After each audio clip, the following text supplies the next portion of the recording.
I'd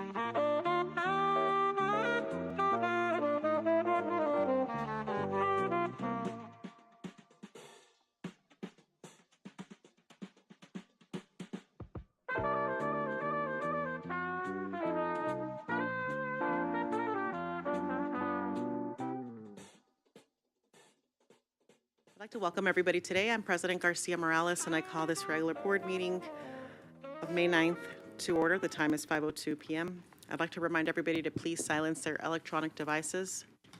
We acknowledge the land on which we gather is the territorial homelands of the Nuwu, the Mawapa Band of Paiutes, and the Las Vegas Band of Paiutes. Before I turn it over to begin the Pledge of Allegiance, I want to acknowledge our students. So students, please stay put until we finish your name. And I turn it over to Trustee Bustamante Adams. So the presentation of colors will be led by Spring Valley High School, ROTC, Cadet Lieutenant Junior Grade Braden Sidick, Cadet Senior Chief Petty Officer Giovanni Enna, Cadet Petty Officer 3rd Class Christopher Burgess, Cadet Petty Officer 3rd Class Leonora Coley, and Commander David Connor, retired United States Navy Instructor, Senior Naval Science. Trustee Bustamante Adams, can you please lead us in the Pledge of Allegiance?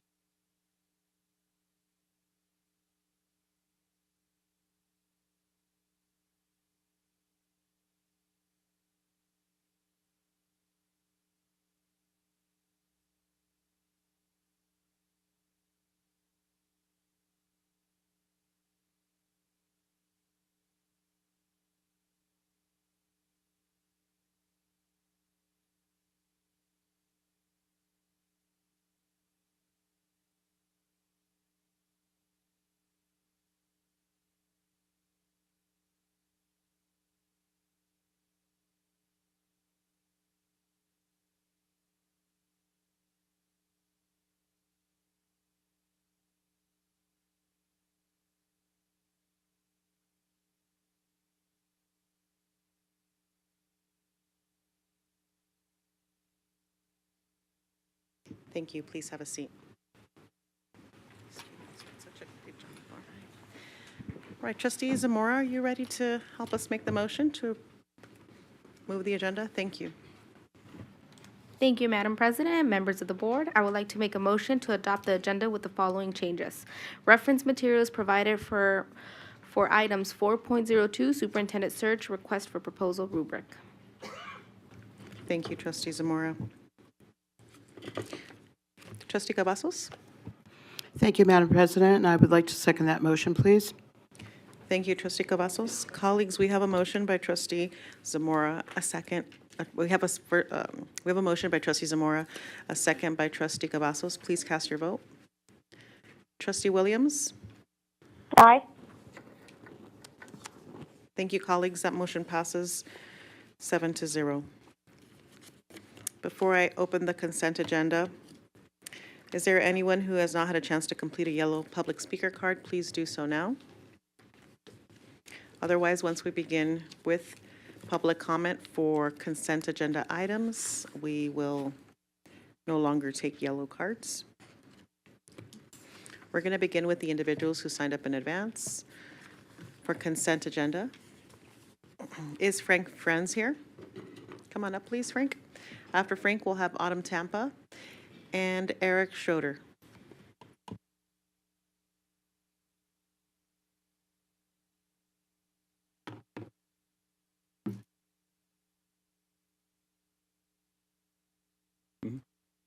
How you doing, man? My name is Frank Friends. I'm actually running for school board trustee of District C, and one of your trustee members decided to slander my name on Facebook.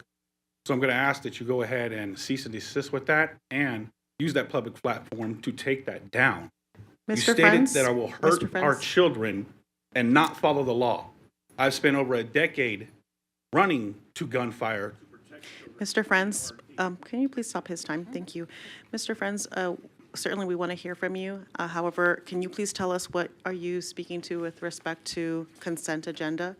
What item are you speaking to? If you don't have an item on consent agenda? Okay. Safety, is there a particular, could you, not on the consent agenda. It's really incumbent on the public speaker to provide us, to keep to items on the consent agenda. So if you can please speak to the item that you signed up for on this particular item. If you have general public comments that are not related to our agenda, then we can add you to that section of the public comment section. Okay, we can do that. Okay. Oh. What is the agenda item? There's a...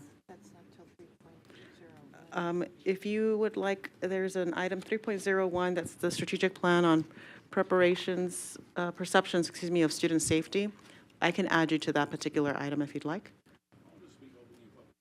Okay, well, I'm just going to let you know at this point in time, this is the second time I reference this. If you need to speak to items on consent agenda, not on action items in other parts of our agenda. So I will interrupt you again if you're not staying to the consent agenda items. I'll wait for public comment. Thank you very much. I'll make sure to Yes, add ma'am. you. Please, let's make sure to add Mr. Friends to, thank you. Okay. Autumn, thank you, followed by Eric Schroeder, and then Patrick Murphy. Autumn Tampa, speaking as an individual. I do not like this new boardroom, sorry. I want to say that there are many dedicated and caring education support professionals, teachers, administrators at CCSD, including some here at this meeting tonight. And I salute and applaud them all. And I do wish the children of Clark County School District all the best. Putting various jobs into the critical labor shortage category is a good step to take. The shortages are wearing down all employees on a daily basis, and it is mostly teachers and support staff that are picking up the slack and filling in to do the work of more than one position. Hopefully, this will get some positive results. However, I'm wondering why there are not more support staff positions that are listed. Substitute teachers are on the critical labor shortage list. However, support staff substitutes are not. And the pay for this very challenging position is very low compared to the responsibilities. I know many support staff employees who are not SBTAs who are getting pulled on a daily basis to work as SBTAs. Examples of this are instructional assistants and reading center tutors, and they are not feeling good about this. This is one of the reasons I left being a support staff and switched to being a substitute teacher. CCSD is trying to recruit employees, and that is admirable and necessary. However, CCSD needs to do a better job of retaining.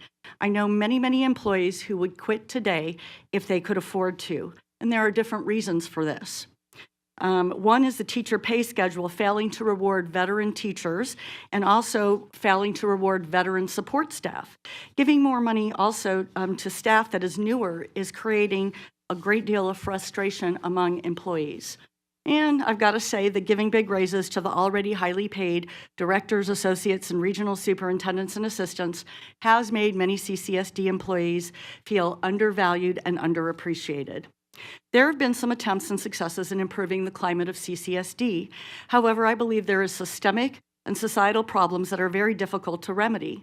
First, because of the very structure of CCSD, and second, because of the reorganization bill, and that is being addressed in Regulation 2130. Giving principals and administrators too much power is a structural problem that has been compounded by the reorganization bill, and this hurts the children of CCSD. It also hurts caring and dedicated staff, making them feel helpless and hopeless. This is also one of the main reasons why myself and others are leaving. This needs to change by holding administrators and principals more accountable for their actions. I'm going to stop there and I'll leave the rest for public comment. Thank you. Thank you, Ms. Tampa. Eric, you coming through? Thank you. And Patrick? Then after Eric, we'll have Patrick Murphy. Hello, my name is Eric Schroeder, and I'm a citizen who resides in District A. I'm speaking on the Consent Agenda 2.09 Purchasing Awards. In 2019, the Clark County School District Purchasing Department, in the face of overwhelming evidence provided by Brocade Communications that they were being duped, recommended the award of bid 15024 for enterprise network equipment to DynTech, even though the same evidence was presented to the Clark County School Board by Brocade in this very room on February 12, 2015. the school board decided to move forward with awarding the contract to DynTech. After a protracted legal battle, the Clark County School District the Clark County District Court found that the Clark County School District School Board had in fact breached the provisions of NRS 332 in their award of the contract to DynTech and issued an injunction preventing the award. Ultimately, bid 15024 was retracted by Clark County School District for legal defects that had cost the district so much, both financially and politically. A new bid was advertised, and Brocade Communications was awarded the new contract 16057 on March 31st, 2016. Even though our name has changed, Ruckus Wireless remains committed to the fair and equitable bidding process we fought for as Brocade. Much like bid 15042, bid 24059 was poorly written with defects that Ruckus believes are even more significant than the ones that overturned the award of contract 15042. When given a chance to correct the deficiencies in the bid's public question and answer process, Clark County School District chose to provide unhelpful answers that further impinged on the district's ability to legally award the contract to the current recommended supplier, PC Solutions and Integration. Ruckus provided a fully responsive bid response that was less than half the price, saving the district a staggering $10 million. Additionally, since bid 24060 is dependent on bid 24059, it cannot realistically be awarded without a complimentary award on bid 24059 and is deficient by association. As a taxpayer, voter, and parent of multiple CCSD students, I implore this board to fully consider the consequences of making this award. The public bidding process is well defined for a reason, and failure to comply with the strict standards set forth hurts everyone. Please consider the hundreds of thousands of dollars and countless man-hours the district spent in 2015 defending an indefensible position, and ask yourself if this isn't worth a little time to fully review Ruckus's objections and the legal standing of our claims before awarding these contracts in violation of NRS 332. No one wants another protracted and costly legal battle. Please pull items B and C from the purchasing award contract for further review.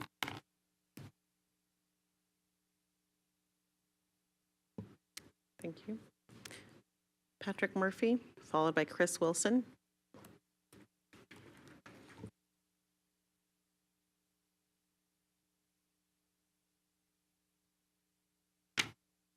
Good afternoon. My name is Patrick Murphy, and thank you for letting us take time today to talk to you. I've been working with CCSD for roughly 27 years. In the last 20 years, as not only a valued vendor, I was an integral part of the team that brought the district into the age of connectivity and transformed the learning process that enhanced student success. I am proud of the work that we did together with my team and CCSD's team. The challenge we have today is your RFP for network equipment, which is consent agenda 2.09. Once again, the district finds itself in a disputed award recommendation with significant unanswered questions. But all the questions, the one the board should be asking is itself why only the board can make a contract award of this size. Did your staff on April 8th, 2024 publicly submit to the Federal Communications Commission that Clark County School District had made an award and entered into a contract with PC Solutions and integrated on April 4th, 2024? NRS 332 requires contracts this size be publicly approved by the school board in a meeting such as this, which has not happened yet. I know Clark County School District is capable to do so much more.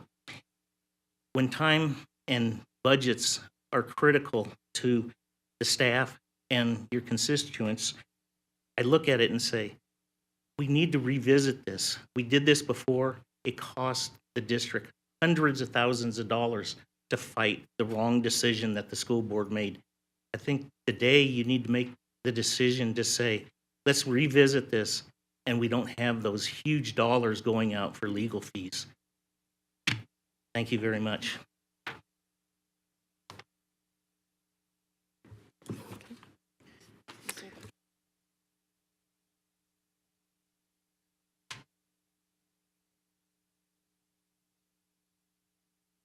Good afternoon.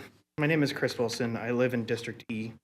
I wanted to address the technical issue with CCSD felt that Ruckus's bid response did not meet. CCSD informed us that we have been disqualified because our bid met all of the specifications for the bid except for SD-WAN requirement.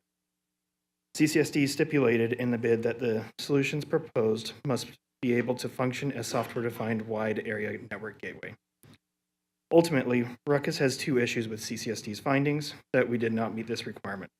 First, when asked for details on the SD-WAN requirement in the question and answer section of the bid process, CCSD simply referred bidders to the bid table, which has no SD-WAN requirements at all.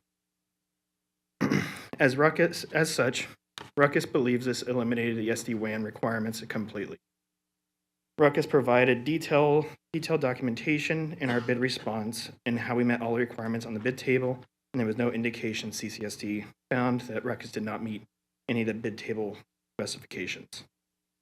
Second, Ruckus did include VXLAN in our bid response, which allows the solution to function as a software-defined wide area network gateway as specified in the bid. This was clearly detailed in our response. When CCSD staff could not show that VXLAN did not allow the solution to function as a software-defined wide area network gateway, they tried to expand the definition of SD-WAN to include additional requirements. As per NRS 332, the definition of SD-WAN provided in the bid solicitation, which Ruckus met, must be used. While we understand that CCSD may want things which were not included in the bid solicitation, our response was very specific to what was requested. CCSD given every opportunity to provide additional requirements by which they are judging Ruckus's bid response as insufficient, but choose not to. Since they did not, CCSD has no choice but to award the contract based on the requirements of the solicitation or to cancel the solicitation and advertise a new bid with the complete requirements requested. As such, I request that items B and C be removed from the consent agenda purchase awards for further review. Thank you. Is Rachel Puena present? Rachel? Please teach me how to say your last name so that I get that. Puena. Thank you, Rachel. Hi, my name is Rachel Puena. I'm running for CCSD Trustee A. Hi, nice to meet you. I met you before, Linda. Hi. I wanted to talk about the teaching and learning consent agenda. Teaching and learning about restorative justice and the lack of discipline in the classroom. It's a major problem. Ask any teacher. This is Teacher Appreciation Week. I wish that more people would listen to the teachers and our concerns in the classroom. As you can hear, there's a lot of issues in the classroom. That's why I'm running. I don't take this lightly. I don't want to run. I honestly don't, okay? Because the attacks, I don't like them. Honestly, I just want to get along with everyone. I need help. We need help in the classroom. And I'm desperately asking you guys, please listen to the teachers and the staff. There's a reason why there's a shortage. We're being verbally abused. No one's listening to us. The admins, I don't know, and I'm sorry, but there is just no way to make sure that we have safeguards as teachers. When we report something, that we're being abused or we're being not supported in the classroom, it takes away from the learning environment. It really does. Ask any student. It's really tough to be sitting there and talking and trying to do our lesson plan, and we can't follow through when there's someone being disruptive. And they told us, you may not realize this, but they're not implementing it correctly. If you believe that they're not implementing it correctly, you guys said that we're going to, well, I spoke in Virginia City last year, Carson City last year, and teacher after teacher had a story, just heart-wrenching stories about how terrible it is in the classroom when we don't have any backup. So they told us in a classroom of a meeting in a library full of teachers that we could not kick out any more disruptive students. And we just look at each other, what are we supposed to do? Handle it yourself. Follow the protocols. Well, I would have students rolling around on the floor, disrupting class, and we can't do anything about it. And these poor students are like, please, Ms. Poina, just kick them out. And we can't. And that's very hard for us. Do you understand? As a teacher, that hurts. Because now they can't trust us. Like, okay, you're not going to do anything. So please, please, find some way to help support us in the classroom. That's my main thing. That's why I'm running. And I hope that we can work together and get this done. We need to get our students back on track. Get Vegas or Nevada, excuse me, from the bottom. Thank you so much.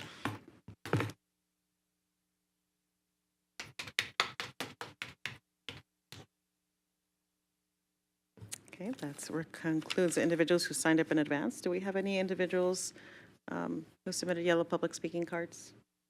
Doesn't look like we have for this particular item. We will move on, colleagues. I am seeking, thank you.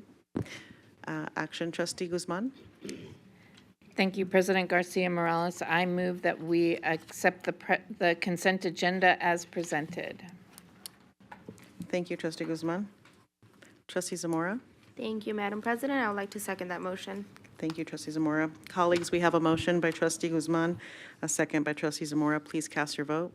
Trustee Williams. Aye.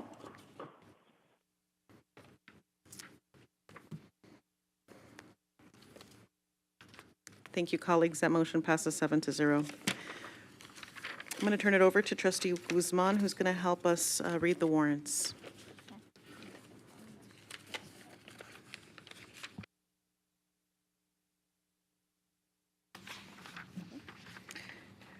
Thank you, President Garcia Morales. The ratified warrants is listed in the bills payable transmittal and board memorandum number 17-23-24 in the total amount of $148,390,589.88.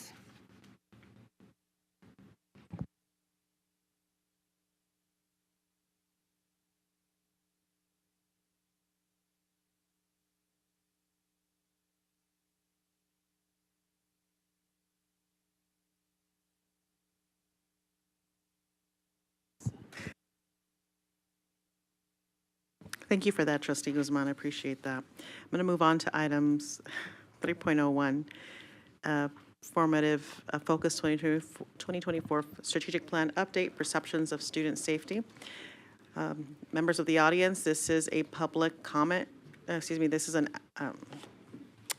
This is actually not. This is just presentation and discussion. However, our formative board reports do have public comment associated with them. If you have not submitted your yellow card for this particular item, please do so now. Otherwise, once we begin the presentation, we will no longer take yellow cards. Mr. Friends, we've added you to this list, so please know that. Oh, I thought. Yes, I believe that he wanted to. Excuse me, Mr. Friends. Allow me to. Forgive me. Confirm your public comment. Is it specific to student safety or is it general public comment? Okay, thank you, and thank you for keeping to that to this topic. We'll add you to that list, and yellow cards, right? Discuss that. What else do we have? That's it for now. Thank you very much. I'll turn it over to Dr. Larson Mitchell. Dr. Larson Mitchell, that wasn't a question. Thank you for taking it over. Appreciate it. Thank you, Madam President, members of the board. For the record, Brenda Larson Mitchell. So our first presentation this evening shares findings from select questions on the student district-wide survey, focusing on perceptions of student safety. Our team will share that high school students reported feeling safer for the second year in a row. And additionally, eligible survey participation has increased, offering us a greater opportunity to learn more from our district community. So I will turn it over to the team. Dr. Mansell, thank you. Thank you, Dr. Larson Mitchell. Dr. Mansell? Great. Thank you, Madam President, members of the board. Thank you for just hanging on to one second while I think we're good. Go ahead, Dr. Mansell. Thank you, Madam President. Madam President, members of the board, Interim Superintendent Dr. Larson Mitchell. For the record, Dustin Mansell, Chief Academic Officer.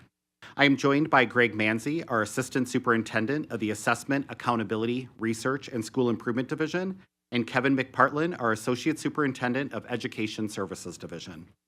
Before you tonight is a presentation aligned to the district's strategic plan, Focus 2024, providing an update on the indicator, Perceptions of Student Safety. The indicator of perceptions of student safety contributes to the vision of the Board of School Trustees through the Student Success Priority Area, specifically safety and engagement. The results were previously presented in May 2019, May 2022, and most recently in May 2023. The measure of perceptions of student safety included in Focus 2024 is derived from 4 questions within the districts-wide survey for students, as shown on the slide. 1, I sometimes stay home because I don't feel safe at this school. 2, students feel safe in this school. 3, this school has safety procedures that work. And 4, this school is safe. It is important to note that for the first item, responding negatively is the desired outcome. Therefore, responses to this question are reversed to calculate the measure of perceptions on student safety. The district-wide survey for students is administered on an annual basis, typically in the months of November and December. The most recent administration took place from October 30th, 2023 through December 15th, 2023. The district-wide survey for students is available in English and Spanish.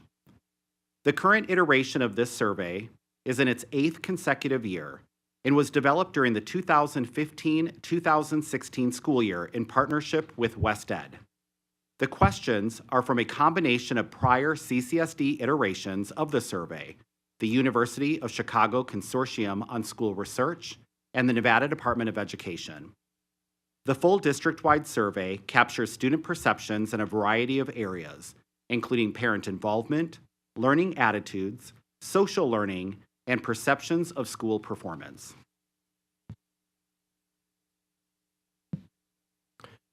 Madam President, members of the board, Interim Superintendent Larson Mitchell. For the record, Greg Manzi, Assistant Superintendent of Assessment, Accountability, Research, and School Improvement Division. A purpose of the district-wide survey is to elicit feedback on the culture and community, informing our theory of action that if we focus on strengthening school communities by implementing multi-tiered system of supports, or MTSS, students' perception of safety will increase. The trustees may recall that during a December 2021 regular board meeting, the board approved Policy 6120, Multi-Tiered System of Supports. Policy 6120 requires that all schools, in collaboration with stakeholders, implement the district-wide framework for a multi-tiered system of supports to ensure all students receive equitable access to opportunities to promote each student's academic achievement, social-emotional growth, and behavioral development. In the past 2 years, we have strategically rolled out professional learning sessions for our educators around multi-tiered system of supports. The district-wide survey for students is administered in grade 4 through grade 12. The district overall results for the perception of safety are shown on this first slide. The 2023-2024 results show fairly stable and consistent student responses over the prior 3 years, with most student group results near the district rate. The full results of the district-wide survey will be available tomorrow on the district website, data.ccsd.net, under the surveys category. This includes district, municipality, region, and school level results.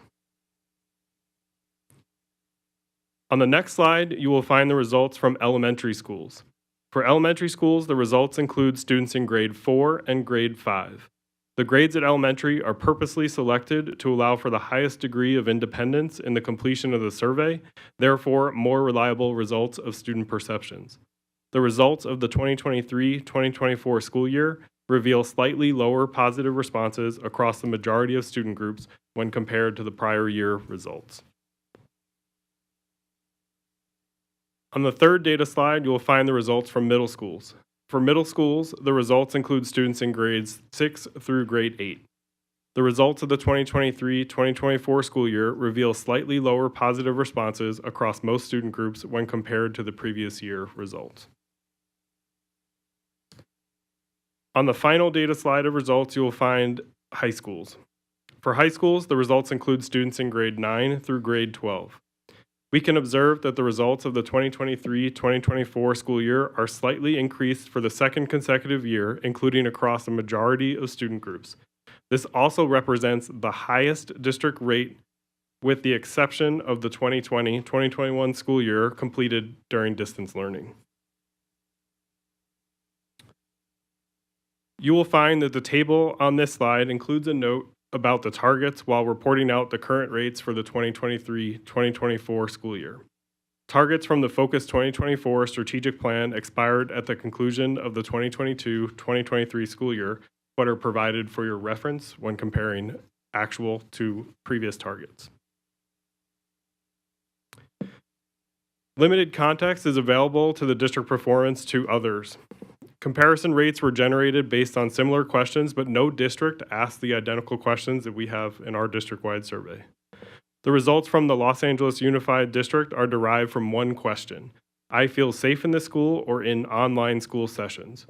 When reviewing the annual trend for Los Angeles Unified School District, we do observe that their results were likely influenced similar to ours during the 2020-2021 school year while in distance learning. The results for Washoe County School District, Denver Public Schools, and Miami-Dade County Public Schools are derived from a singular question, all similar to, I feel safe at my school. Results for Albuquerque Public Schools and Houston Independent School District were not available for comparison. Madam President, members of the board, Interim Superintendent Larson Mitchell, Kevin McPartland, Associate Superintendent of the Education Services Division, for the record. As we reflect on these results, we acknowledge the challenges, successes, and lessons learned. Our challenges include safety improvements were prioritized, as they could not be completed at all school sites concurrently. There was an intentional focus on high school site safety improvements that included single point of entry, camera upgrades, staffing, and randomized searches from school police. We acknowledge that additional insight is required at the other levels, including the expansion of student town hall meetings at middle schools that I've shared with you during previous board presentations. Additionally, there are external influences on student perceptions of safety, including the media, community, and families, with a greater influence expected for younger students, which was potentially revealed within the data. Our successes include the site safety enhancements at our high schools that were previously mentioned, the district-wide implementation of an instant alert system for safety, emergency, and health-related incidents is available for all staff and accompanied by standardized procedures and response plans. Another success is for 2 consecutive years, we experienced an increase in the percentage of eligible students participating in this survey. We also regularly collaborate with principals to implement solutions to challenges through the Principal Safety Workgroup. This led to the adoption of the student ID badge protocols and the signal blocking pouches for next year. Our lessons learned include we must continue to focus on student safety through MTSS that is inclusive of academic, behavior, and social-emotional needs of all students. We have also identified the need for consistent protocols for student re-engagement after students are removed from the learning environment following behavior infractions aligned with the pre-K through 12 Student Code of Conduct. We are aware that all student groups require ongoing professional learning in order to contribute to positive perceptions of student safety. Finally, we've learned that we must explore avenues to hear more student voices at all levels of the district on a more regular basis.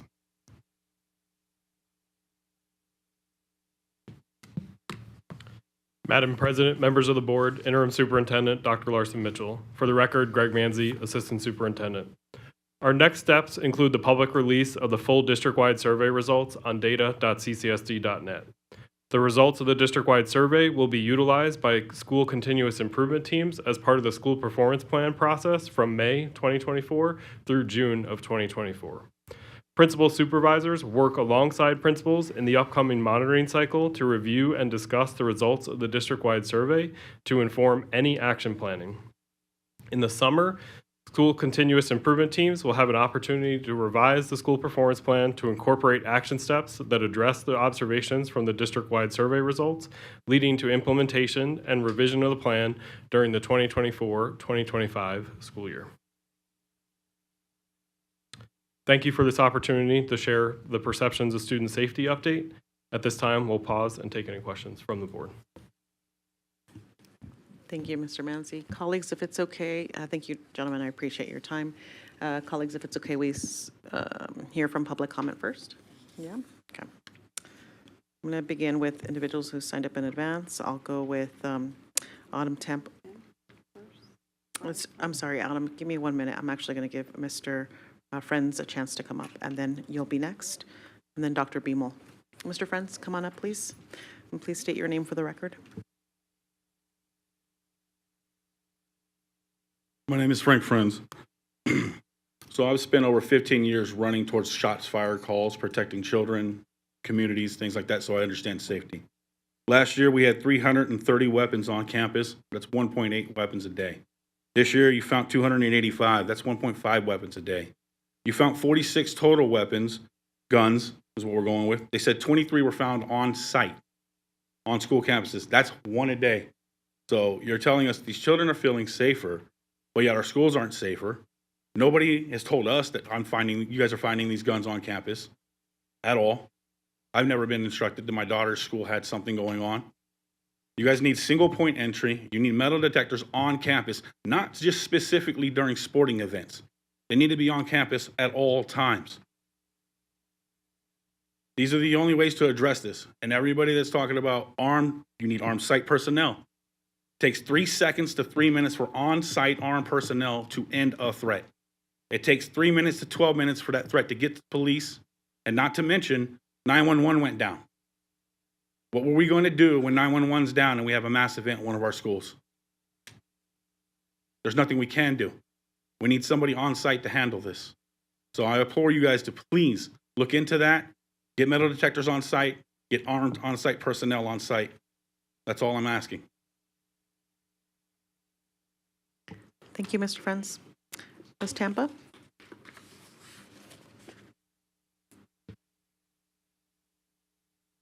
Autumn Tampa, speaking as an individual. You know, I get a little choked up and emotional because I have been in this district for 26 years.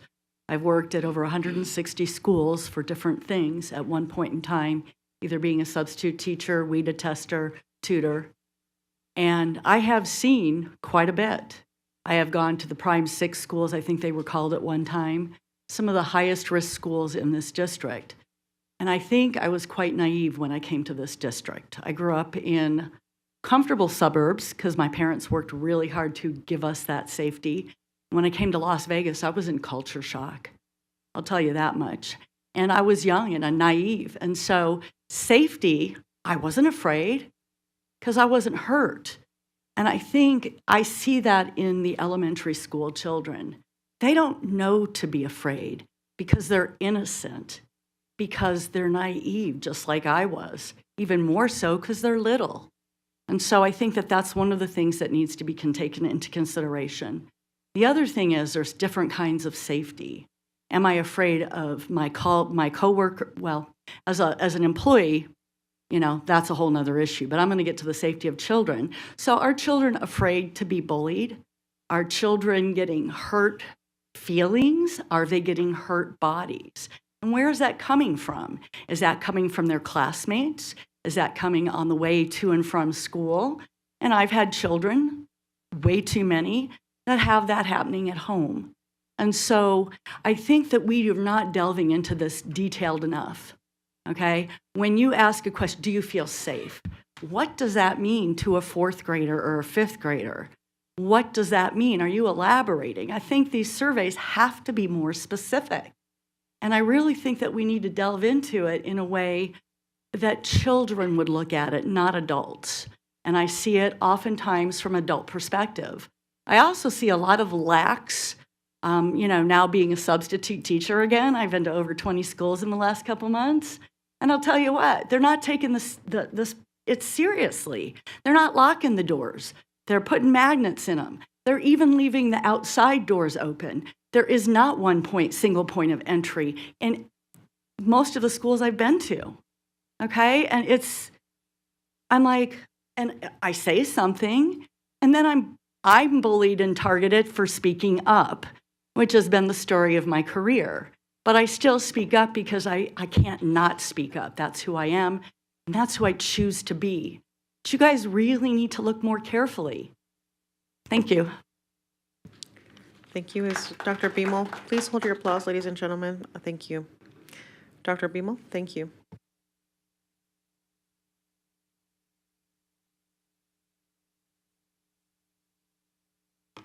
Good evening, Tiffany Beamel for the record. No lie, I'm kind of scared now, so like, yay safety. Woo. I don't feel safe at my school, if that makes anyone feel better. There are many challenges to student safety on our campuses, and I do feel that after the El Dorado incident, we've kind of started moving in the right directions. However, there are still pockets of scary out there. For example, when we got our super awesome badges, 3 months after I got mine, my AP notified me mine was never activated. So that's awesome. From parents and strangers being able to get on campus to wild and crazy social media accounts, kids can feel unsafe. And these results show that. If they didn't, we'd have 100% safe kids on campus. If there's a challenge or think ahead to ponder, maybe it's trying to figure out how to curtail social media side of all of this, because kids post these fighting sites for posts like for likes and stuff. So maybe parents need a way to be able to report these things, and maybe admin can help curb that, because then kids wouldn't have to be worried about that side of it. I know the park next to our house, there's fights every single day. And the neighbors are sick of it, so they report it every single day. I also think the one point of entry works if you truly only have one entry point, which Ms. Tampa just referenced. It's not always the case. My school doesn't. And schools that have 20 exterior doors, especially the older schools in the district, have different challenges with that regard. Our office manager is trying to get a buzzer entry for our front office, for example, to help with managing the people trying to come on our campus.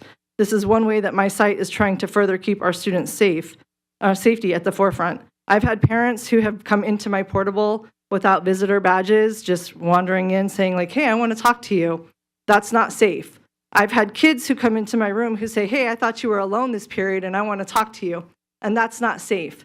There's a lot of reasons why I don't feel safe. And it's nice to know that, like there's kids that feel safe, but I think you should kind of worry about whether or not your grown-ups feel safe too. Thank you. Do we have any other other public comment on this item? I don't see any colleagues, so we're going to move on to discussion. At this point, we will turn it over to members. Trustee Guzman.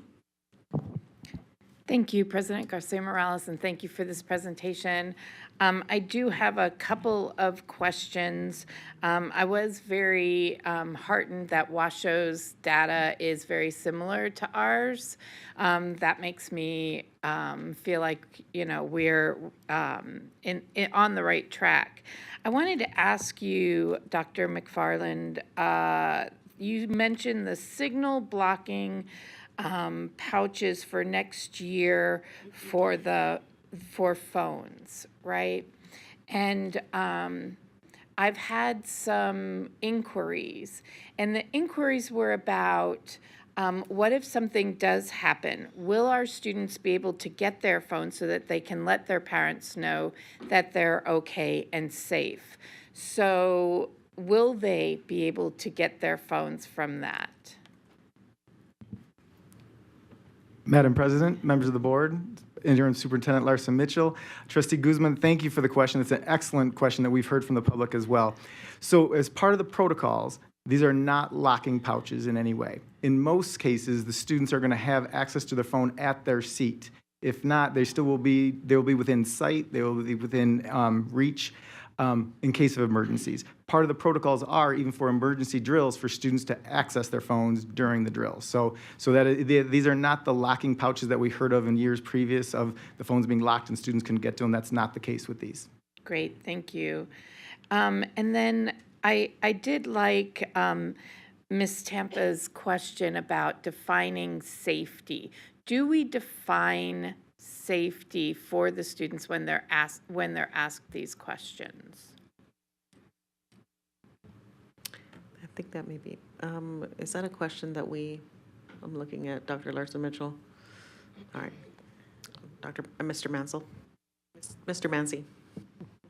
Madam President, members of the board, Interim Superintendent Dr. Larson Mitchell, Trustee Guzman. In terms of the survey, we want students to complete it with the highest degree of independence as possible. So there are no definitions provided to them in the completion of the survey. Okay, great, thank you. And then the last thing has to do with portables and the students in portables. I know we can't pull them out and ask them specifically, but are we doing a touch point to check on students in portables? I know I've visited a couple of sites, specifically Basic High School, where they have a lot of them, and I'm just curious on their thoughts of safety, because it's really hard to have one point of entry at Basic High School. Madam President, members of the board, Interim Superintendent Larson Mitchell, Trustee Guzman, Kevin McPartland for the record. So that is a great question again, and part of the whole process of the single point of entry. So I'll speak just specifically about Arborview High School, where I came from, which also had a number of portables, 24 actually. And so as part of the single point of entry, there was fencing put around the entire building through that. So once students entered the campus, that was still part of an area that's not accessible to the public. So that is being part of the single point of entry, which will be expanded to the other levels. Great, thank you so much. Thank you, Trustee Guzman. Trustee Zamora? Thank you, Madam President. Thank you for the presentation. I know I had a few questions when we did get a briefing about this, and I just wanted to say thank you for the response for the folks. I asked if we had concrete numbers of the students who participated in the survey, and when that was shared out, it said survey eligible student enrollment, and there was a number there. What makes a student eligible to take this survey?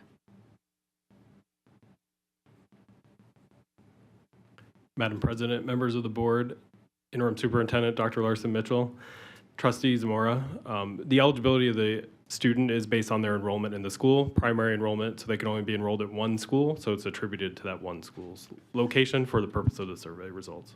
Okay. I have a second question, which is a little bit of what Trustee Guzman touched on. I do have a fourth grader and fifth grader, and I know if I asked them the question, do you feel safe, it would be a completely different answer than a high school student because of the understanding, the definition of safety. So is there a way that we can design the survey to the age group?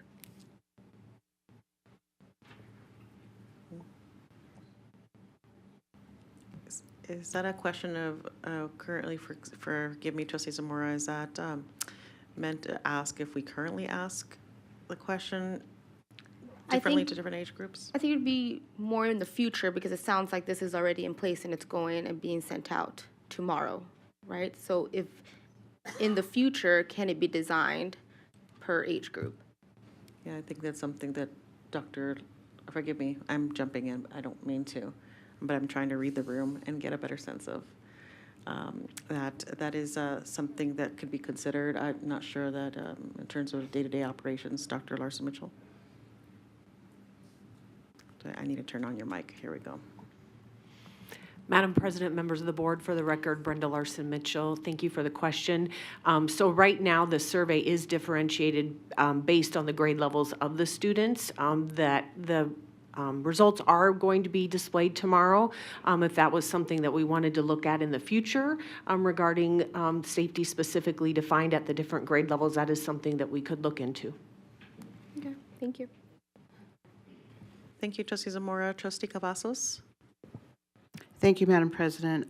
Dr. Mansell, Mr. Manzi, Mr. McPartland, thank you so much, as always, for your presentation. Many of my questions have been answered already by my colleagues' questions, so I'm grateful. I just wanted to ask you to reiterate something that one of our public commenters brought up and also a constituent had contacted me on. And why are the 4 questions that we are used as the foundation, why are they intentionally general? I think you touched on it just a little bit, but they have a question about why are they intentionally general, and then what is the follow-up? And I think I know the answer, but if you wouldn't mind. Madam President, members of the board, Interim Superintendent Dr. Larson Mitchell, Trustee Cavazos. The questions for the survey were identified during the strategic planning process and used for this measure. They're worded this way, leaning on the research, as we mentioned, from the University of Chicago Consortium, also elements from the Nevada Department of Education, so we can count our climate survey for their component as well. So that makes up the questions that are put on the survey, and the ones that were here were purposely selected during the strategic planning process. Thank you so much. So again, like kind of reflecting, so we don't want to set any parameters or specific definitions so that we're not intentionally influencing their answers. Would that be correct to say, or somewhere in the ballpark? Madam President, members of the board, Interim Superintendent Dr. Larson Mitchell, Trustee Cavazos, yes, we want students to complete this as independently as possible. Okay, thank you. And I just wanted to state that, referring back to what Trustee Zamora had said, I think that that is an absolutely valid thing to possibly look into for the future, because I think that that would lend more credibility to our surveys. We oftentimes get a lot of questions from our constituents asking about, basically the credibility of our survey. I can't think of another word to use right now. So thank you so much. I appreciate it. Thank you, Trustee Cavazos. Trustee Esparza-Straff again. Thank you, gentlemen, for the presentation. Forgive my voice a little bit with allergies, but I have 3. Specifically, I kind of see a little bit of a correlation between your percentages of Title I schools, which is a bit lower compared to the district average. Our teacher vacancies at our Title I schools is a big concern. So I'd like to know specifically, going into the new year, are we considering and looking at the lack of adults on a campus is contributing to the lack of safety? So it's not really a question, it's just an observation I had in your data that there's definitely a connection with the lack of individuals, specifically at our Title I schools, which are often our most marginalized and underserved students. My question is going to lead into a conversation that I had with an individual that reached out to me regarding training.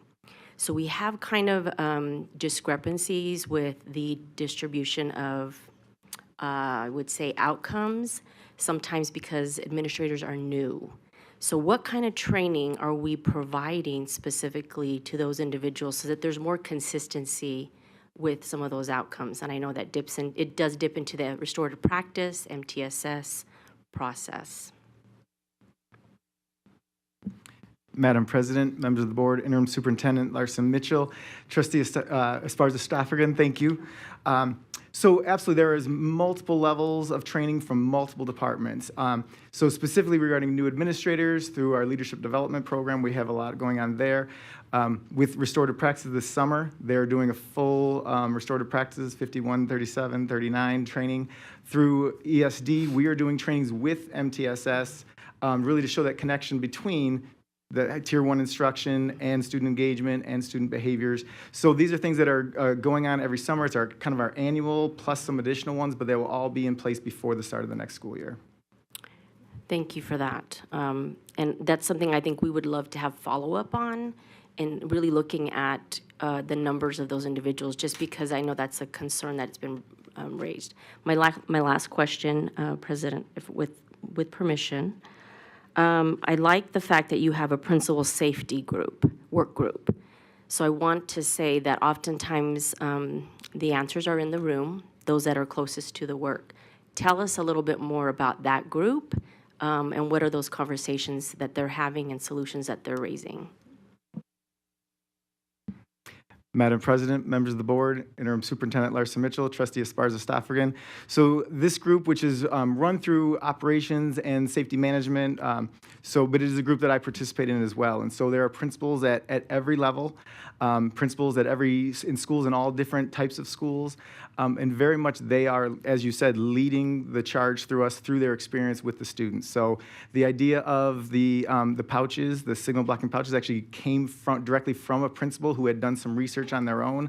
The ID badges, really trying to explore that out and coming up with best practices of how to make that work on a campus so we can identify every person on our campus came from the principal group. So it is a very powerful group, meet regularly, meet tomorrow.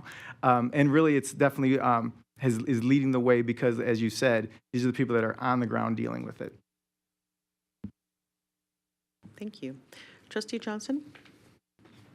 Yeah, thank you so much. And I appreciate the presentation. This is actually very educational for me. One of the slides had a timeline of next steps, and one of the next steps was an analysis of the data in and of itself. When you do that analysis, is there a way that either the board can get some of that analysis or that the public can get that analysis? Because I think it would be helpful to be able to explain some of the data that we see. So, for example, the big shift between safety perception in elementary and in middle school, and then it rises again in high school. And so I imagine that analysis will uncover some of that. Madam President, members of the board, Interim Superintendent Dr. Larson Mitchell, Trustee Johnson, Greg Manzi for the record. So in terms of the analysis that's done as part of the continuous improvement process at the school level. So they're looking at the results in collaboration with their continuous improvement team, possibly their school organizational team as well included in that process, and then looking at where they infuse that within their action steps or their planning within their school performance plans. Those plans then are made public and available for the community to be able to look at and see how is the school going to be improving student outcomes. We specifically have engagement and community connection part of the school performance plan, and a lot of the information that we guide schools to using is looking at the results of the district-wide survey to inform their next steps and actions that they would take. So what I heard was that this will happen at the school level, but then at the central level, there's not an aggregate level of analysis, or is there? And I missed it. Madam President, members of the board, Interim Superintendent Dr. Larson Mitchell, Trustee Johnson, Greg Manzi for the record. We do a central analysis as well. We recently looked at the information, a specific question in the Teaching and Learning Unit Collaborative, helping to inform our root cause analysis and give us hard data on the action steps and pieces that we want to put in place as a district initiative, and then how we work through the professional learning, enhance our processes, and bring that to school sites as well. That's helpful. Thank you. And then the last thing I'll ask,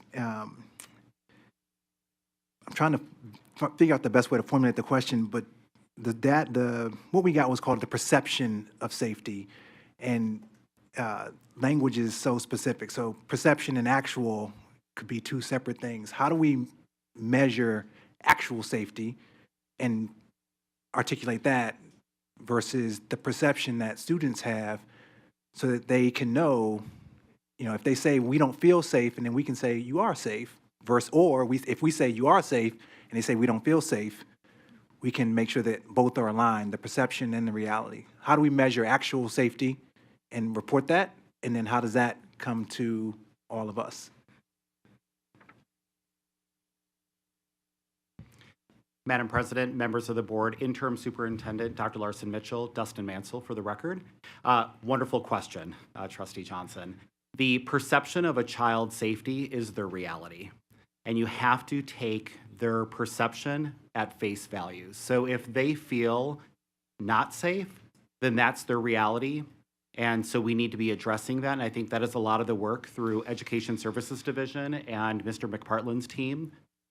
Their perception of safety, if they believe that they are safe in their classroom, that may have been caused by the teacher creating a safe learning environment where they feel comfortable working with each other, asking the teacher questions, asking them for help. That's their perception of safety. So I think it is very difficult to distinguish the difference of what we may see as a perception or the reality. In this survey and the work that we're doing, their perception is the reality that we are going to take action on. Okay. That I appreciate, and I actually understand where you're coming from, because each person has to feel safe, and if they say they feel safe, then we've kind of done the job.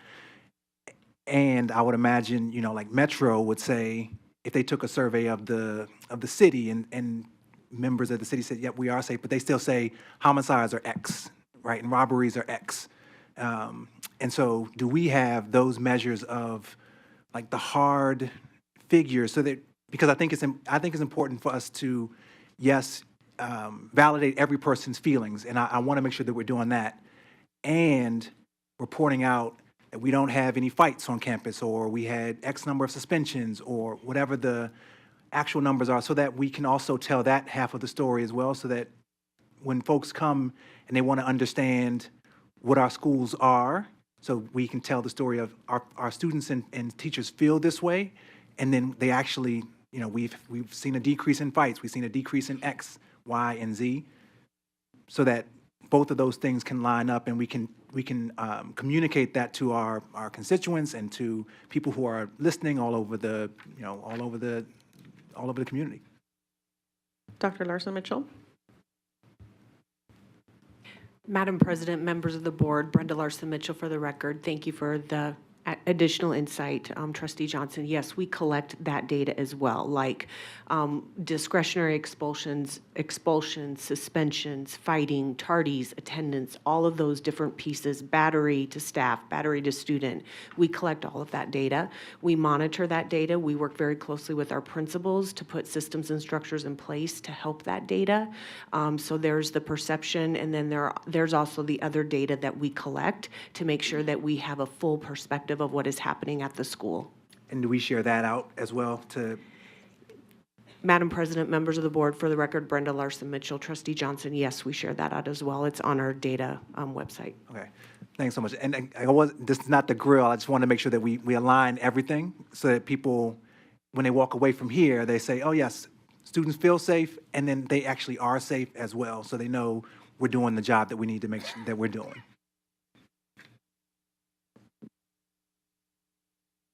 Thank you. Trustee Bustamante Adams, you're next in the queue, and then I see some colleagues who have not been, have not gone into comment. And if it's okay with the individuals who are currently in the queue and have already spoken, I'll turn to them, and then the members in the cloud. Trustee Bustamante Adams. Thank you, Madam President. I'm also interested in that alignment. So my question is in the principal group, and you might have mentioned this, and I'm sorry if I missed it, but how are they selected? Or can you volunteer to be part of the group? Madam President, members of the board, Interim Superintendent Larson Mitchell, Trustee Bustamante Adams. So the principals are identified two different ways. One is they volunteer because they have an interest or they have an expertise in that area. Two, they are solicited as well because of that. So it's both, but they are, it's a group of people, again, that are from very different schools, very different levels, that this is something they're passionate about and want to be a part of the discussion. And then to follow up on that question, what's the length of time that they serve, and does it rotate so that everybody gets a chance if they want to? Madam President, members of the board, Interim Superintendent Larson Mitchell, Trustee Bustamante Adams, it is an open placement. So at this point, we've not limited the numbers on the committee in order to rotate people in and out. So every principal that's wanted to be a part of it or has been asked to be a part of it is there. So at this point, it's 15, 16 individuals, including central and administrators. And again, very effective group. Thank you so much. And then my last question is on the data website. So at one point and I'm not sure if we discussed it, we might have discussed it as the trustees, but the data, I know we keep talking about the data website, right? And sometimes you can go to a website and navigate it and know where to find stuff, and others, it is difficult because they're auditory learners. And so my question is we had discussed at one point doing a video recording so that like a YouTube, then I would know where to go find this data, or if I could just list it by District F, and then the information that Trustee Johnson mentioned, right? Knowing that there's an alignment, because that data is also correlated to the work that we do. And this might not be for you now, but that was another way for us to get the information to the community for those who may have trouble navigating our data website. So you don't have to answer, it's just a statement. Thank you, Trustee Bustamante Adams. I think I hear you saying tutorials, video tutorials to help us also navigate the website. We had a video tutorial today, which was really helpful. Yeah, thank you. All right, Trustee Brooks, and then I'll go to colleagues in the air. Thank you, Madam President. Could you talk a little bit about what the district's doing for additional weapons detection?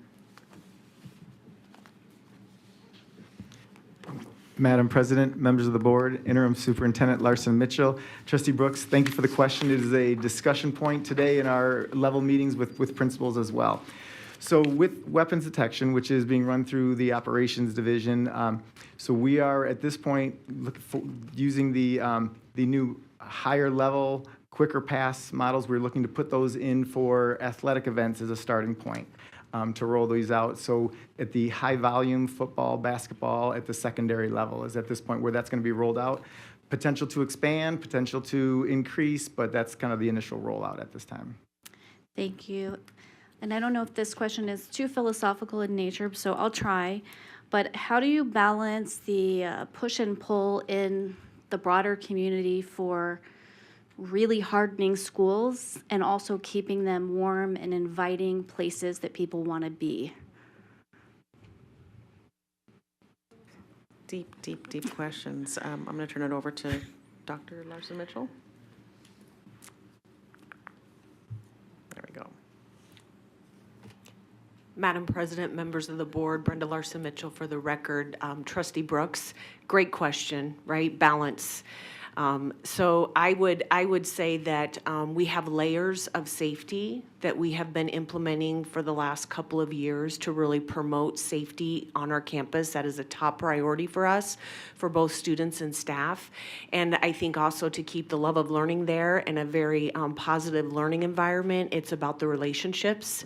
It's about the trust. It's about the meaningful relationships and connections that we have between students and adults on campus, and that every student feels like they have a meaningful connection with an adult and that they can be successful in their learning on campus while we have those additional layers of safety. Thank you for that. I appreciate that. I know it's increasingly more complicated. And this question, I think you touched on, or this statement question, it seems like there is definitely an impact with the younger students with social media because they're growing up in a time where they have access much younger than the high schoolers.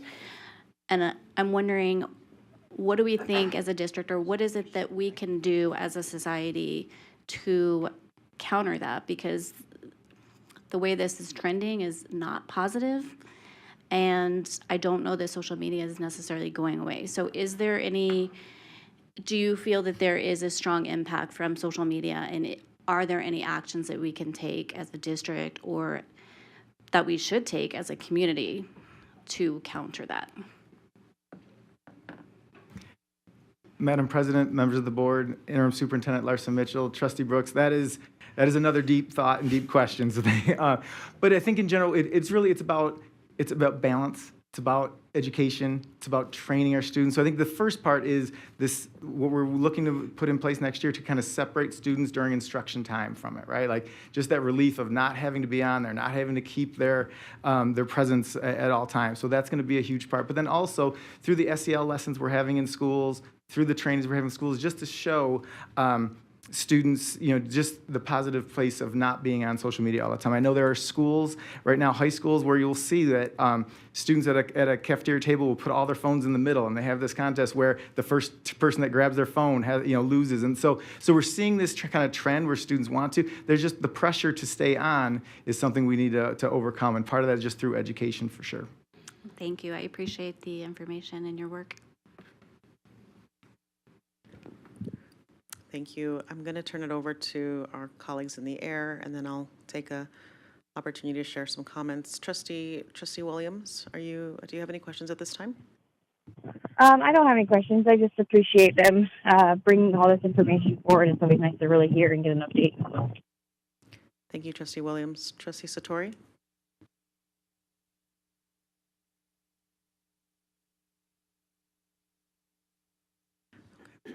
Okay, I'm going to turn it, Trustee Satori, if you may be speaking on mute, but just know that you can jump in if you would like to share some comments. On the note of like deep reflective thoughts about safety in general and even social media, and I just can't help to think of how quickly as a society we are moving on AI, on social media. The use of technology is really creating such ripple effects in our everyday society, even for adults, right? And this reminds me, this week we celebrated at, Trustee Johnson and I celebrated the 70th year anniversary of, I'm blanking out on the school's name, of Wasden Elementary School, thank you, yeah. And in the time capsule that they had pulled out of this their school that had been sitting there for 40 years. 40 years. Thank you. Yeah, the time capsule. Mr. French will tell us when it's time. Because Lisa's story has her. All right, I think we're good now. Thank you. Yeah, the Wasden Elementary School at put a time capsule in the ground 40 years ago. We just pulled it out this week, and it had a VHS piece. It had a cassette player with the top 10 songs of 1983. Go top 10 songs. You can imagine what that was. It had a Lean Cuisine, an empty Lean Cuisine box. And just to think about like with the advancements that we've had in technology, right? Like what if we have a time capsule now, like what would go in there for the future students? Certainly a cell phone, iPad, you know, who knows what other things, couple QR codes.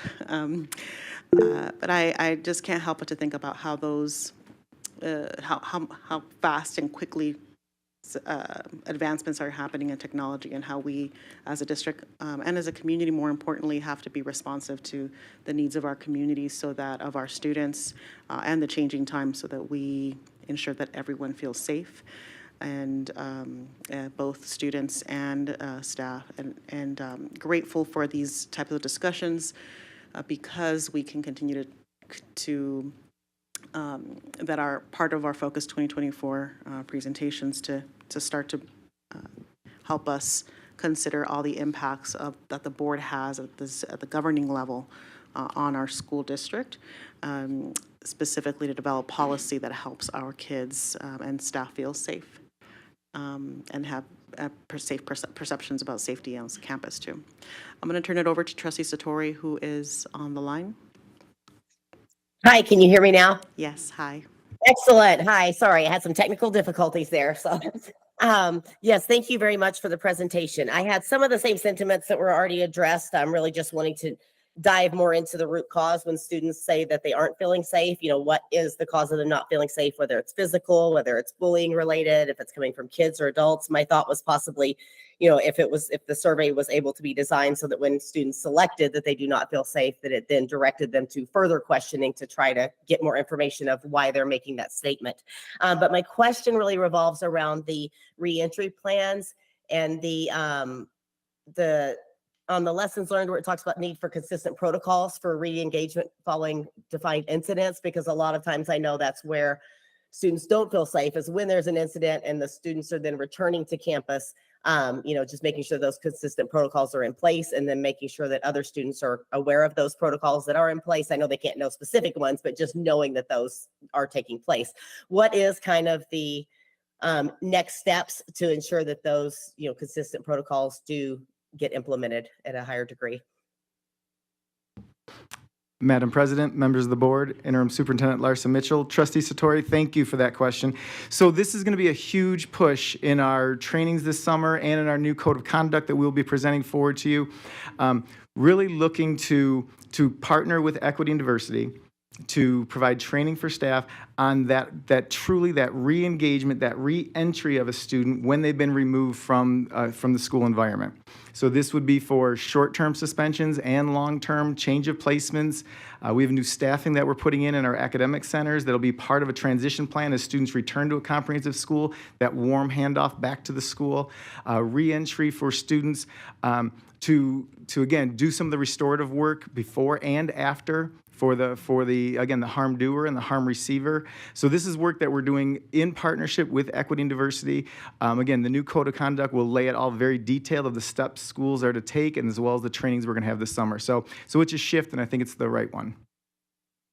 Thank you. Thank you. Turn it over to Trustee Sparsa-Stroffigan. Gentlemen, you give me more questions to ask, so I'm going to go right for it. Thinking about our students' behaviors, it's definitely language. They're acting out for reasons, which I know MTSS really digs into for trying to get to an understanding of why. So I guess my question would be, because I'm assuming that they're tracking behaviors like minor incidents, major incidents. Centrally, what are you guys doing when you look at that data to look at in the database for Infinite Campus? Are you sending supports to schools to provide some additional assistance? And I'm going back to our Title I schools that are lacking teachers and lacking individuals that may not have that. That's the first question. Madam President, members of the board, Interim Superintendent Larson Mitchell, Trustee Esparza-Stafford. So absolutely, that is a huge part of our work, especially at schools that may have some extra vacancies at the school site. So I have region directors that are for each region, and they work with me to monitor that data and provide interventions and training specifically targeting what we're seeing at schools. Across the board, we're also doing the measuring and monitoring the types of infractions and the type of discipline that goes along with those infractions. And that's kind of, again, the work with equity and diversity we work on.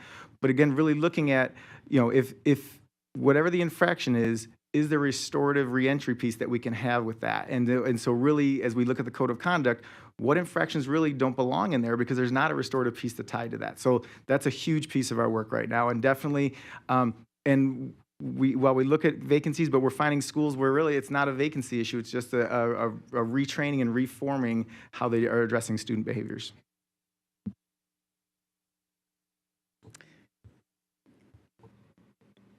Okay, thank you for that. So the follow-up to that is, are we still looking at positive behavior supports as well? So instead of, are we not just being consequence focused, are we rewarding good behavior in our schools as well? Madam President, members of the board, Interim Superintendent Larson Mitchell, Trustee Esparza-Stafford, absolutely. So also expanded in the code of conduct. Again, working with some of the principal groups and getting ideas from principals about what's working. So that is a huge piece and a huge part of my principal advisory group through the Education Services Division, where they really helped us revamp that part of the code of conduct, absolutely.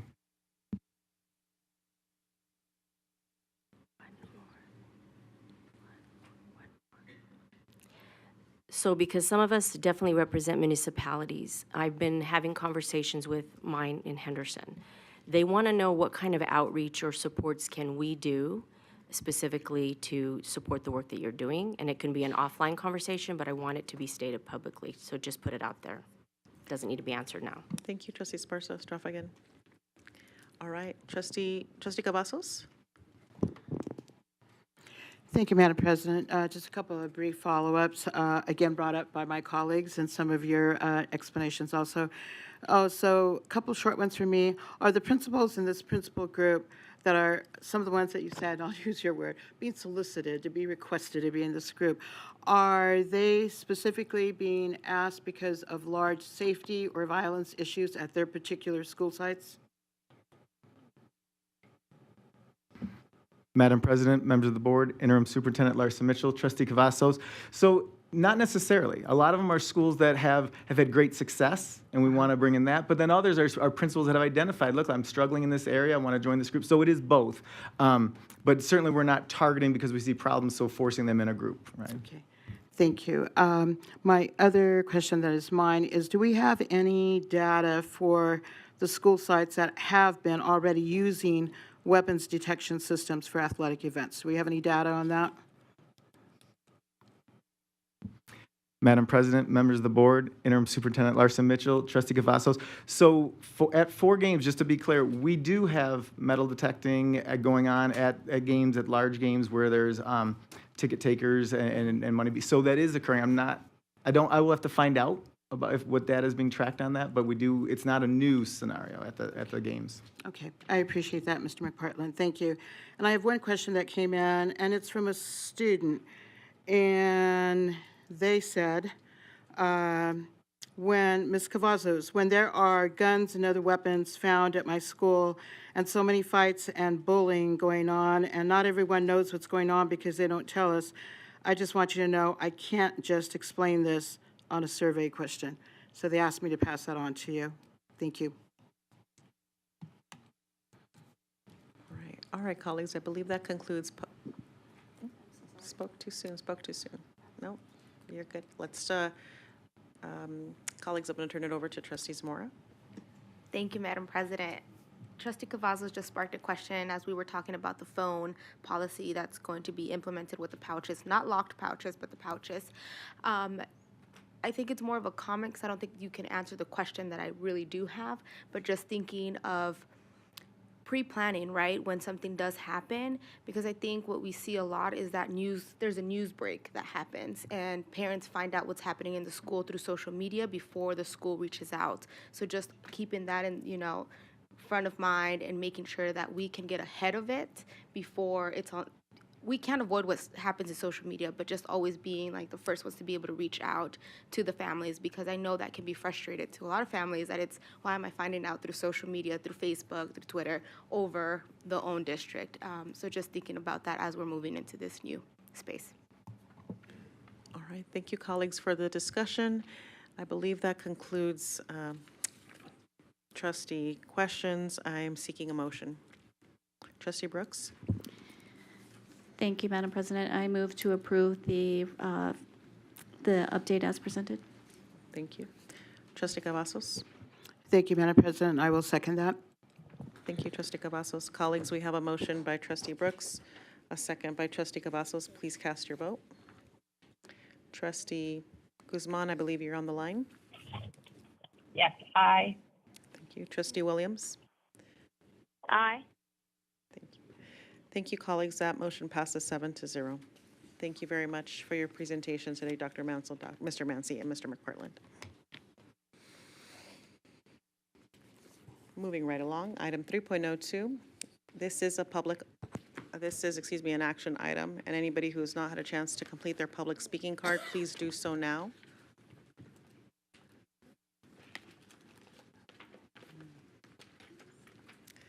All right. Once we begin the presentation, we will no longer accept yellow public comment cards on this item. Okay.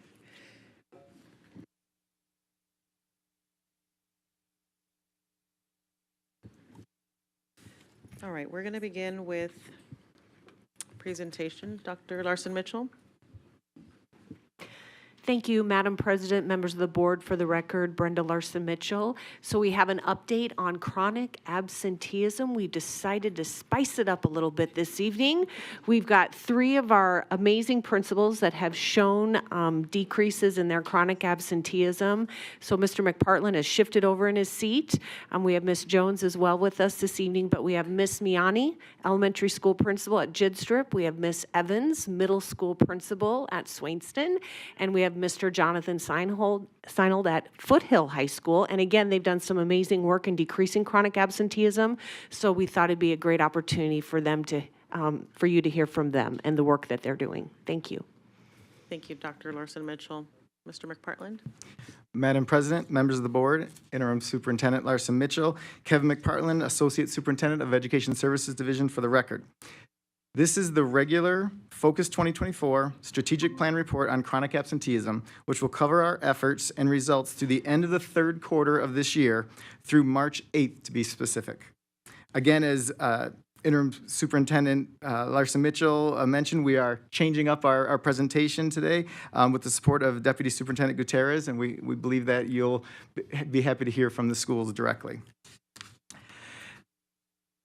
As a reminder, these chronic absenteeism presentations contribute to the vision of the Board of School Trustees under the Student Success Priority and within the area of safety and engagement. As part of the Focus 2024 Strategic Plan, we have presented chronic absenteeism updates multiple times starting in 2019, with the last presentation occurring during the board meeting on February 8, 2024, which, as you may recall, was held in Henderson. Before I review our theory of action, I'd like to restate the definition of chronic absenteeism for you based on some questions we received from past briefings. Chronic absenteeism is the total percentage of students who are absent for 10% or more of enrolled days. In past presentations, we've discussed how chronic absenteeism includes both excused and unexcused absences. In general, chronic absenteeism includes all days that students are away from instruction, regardless of parent communication or reason. This is different than what we may deal with when we have to deny credit for secondary students based on attendance. When we are dealing with denying credit, in general, we do not count excused absences against students. So two very different systems and metrics. Returning to the slide, for chronic absenteeism, we are maintaining our theory of action based on the positive results we are seeing this year, which is that if we work with multiple agencies and district departments, and if we provide high-quality Tier 1 instruction and MTSS supports with effective monitoring tools, then chronic absenteeism will decrease. Our strategies to combat chronic absenteeism are aligned to our theory of action and includes our comprehensive data dashboard, which is used by schools and central offices to analyze student data and develop early warning systems to guide our efforts to support students and families. We also continue to increase our partnerships both internally and externally in the community to provide wraparound services to our students and families. Madam President, with your permission, I'd like to turn it over to Ms. Jones, Director of Chronic Absenteeism, to review the data points for you. Thank you. Madam President, members of the board, Interim Superintendent Larson Mitchell, Danielle Jones for the record. First, I'd like to share the visualization of the chronic absenteeism rate by student group during the first 3 quarters of the school year. The light blue column on the right of each grouping demonstrates a substantial reduction in chronic absenteeism so far this year, from 36% last year to 30.3% during the first 3 quarters of this year. Additionally, the chronic absenteeism rate has decreased for every student group compared to this year. This slide has traditionally been used to demonstrate chronic absenteeism rates. Compared to targets that were set prior to COVID, although the Focus 2024 targets have concluded, we still want to report the data in order to showcase that chronic absenteeism has decreased for all student groups so far this year. Comparing these rates to the same time last year, we see a 6.1% reduction for Hispanic Latino student groups, special education student groups, English language learner student group, and 5.5% reduction for African American student group. This slide demonstrates the gap between the highest and lowest student groups for chronic absenteeism. And again, while the targets have concluded with the ending of the Focus 2024 Strategic Plan, we wanted to showcase that the gap has decreased this year. Last year at this time, the gap was nearly 28%. While we have a lot of work to do still, we're moving in the right direction.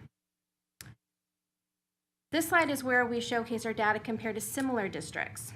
As with our last presentation, we're not able to see mid-year data for these other districts, but I'm happy to report that several of the districts have updated their data dashboards, and with the exception of one district, we're able to see at least provide you the year-end data up to the end of the last school year.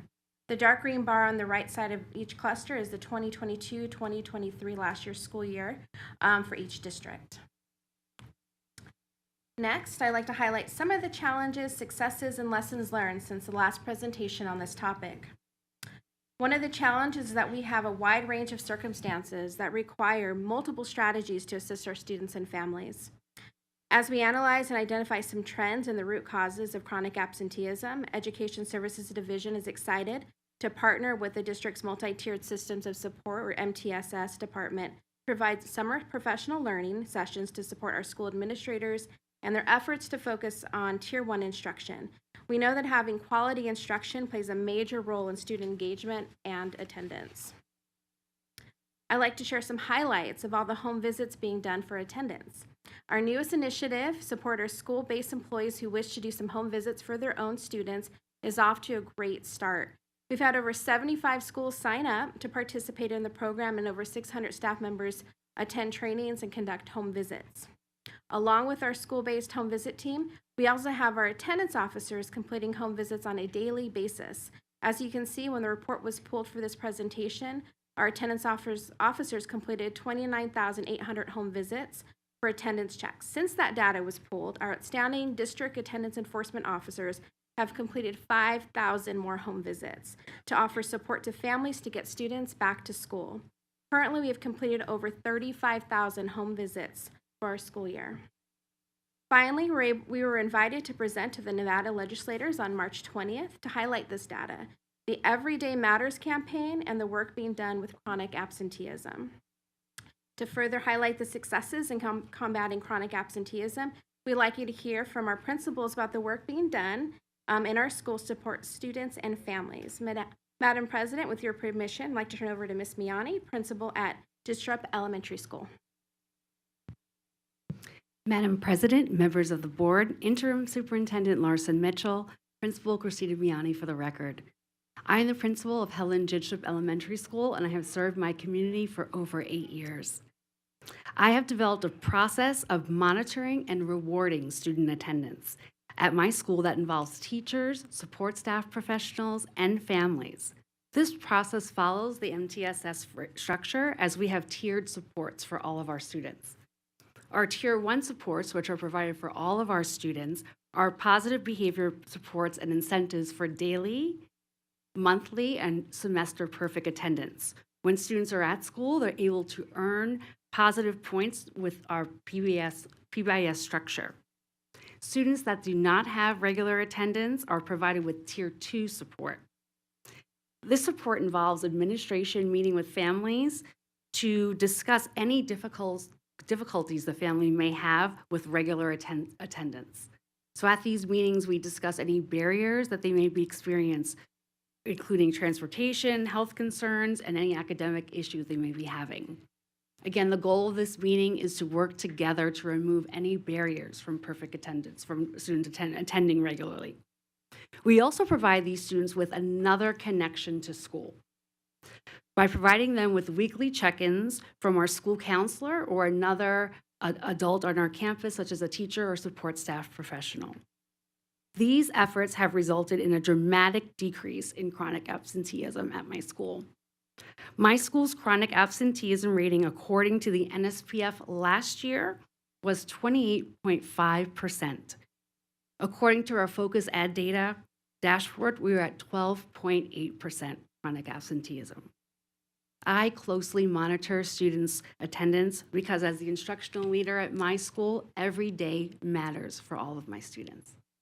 Thank you. Thank you. Madam President, with your permission, I'd like to now turn it over to Ms. Evans, principal at Swainston Middle School. Madam President, members of the board, Interim Superintendent Larson Mitchell, and community members, good evening. Teresa Evans for the record. I'm the proud principal of Swainston Middle School, and I'm excited to share some of the great things that we are doing on our campus. At the beginning of the year, we looked at our chronic absenteeism rate from the previous year and noticed that almost half of our students, of our actively enrolled students, were not coming to school. So we started to take action right away at the beginning of the year by having my counselors, my social workers, and support staff make phone calls to the parents asking, why are your children not coming to the school? What can we do to help? We provided resources and details and explaining to them the importance of attending school. We listened to our families on why their student wasn't coming, and we provided extra resources and told them, again, we were here to help. In March, my team of teachers and support staff worked with ESD to begin home visits, to have face-to-face conversations with families and provide them additional resources and solutions to get their kids to come to school. One example was when our staff went to a home, the parent told us that she wakes her middle schooler up, and then she gets her elementary schoolers ready to go, and she comes back, and her middle schooler is still in bed sleeping. So one of our solutions, and by the way, this house is right across the street from our school. So one of our solutions was to have one of our CSMs, can we knock on the door in the morning and say, buddy, come on, let's go, you got 5 minutes. And she agreed to that. So we've been instituting that, and the student has been coming to school regularly. Since March, we have had over 100 home visits, letting families know we care about them and their students. We also have monthly attendance celebrations for our students that have 2 or less absences. Students are invited to a VIP barbecue with food, music, and recess. Yes, recess in middle school. They need it. Our students are also showing up because of the relationships that my teachers and staff have built. We have teachers who on Mondays give students fist bumps, telling them, we got this week, come on. And on Fridays, they're doing high fives. Yeah, we got through this week, it's the weekend. And every chance I get, I am on the PA, and hi, it's me, I'm the principal, and I have an announcement. You are awesome, and I'm happy that you're here. After every 3-day weekend or long break, I am the first one greeting students when they're coming in the door. I'm so glad you're here. I missed you so much. This was the longest break of not being able to see you. Our PBIS team organizes monthly house competitions where students play mini games to earn house points, and then they use their points to redeem prizes. All of the events and positive relationships that my Swainston's teachers and staff made has caused our chronic absenteeism rate to decrease to 30%. So we were at 50% last year, and now we're at 30%, and we are not done yet. We are still continuing to brainstorm ideas to have our students come to school every single day. Thank you. Thank you, Ms. Evans. Next, Madam President, with your permission, I'd like to turn over to Mr. Seinel, the principal at Foothill High School. Madam President, members of the board, Interim Superintendent Larson Mitchell, Jonathan Seinel, Principal of Foothill High School for the record. Through a team effort, we are excited to announce that Foothill High School chronic absentee rate has decreased from 35% last year to 23% this year.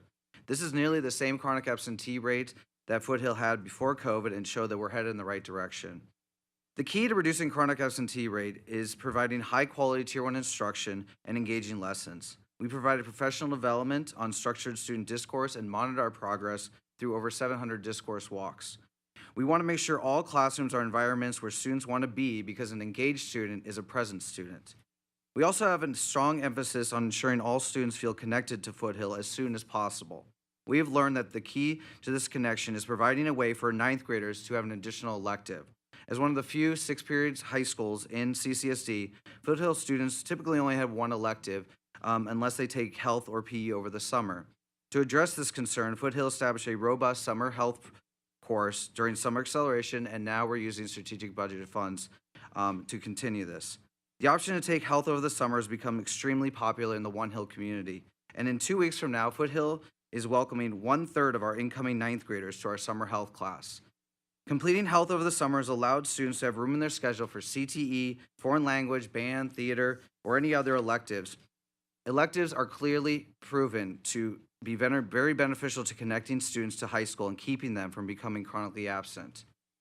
For students who need Tier 2 interventions, our counselors and social worker provide support to students and families. These team members address the diverse factors that contribute to a student's excessive absences.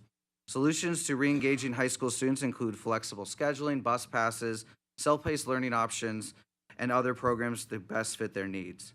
We've also implemented more effective denial of credit processes as supported by ESD. All members of the administrative team hold appeal meetings earlier in the semester than ever. We have found that proactively working with families to identify obstacles midway through the semester rather than waiting until the end of the semester has been very effective in improving their attendance and being successful in classes. The newest initiative we have implemented to address chronic absentee rate has been our home visit program with the district attendance enforcement officer support. Teacher leaders actually run this program, not administrators, and it includes several support staff members as well in the team. The diversity of perspectives has been very beneficial in connecting with families differently and has shown success. In fact, last week, our team conducted 7 home visits, and now 5 students are consistently coming to school.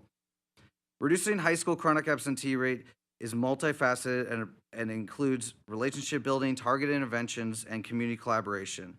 By implementing these strategies with dedication and persistence, Foothills create an environment in which students feel empowered to regulate and succeed academically. Thank you for your attention to this important issue. Thank you.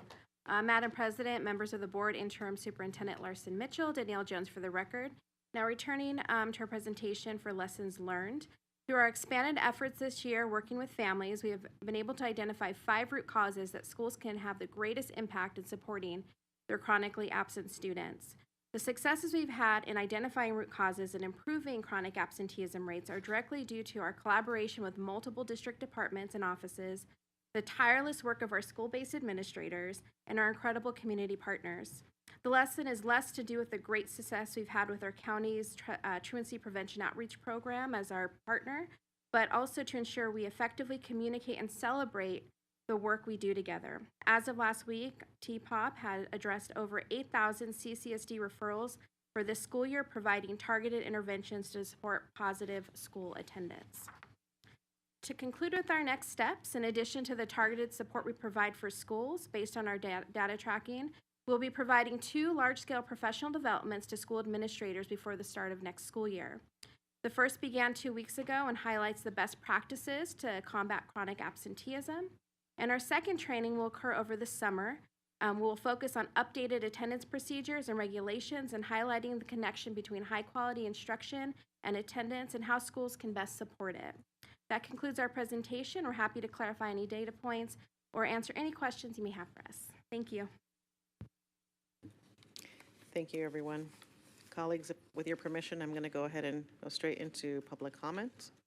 I have 2 individuals who signed up in advance, Autumn Tampa and Dr. Beamel. Come on up.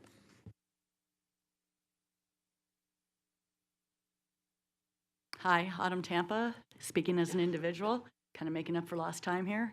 That was just a wonderful, wonderful presentation. It just really touched my heart to hear that you guys are doing all that, and your excitement and enthusiasm reignited mine, so thank you. Appreciate that. I think, COVID definitely messed us up, but before COVID, there were those problems. And I can think back to some experiences, but I'm going to just talk a little bit about a couple of children that have been absent in a classroom that I'm substitute teaching. And, and I usually check in with the kids, why were you absent? Are you feeling better? Oh, no, well, I was taking care and helping my mom do the laundry because she's pregnant and she couldn't do the work. And this was a 3rd grader, okay? I said, oh, okay. Probably over when I was working as a Zoom tutor, there were different students that would tell me that they were home taking care of their sick brothers and sisters because moms and dads couldn't stay home. So I think you guys are definitely on the right track of finding out the root cause and helping them get the services they need. But that is definitely still happening. And I always work in the high-risk schools, so I hear probably more stories than everybody or people who don't work in those schools. But this was wonderful. It just really, really touched my heart, so thank you. Thank you. Dr. Beamel?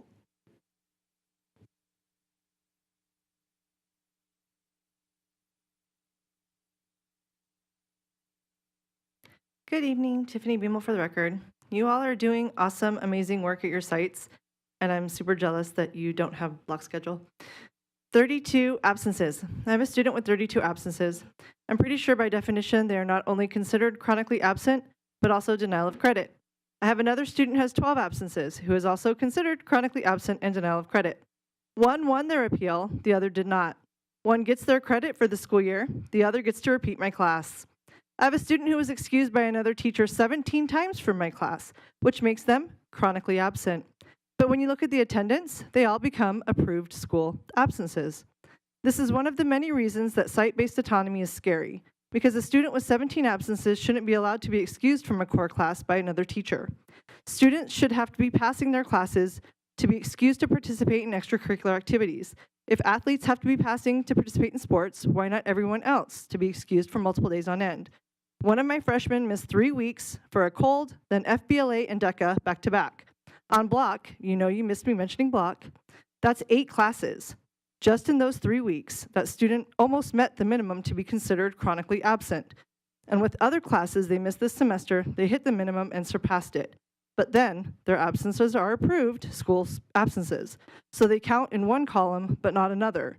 When a student can miss 30 classes and still get credit, it makes me wonder why we don't just offer credit by exam, or how we even meet seat time minimums, or why this even matters.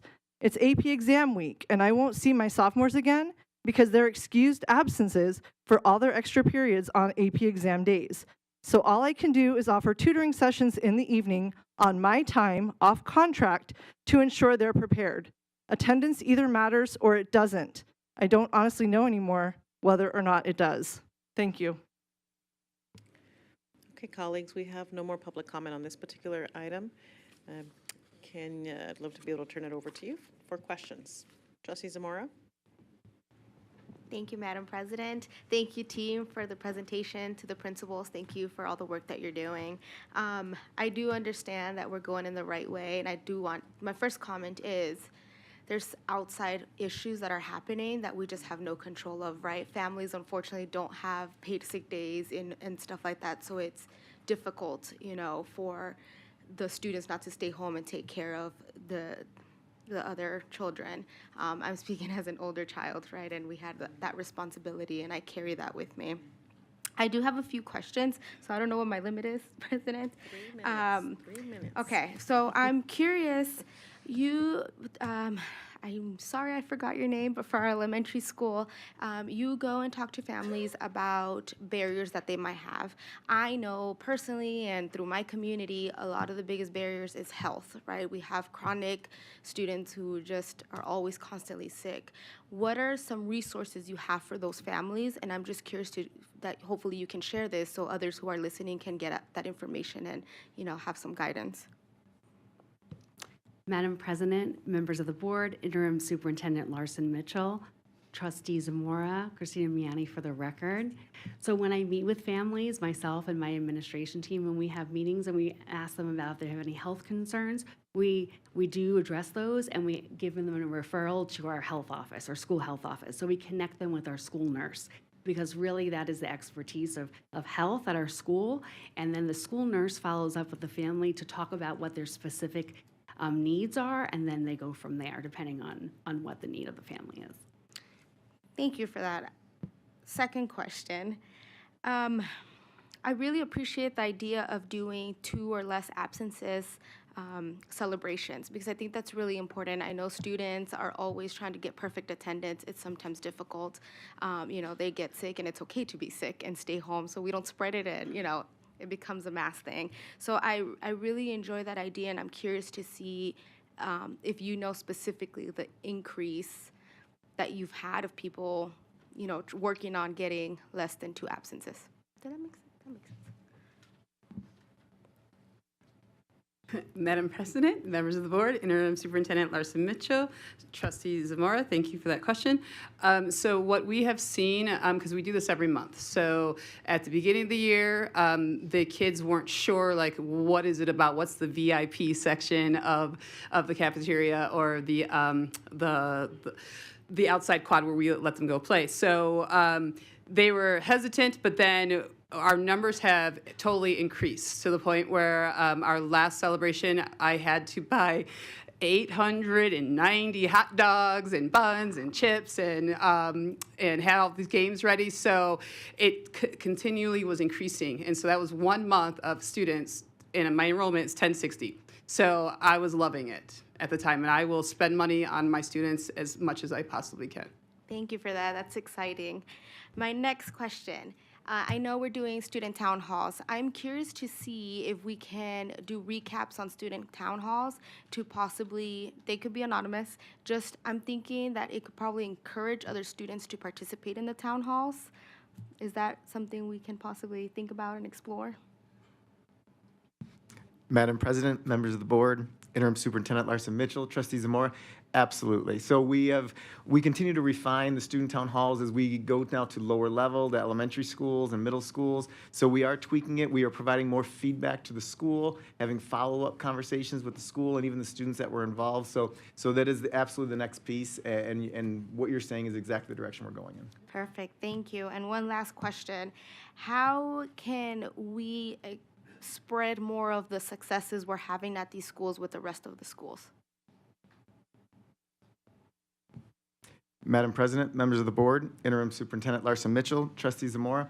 So that is exactly the goal, and that's this being one of those steps, right, of just celebrating this. We do put out best practices through the Office of Chronic Absenteeism, during feeder alignments, we see one thing happening at a school, expanding it to the other. So that is really kind of the secret sauce, right, is when we see something going well, we got to share it. So that's exactly what Ms. Jones does in her office.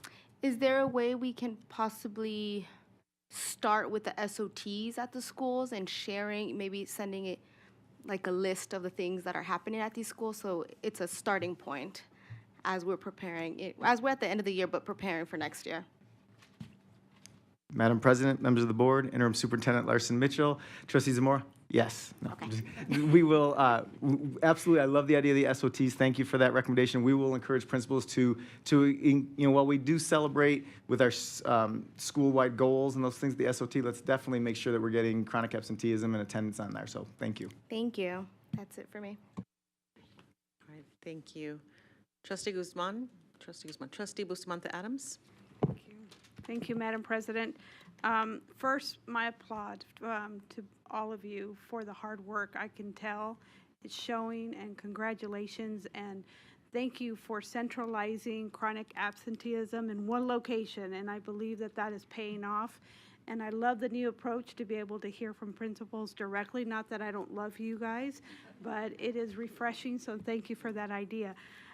Just a thought, you mentioned at the beginning of your presentation about the definition of chronic absenteeism, and I think from a legislative standpoint, it's not in this particular group, but just thinking about that at the state level and what we can do, and that's for my fellow trustees. But my two questions are, one, so I know that the Clark County through TPOP has dedicated $6 to $7 million for this topic. And so my question is, I know we are starting to build alignment so that there's not duplicative efforts, right?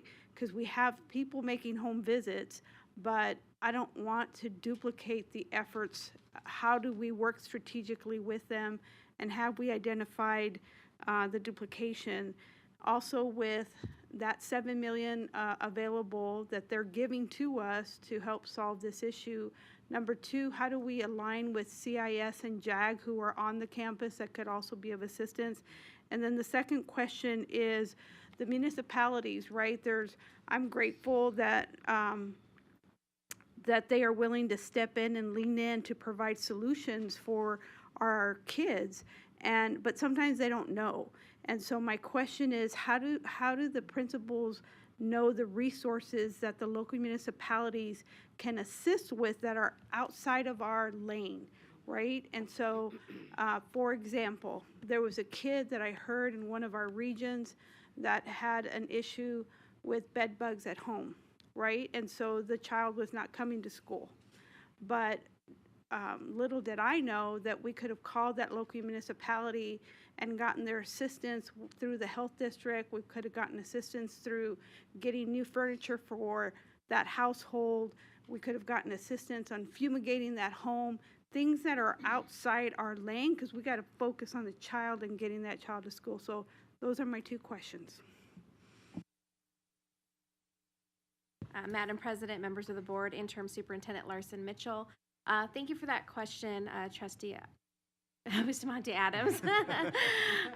So, starting in this position, I was connected to TPOP pretty quickly, and I know that we're working with other community partnerships like the ones that you mentioned to try to streamline those resources to those families.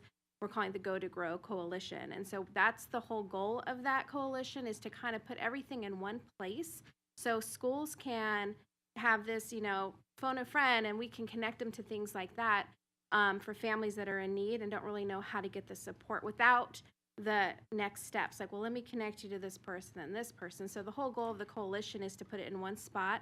And in my role as a CCSD representative is to make sure our principals and assistant principals know it's available.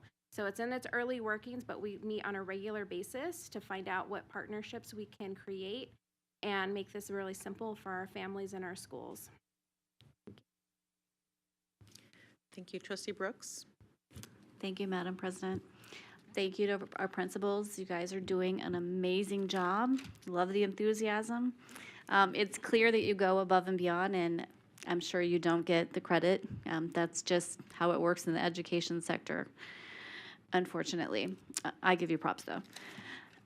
My question is about some of the data that's presented specific to home visits. Is that inclusive of the visits that are by partners like TPOP, or is this just CCSD internal staff?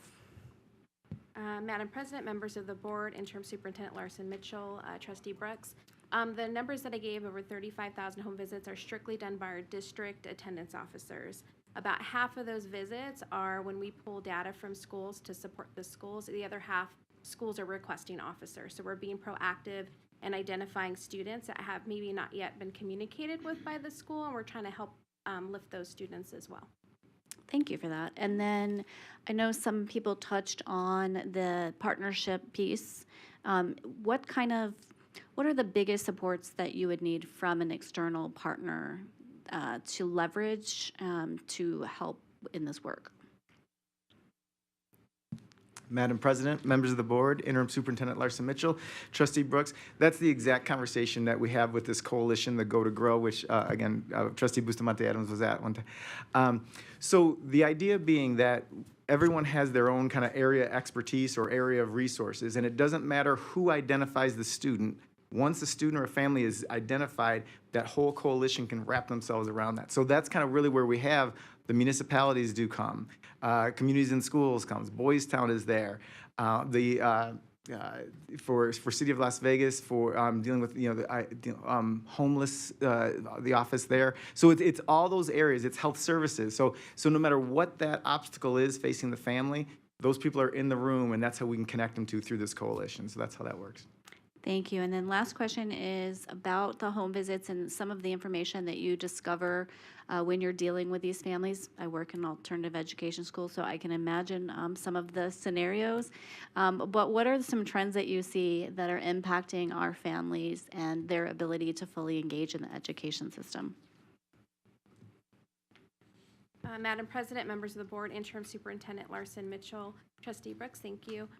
So we hear so many different stories, and they all lead back to those 5 root causes. You know, we hear about the child care, we hear about health issues, mental health issues that they need support in, whether it's our attendance officers going to the homes, they're trained to, kind of guide them to the resources necessary. Our home visit, if the teachers are going, we have the attendance officer with them. So if they don't know, particularly where to send the family, our officer can guide them with that. But going back, looking at the root causes, we're seeing all of it, and that's really why the home visits have been so beneficial, because now we can actually know what that particular family is going through and not just trying to guess that they're just not coming to school. Okay. Thank you for the clarification and for the presentation. Thank you. Trustee Cavazos? Thank you, Madam President, and thank you again. I love this new format. I love especially that we had elementary, we had middle school, we had high school, had central. Love it. We're making Mr. McPartland work too hard here tonight.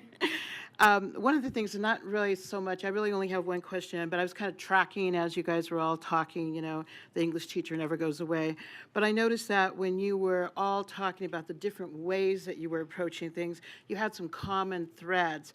And the ones that I identified were that you were identifying the why of why they were not there at school, and then making the human connection through the reaching out with the home visits, having your social workers and the counselors check in, and you were all doing kind of like different things at the different levels, and then you were building the relationships. That really stood out to me. I could hear it in your enthusiasm when you were talking about your different methodology.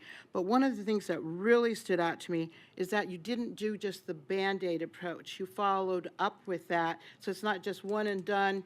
Let's just go ahead and do this. We hope the kid does okay, but you're following through with checking in with them. So my question after all that would be, with the consistency, how can we generalize all these things that are going so well with basically to all the school sites so that we don't have the concerns with different things happening at different sites. Because you guys were amazing on the different methodologies they're using, especially like the thing about the extra elective. I really like that.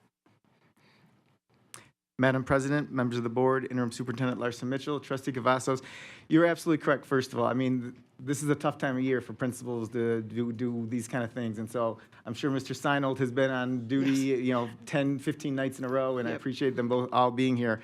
And so these are superstars, right? Obviously, there's 100 other principals, as you see from the data where we're going, every student group across the board, we're seeing decreases. So there are hundreds of principals that could have been here tonight.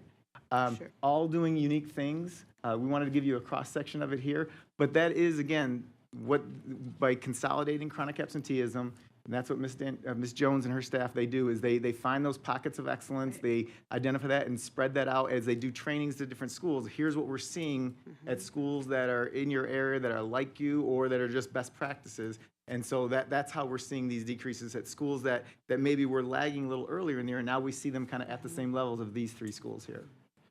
Thank you, Mr. McPartland. Again, congratulations to you guys for your decreases in absenteeism. I know that you're going to continue with this, and I can see the enthusiasm. I'm sure from visiting so many schools that your enthusiasm trickles down to your staff also. So I commend you, and I thank you for your work. Trustee Sparza-Stroffigan. So, what can be said? Thank you for the very hard work. People only that have done the work understand the work. So thank you for that. And I think it speaks volumes that you are serving the communities that you're in, and your families trust you because of the relationships that you've built. So I just want to applaud you for all of the hard work. I want to get into some of the weeds, Mr. McPartland. I was kind of doing some math, and so applauding the fact that about 75 schools are participating in the home visits. Out of maybe approximately 378 schools that we have, that's about 20%. So what is your plan for scaling this to all schools? And I know that's not going to happen in a year, it's going to be years, but what does that look like for the future? Madam President, members of the board, Interim Superintendent Larson Mitchell, Trustee Sparza-Stoffergen, thank you for the question. And that, again, this was a program that we were able to implement with Ms. Jones by using a grant that was from another department. And so the initial startup of this to finish this year in the 4th quarter was just what schools are interested. And that's 75, so 20% jumped at the chance to do extra work to help chronic absenteeism at their schools. So now from here, now it becomes a best practice, and now it becomes, as we see schools that are maybe not as successful as these 3 schools here, that becomes part of, okay, now, not a volunteer, let us bring this to you. So this is the initial rollout. So at 20% we're actually pretty happy with, but again, because it's all volunteers who jumped on the first run of, would you be interested in doing this with us? Thank you for that. The next question that I have is about the attendance officers. So 29,800 home visits. I asked you this in Henderson, so I want to come back to it. How many of those points of contact have we seen actual data of return of students to school? And are we tracking that as well? Madam President, members of the board, Interim Superintendent Larson Mitchell, Trustee Sparza-Stoffergen, the principal in you, love it. So absolutely, it is a data point we are tracking at this point. So not very extensive, not very cumulative, nothing that we're ready to share, but from that meeting, definitely we are going through is of those students in there who are coming back at the school sites, that's where we're really tracking with those school-specific sites. And Mr. Seinold has had a specific mention of the first 7 home visits he did, 5 of those kids returned. So it is something we're tracking. Not very expansive data yet at this point, but absolutely. Okay, thank you for that. And Trustee Johnson had to exit, so he asked me to ask you the question. It's not mine. I saw it on your slides, but he wants to know specifically what trends are you seeing for kids not coming to school? And it's maybe more of a principal question, so maybe we can hear, because you serve different communities. So could they each just take like 20 seconds to share trends of why kids aren't coming, specifically for your community, is what he wanted to know. Madam President, members of the board, Interim Superintendent Larson Mitchell, Trustee Esperanza Strofagan. Christina Vianney for the record. So I serve a community of pre-K to 5th grade at a Tier 1 Title I school. So a lot of our trends are students who are going and visiting other family members out of town, taking extended vacations sometimes. Also, for our students in kindergarten, it's usually the first time they've been within a school setting, and they are sick a lot. So we talk to our families about that this is going to happen. What are sometimes they're still under the impression that they have to be out for a whole week if they have a sniffly nose. So we talk to them a little bit about that. So those are mostly the trends that we see in our school, in my elementary school. Madam President, members of the board, Interim Superintendent Larson Mitchell, Trustee Esparza. Okay. Teresa Evans for the record. For our school, the trends we're seeing is students feeling that they are being a little bit of bullying going on, and so we start investigating those situations and going in down the discipline route. We've had ones where families are, they don't have a sitter for their youngers and they have to go to work, and so our middle schoolers are staying home. They have things that they're helping out around the house, and so we are now looking at those and coming up with solutions of what resources can we provide and outside community resources so that you can get help. So, because I want your middle schooler at my school. So that's what we've seen. Thank you. Madam President, members of the board, Interim Superintendent Larson Mitchell, Trustee Esparza Stoffergen, Jonathan Sonnell for the record. So I think for high school, our zone is massive, and so what we're finding was students were talking about missing the bus that was coming at 6:30, and they weren't able to get on weren't able to get to school. We had other issues with, they were working late. I would say over half of our senior class works because they get out early and they might work an 8-hour shift or they stay late, and so they have a hard time getting up and coming to school. Other ones would say, well, I can just do everything on Canvas, or I know I have a substitute that day, so it's not a big deal if I miss it. And then you also have the issue of the extended vacations and so forth. And so we actually worked with our middle school feeder, Mannion and Smalley, where most of our students were coming from, and explained to parents about the importance of just because you turn in a note doesn't mean that everything's okay. The student also missed a whole week of school, or just because you decide that you want to go on vacation, realize they're missing instruction and it's going to hit them. And so I think we've seen improvements in chronic absentee rate through our whole feeder alignment that way as well, just explaining what is going on. But we also have a lot of the same issues with students who are disengaged. A lot of parents are coming to us asking, can you send out a truancy officer? Can you help us with our high school student? They're just totally done. And so we have worked a lot with our social worker and counselor on that as well. Thank you. Trustee Johnson through Trustee Esparza-Strophigan. I'm going to turn it over to, is it okay if I go up to the colleagues on the cloud? Thank you. Before I turn it over to Trustee Bustamante Adams. Trustee Guzman, do you have any questions at this time? Thank you, President Garcia Morales. I just have a couple. First, I just want to thank your leadership with this. I wanted to talk to you about the busing, and Mr. Seinels actually was talking about it. He alluded to it, the busing issue. Are you finding that by using public transportation, that students are not coming to school as much as if we had a yellow bus for them? Madam President, members of the board, Interim Superintendent Larson Mitchell, Trustee Cavazos. Oh, sorry, no, Guzman, sorry. Or Guzman. Sorry, it's I all heard right. you. It's all right. I'm just your trustee. Yes, sorry, just sorry. hanging out. She was my one at 8 text. Sorry. Jonathan Sonnell for the record. We haven't looked at the data. We haven't heard that. I think actually having the bus passes, our students who live along Boulder Highway, they have the bus passes and there's a bus every half hour. That's actually more convenient for a lot of them than the school bus that comes one time at 6:30, and they're not. Once they miss that, they're out, and they have to look for a ride, and sometimes their parents aren't able to give them one.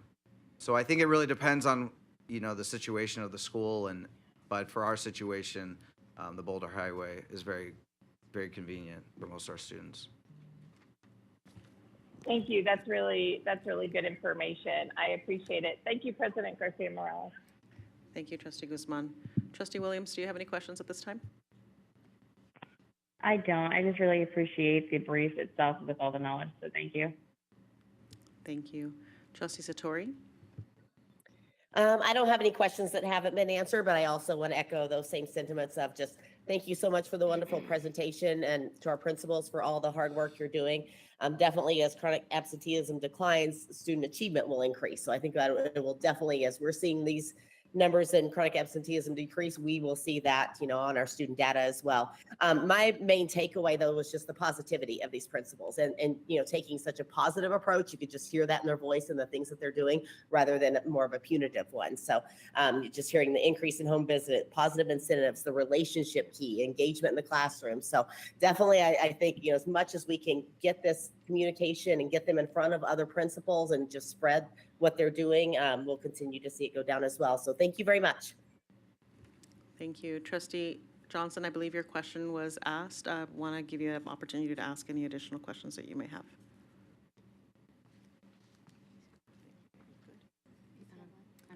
I believe he may be good, otherwise he'll jump in.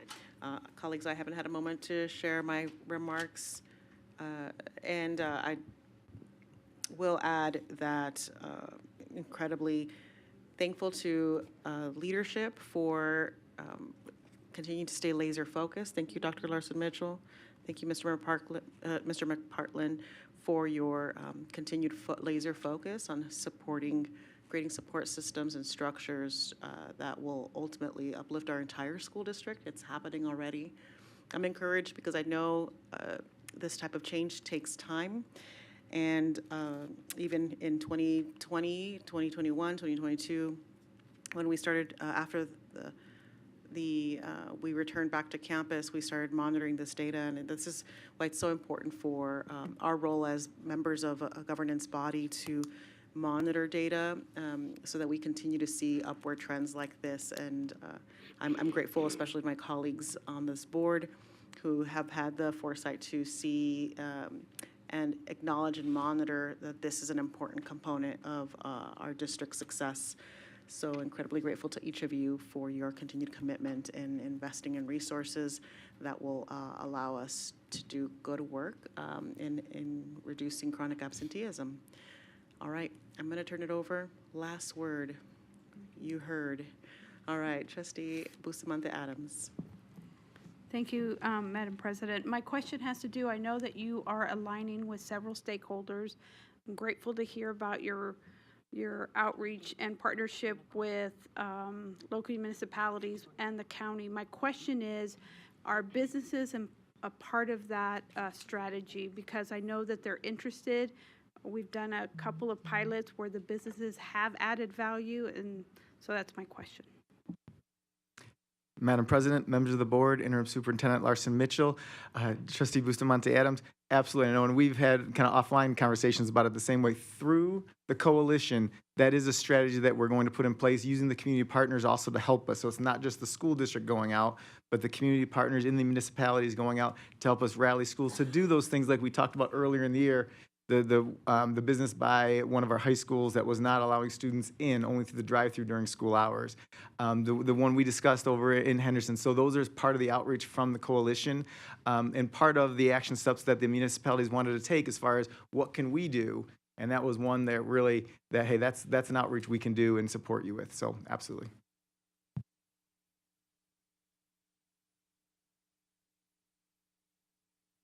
Excellent. Thank you very much, colleagues, for those questionings. Thank you, everyone, for your presentation tonight and for your time. Please continue to do the great work that's happening in our district. Okay.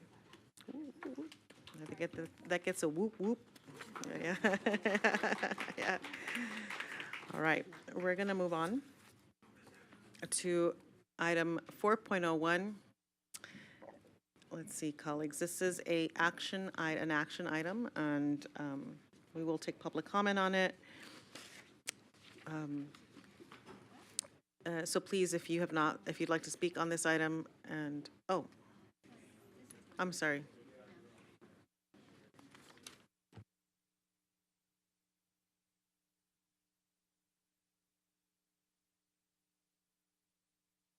Oh, you're right. We do need a vote. Forgive me, colleagues. Please stay put. We need to take an action on item 3.02, a presentation we just heard on chronic absenteeism.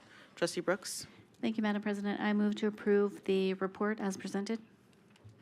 Thank you, Trustee Brooks. Trustee Cavazos? Thank you. I will second that motion. Thank you, Trustee Cavazos. Colleagues, we have a motion by Trustee Brooks, a second by Trustee Cavazos. Please cast your vote. Trustee Guzman? Aye. Trustee Williams? Aye.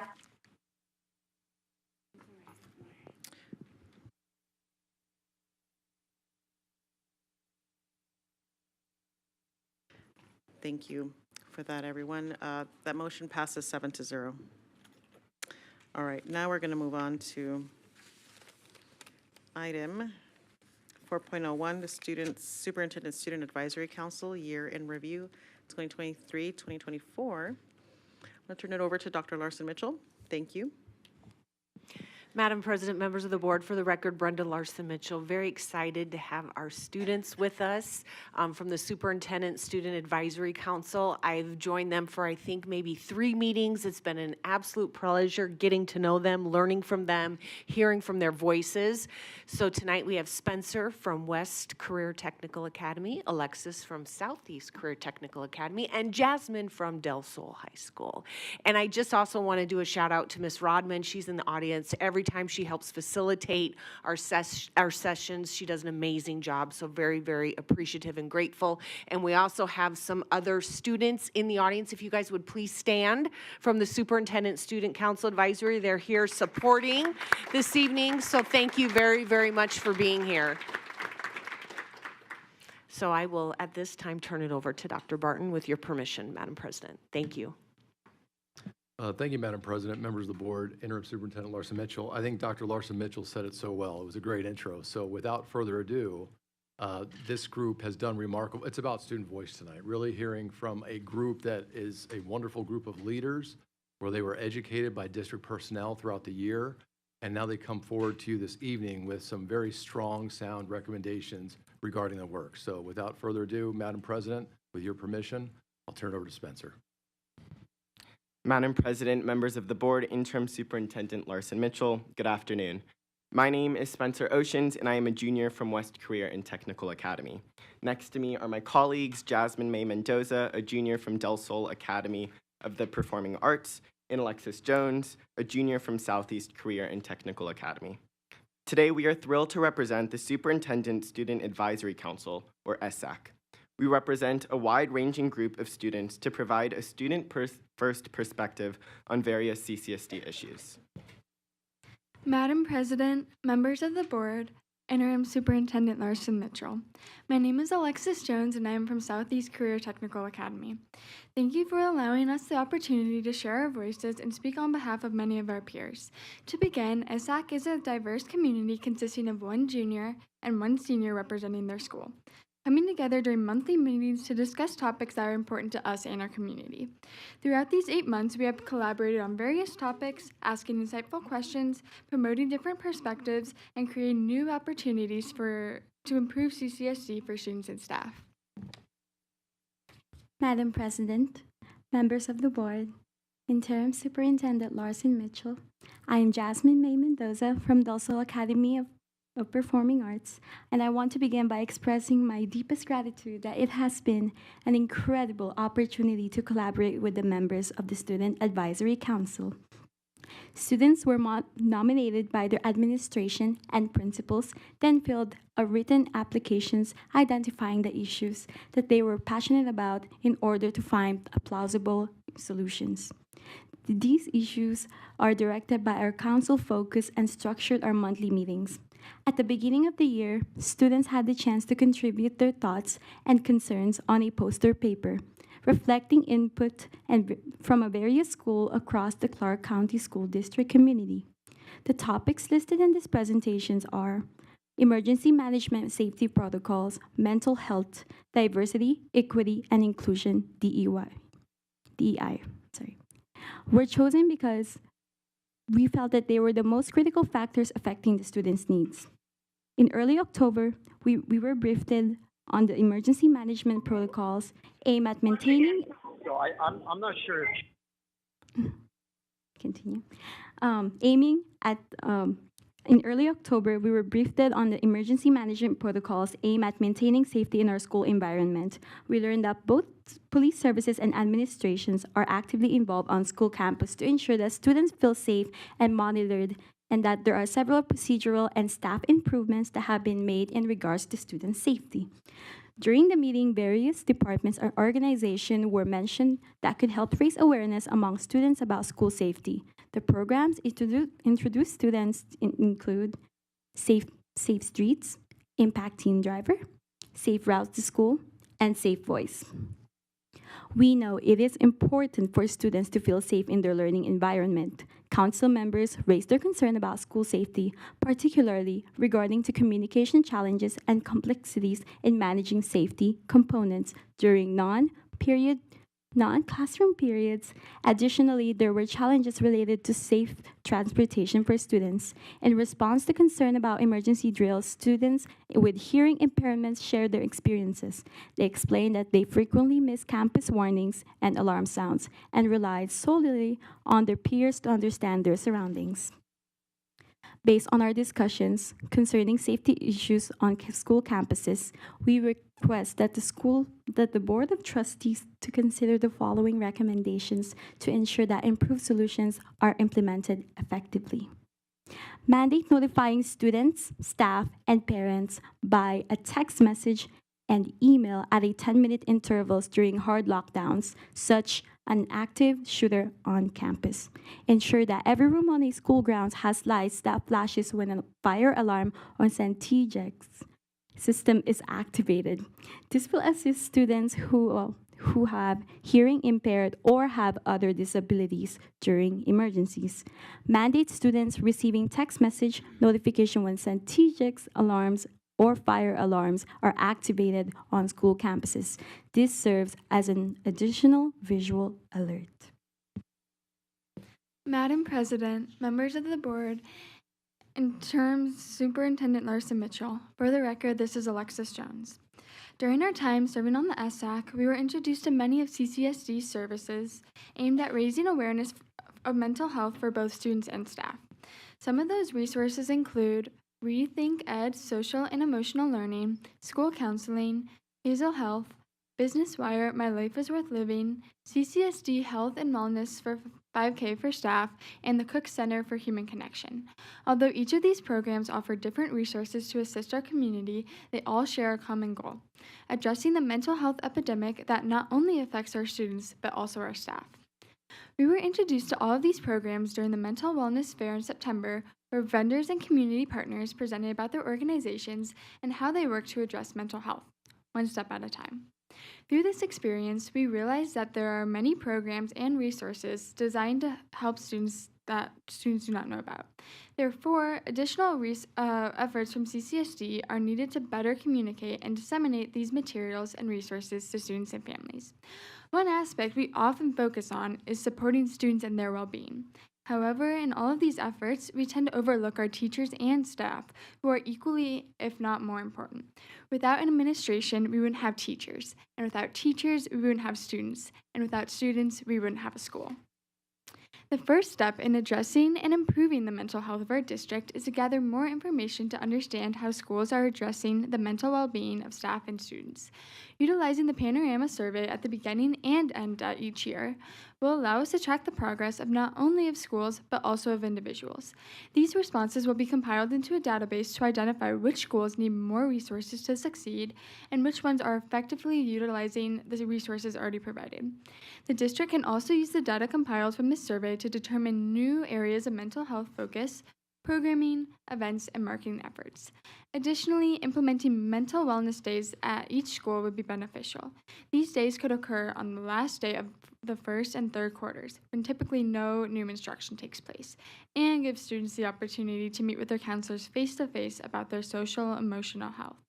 During these days, students would also have the opportunity to talk to their counselors about staying on track and participate in stress-reducing games that also keep them mentally challenged. Madam President, members of the board, Interim Superintendent Larson Mitchell, for the record, Spencer Oceans. The final pillar SAC seeks to raise awareness for is diversity, equity, and inclusion, or DEI for short. CCSD prides itself in our diversity. As the 5th largest school district in the country, we are home to a myriad of races, religions, and genders. Thus, DEI is as important as it has ever been. Over the past 8 months, we learned that the CCSD Equity and Diversity Education Department's mission is to celebrate the diverse voices and perspectives within our district. Additionally, both internally and through valued community partnerships, CCSD helps provide valuable services at the Family Support Center, Just One Project Marketplace, and Family Engagement Centers. In January, we learned a unique framework for district DEI in the form of an ATM machine. When CCSD makes a deposit, such as investing financial means into DEI, they generate a withdrawal, such as valuable resources. It is paramount for the district to continuously check the balance by evaluating the success of said resources. We also discussed the lack of promotion for non-English speaking individuals. Finally, we realized that the diversity of school staff doesn't always reflect the diversity of most student campuses. As mentioned in the ATM framework, the more money fueled into DEI, the more resources that are generated. And the more resources that are generated, the more students, teachers, administrators, and families thrive in CCSD. Thus, we recommend boosting funding to enhance promotional efforts. Moreover, we suggest cultural education during staff development days and promotion for student affinity groups. Admittedly, that was a lot of information. Our single biggest takeaway from 8 months on SAC is that countless resources already exist, but students are not exposed to them. The Family Support Center, Big Brothers Big Sisters, Hazel Health, and other life-altering programs are undermarketed, which prompt our 2 primary recommendations. 1, integrate a QR codes onto the back of student IDs, and 2, include a direct link button on Canvas or Infinite Campus. These links would take students to a new page on the CCSD website entitled Resources. Simply, this tab would simplify and streamline valuable resources straight to students, parents, and educators. The page would also have a search tool and chatbot to assist the user in finding the perfect resource for them. Addressing the aforementioned marketing issue, as well as emergency management, mental health, and DEI has significant ripple effects. We strongly believe that allocating time, energy, and financial resources to these areas will affect other prevalent issues, such as chronic absenteeism, school culture, student-teacher relationships, social-emotional learning, and much more. Before we conclude, we would like to thank Dr. Larson Mitchell, Dr. Barden, Dr. Keating, Ms. Rodman, and our peers who served on the 2023-2024 SAC for their continuous support. We would also like to extend our gratitude to you. We hope that increasing student voice will inspire other students to create the change they want to bring about and shed light on critical areas within the Clark County School District. We look forward to the development of SAC in the future. Thank you for your time, and do you have any questions? Maybe. I think we do have a couple of questions. You all have done extraordinary. Thank you, Spencer, Jasmine, and Alexis, and of course, Dr. Barton. Colleagues, I want to clarify, this is not an action item. However, I will entertain questions for our students today. I'll start with Trustee Bustamante Adams. Thank you, Madam President. Thank you for the leadership at CCSD for your involvement with these students and the investments that you guys make. I was able to be at your last training, and so my questions are, 1, not every school sends students to participate. So if you have any feedback for us on what we could do better in order to get more student engagement on this advisory group. Number 2, on page 8 on mental health, Dr. Barton, they didn't mention, and I always get this, I always mess it up, but it's Hope something. It's the peer squad. I don't know why I can't remember that, but it's the peer-to-peer, and I don't know if the students got a chance to hear about that. That's where the peers students connect with other students that may be needing some mental health services. And then you answered my third question, which was about the marketing and how we could, what we could do better in order to increase the marketing efforts. My question on that was, did you put a price point associated with that QR code or putting it on the back of the badges? Thank you. And I'm very impressed. You're very articulate and professional, and our future is bright for our region, so thank you. Madam President, members of the board, Interim Superintendent Larson Mitchell, Trustee Bustamante Adams, for the record, Spencer Oceans. To address your last question, although we didn't identify a price point, I truly believe that the effect of QR codes on student IDs is invaluable if it increases the visibility of these resources to students. Moreover, to your first point about increasing attendance at our meetings, we talked about it on the way here. We are busy students, naturally. Most high schoolers are, especially a council with one junior and one senior, most likely in student government or student council. However, we talked about switching the meetings to a virtual format and also using our internal connections to increase engagement. Great, thank you. Trustee Cavazos? Thank you, Madam President. Okay, I can't even describe to you how happy I am to see you guys tonight. It's been a long time since we had our student voices in this boardroom, and you guys did an amazing job. So Spencer from West Career and Technical Academy, Alexis from SECTA, Southeast Career and Technical Academy, and Jasmine from Del Sol Academy for the Performing Arts. Just briefly, in each of the categories that you did, I know you each took a different section. Just briefly, what would you describe would be the biggest challenge in each of those categories, as you came together to discuss things? What do you think was the biggest challenge? And whoever wants to go first.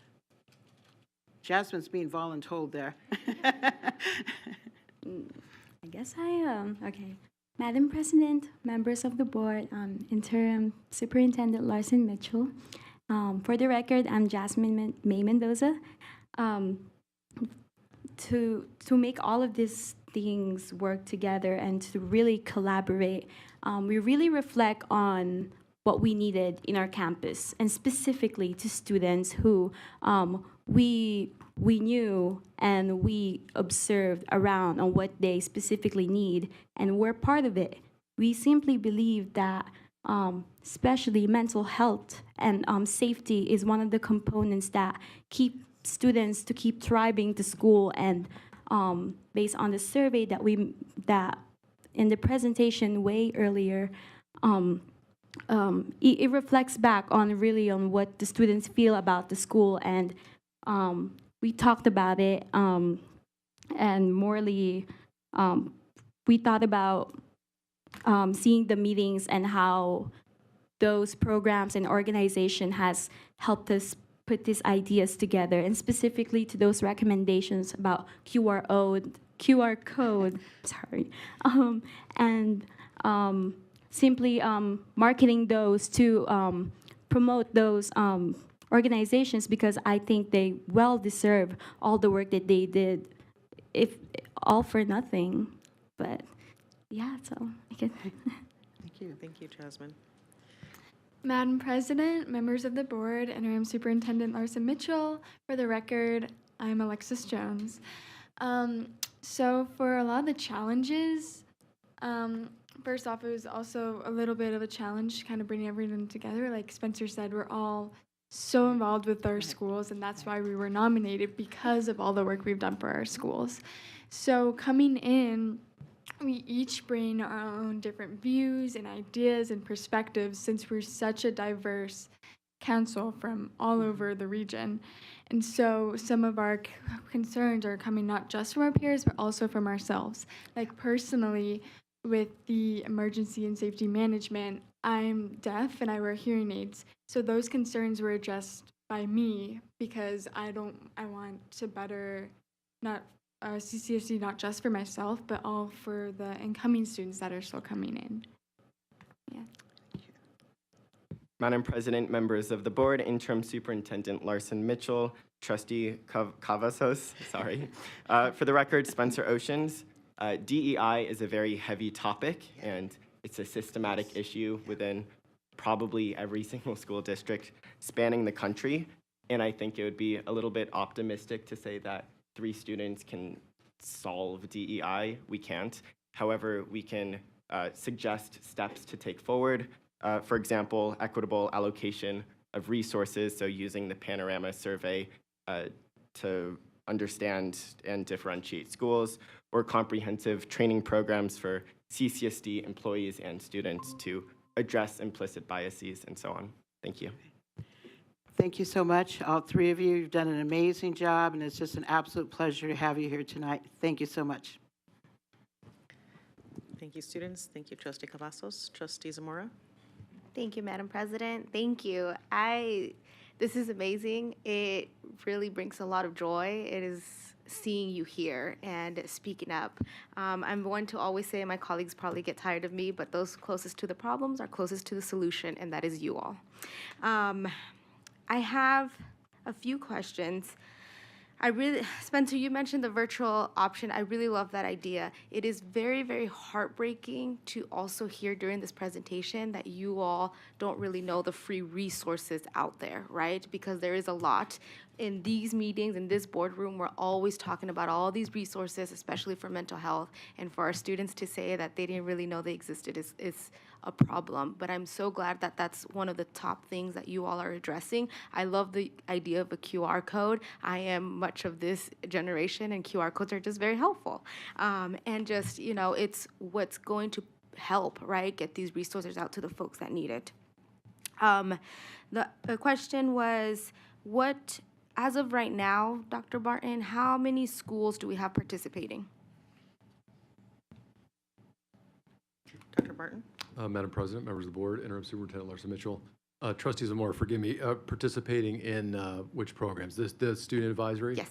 I would have to get you the number as far as, or I may have to phone a friend on this, Trustee Zamora, but Dr. Keating is here, and also Kelsey Rodman.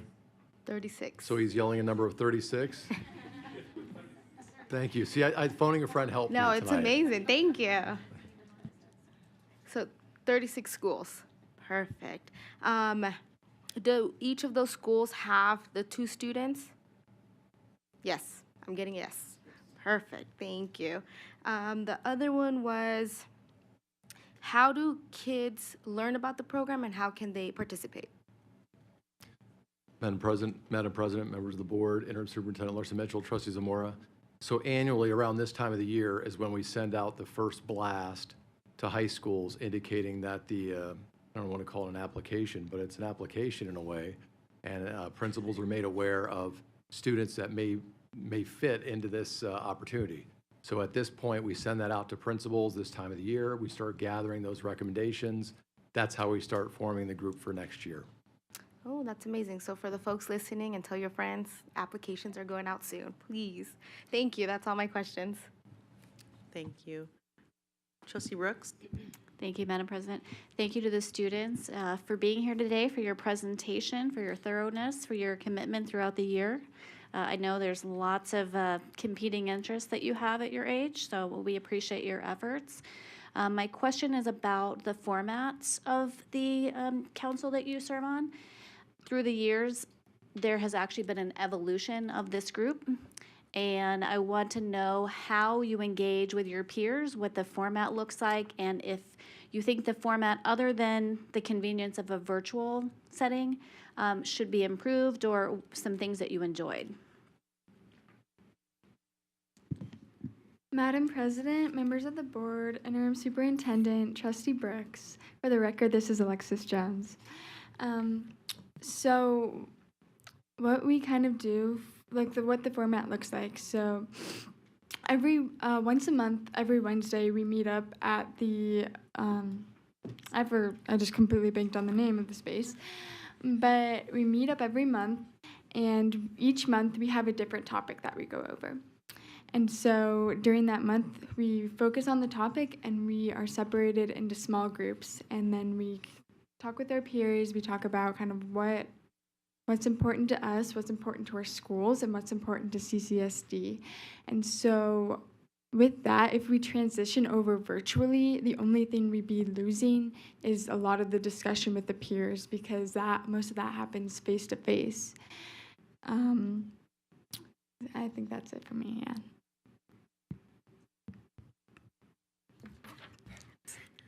Madam President, members of the board, Interim Superintendent Larson Mitchell. For the record, this is Jasmine May Mendoza. So adding into that information, we would set a format where we would collaborate together, but when organization and perhaps special guests would come in our meeting, they would present to what resources and information they have for students and how we can basically promote it how their marketing works. And we as a student in ASAC meeting perhaps discuss on how it could be better and how it could how that information could actually help students, because we're all here for the information and resources that could provide us, the staff and parents, to actively make us go to school even more. Perhaps chronic absenteeism, yeah, if I said that right. But that's all I have to say. Thank you. Madam President, members of the board, Interim Superintendent Larson Mitchell, Trustee Brooks. For the record, Spencer Oceans. A couple other, a little bit more perspective on the application that was mentioned earlier. We had to identify an issue within our district and provide a solution.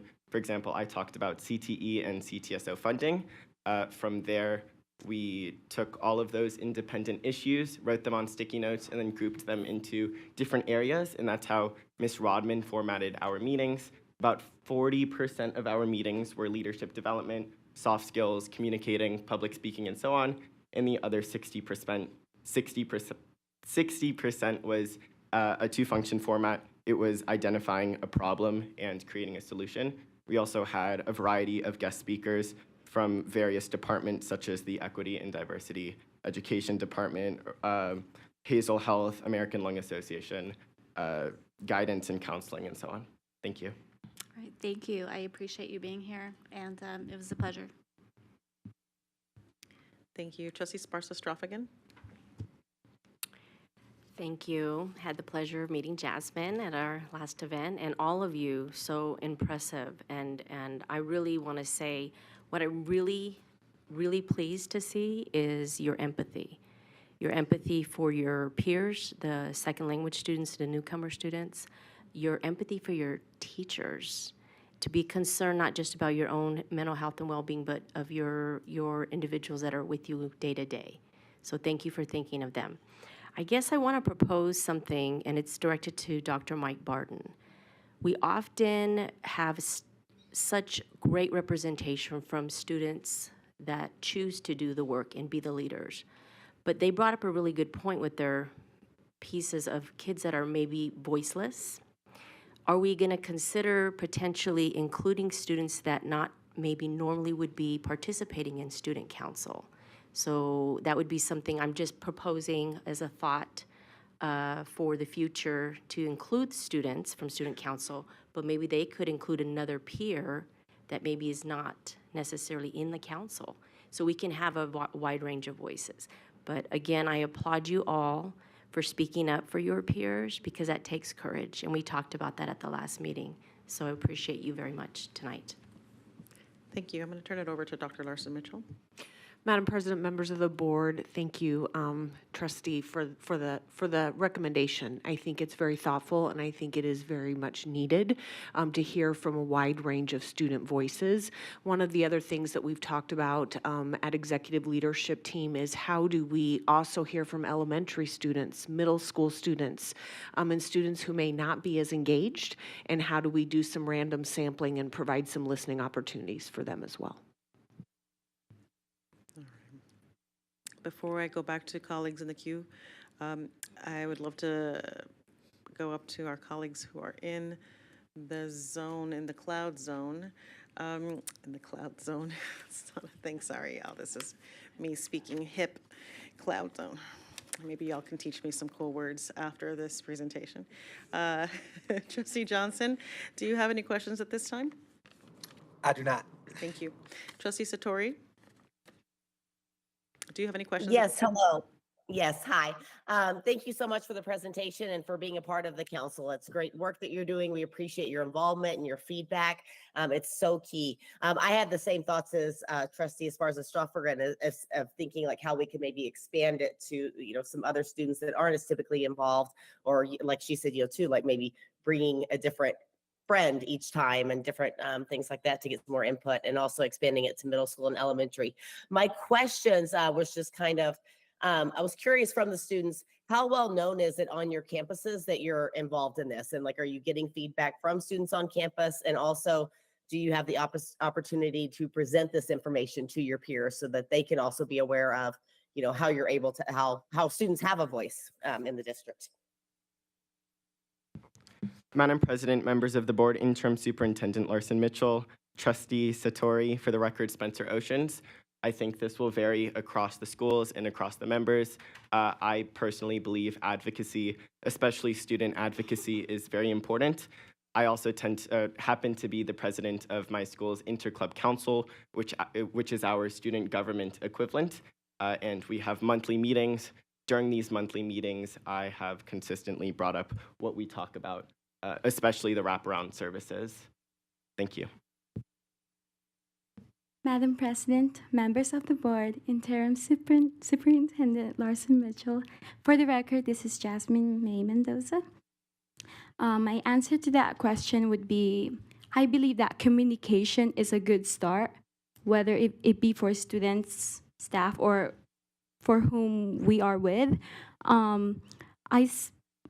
They're well aware of my reputation at my school just by the teachers and administrators so we go on these meetings once a month.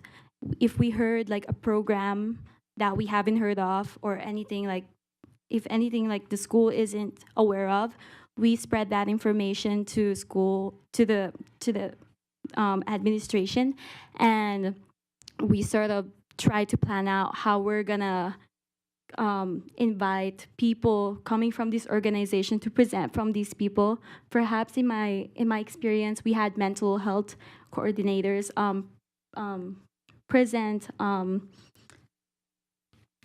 Let me see that program. Hazel Health at my school, and Rethink Ed. It is really helpful for students because many students were surprisingly engaged all of a sudden in class. And by doing that, students were well aware to these programs just little bit, by just communicating this information. Not just, it's not all about advertising and it's about their wellness. It's about their willingness to actually, to whether they're going to participate or not, but at least we got out the information. And that's all from my observation seeing this presentation. So that's all I got to say. Thank you. Madam President, members of the board, and Interim Superintendent Larson Mitchell. For the record, this is Alexis Jones. From my personal experience, we all kind of take notes at the meeting. We all kind of are given a brief overview over and kind of an agenda almost of what is happening at these meetings, and even a note sheet to take place home. So I create my own notes at these meetings, and then I bring them home, and I have a spreadsheet. So it's I love my spreadsheets. So I have a spreadsheet with everything on it. It's based on all 8 topics we've gone over, from mental health to DEI to chronic absenteeism, like whatever we went over, I have it on there. And then you click it and it takes it to the doc of like where all my notes are. And so then I share that with my principal and we kind of go over that, as well as I'm also involved in so many different clubs and student council and whatever. I won't bore you with all those. But but even though we all kind of come from from different schools with different resources, from CTE schools to performing arts schools to even just regular zone schools. We all kind of have one goal in mind: to better CCSD and to make it a more inclusive space for everyone. Excellent. Thank you. That's so great to hear. I'm glad to hear you're communicating on your campuses, and it was great getting to meet you at the last meeting. So thank you so much for all of your efforts. Thank you. Trustee Zamora? Thank you, Madam President. I have one more question. Alexis, you were mentioning during your meetings, you all get broken up into groups. How are those groups determined? Madam President, members of the board, Interim Superintendent Larson Mitchell, Trustee Zamora. So this year actually, we are kind of all walk in, we sign in, and then we kind of sit wherever we want. But we all noticed, we were just talking about this earlier, that we tend to group up and sit with the people that we know or are kind of used to. So next year we want to implement a new plan, so you sit with someone new every single time. So the ideas are always fresh, the people you meet are new, and like we can just keep the new thoughts flowing. Madam President, members of the board, Interim Superintendent Larson Mitchell. For the record, this is Jasmine May Mendoza. Adding on to that information from what Alexis said, one time we had a meeting in ASAC, and we were separated by groups in districts. So district 1, 2, 3, all the way to 12. I'm not sure. We were all separated. I'm not sure which topic, but I'm pretty sure it's the emergency management, which we were meet up with some, I'm not, yeah, there you go, superintendent from each district on how our school was coordinating with safety procedures, methods, and how we could cooperate those things to where we could improve it for the better.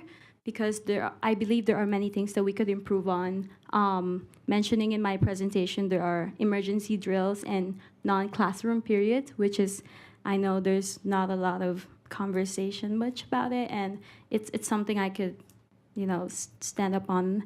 I mentioned that sometimes there be shocking spread of news that is false, and it's putting the school in miscommunication and in panic. So it is really something that could not make me go to school as a student. So just implying that would, yeah, thank you.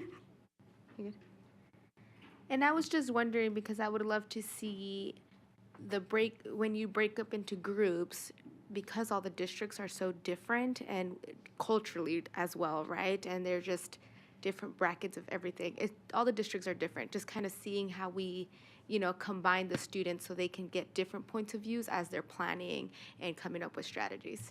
Thank you. Thank you. Trustee Cavazos? Just real briefly, I wanted to catch again, all of you are juniors? Okay, so you have the opportunity to kind of re-up, right? Re-enlist for the council next year. I'm sorry. As a former trustee representative in a different configuration, as Trustee Brooks had alluded to, so I just want to say that I really want to see more of this. You guys are setting the bar here, and this is wonderful. And so I hope that maybe there are a few students watching, or that people here will go ahead and tell about this student participation tonight, because I'd really like to see more of this, and I'd really like to have the trustees become more involved and more cognizant of what's going on with you guys, because as Trustee Zamora said, you're the ones that are in the trenches along with your teachers. I want to reiterate what Trustee Esparza Stoffrican said, that your empathy for your teachers, your staff, everybody at your school is very heartwarming. Thank you again. Thank you very much, Spencer, Jasmine, and Alexis, for your time today. Grateful for your commitment to be here with us this evening and provide us thorough recommendations. I know Dr. Larson Mitchell and Dr. Barton have taken all of these to heart. Thank you for your work, and best of luck this summer. Yeah.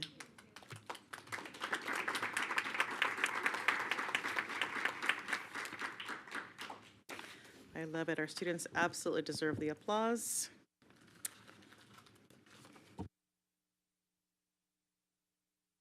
All right, we're going to move on to an action item. This is a 4.02 Superintendent Search Request for Proposal Rubric. This is an action item, so individuals who'd like to speak on this item, please submit your yellow cards for public comment. Otherwise, we'll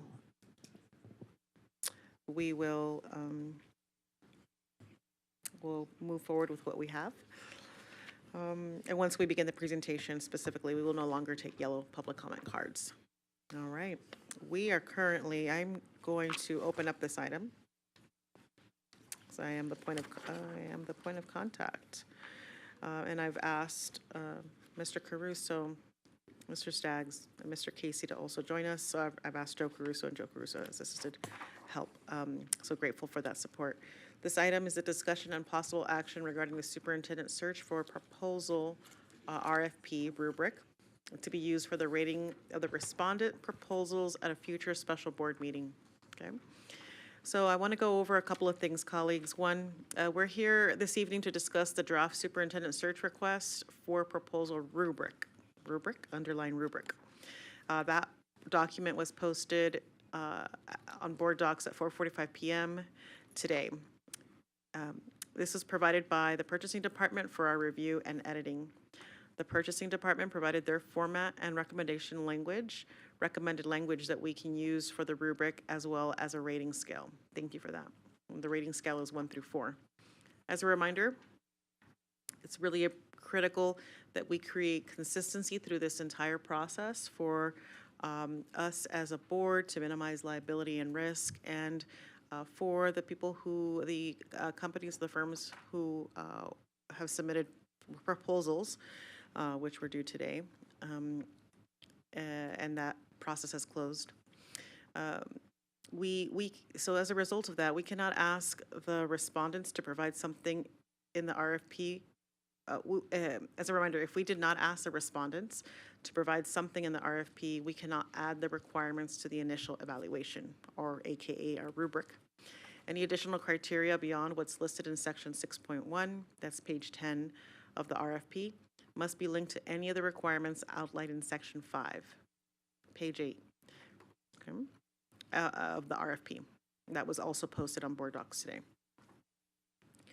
After all the trustees have had an opportunity to provide their feedback, the rubric will be submitted to the purchasing department for the review and finalization prior to the special board meeting on May 15th.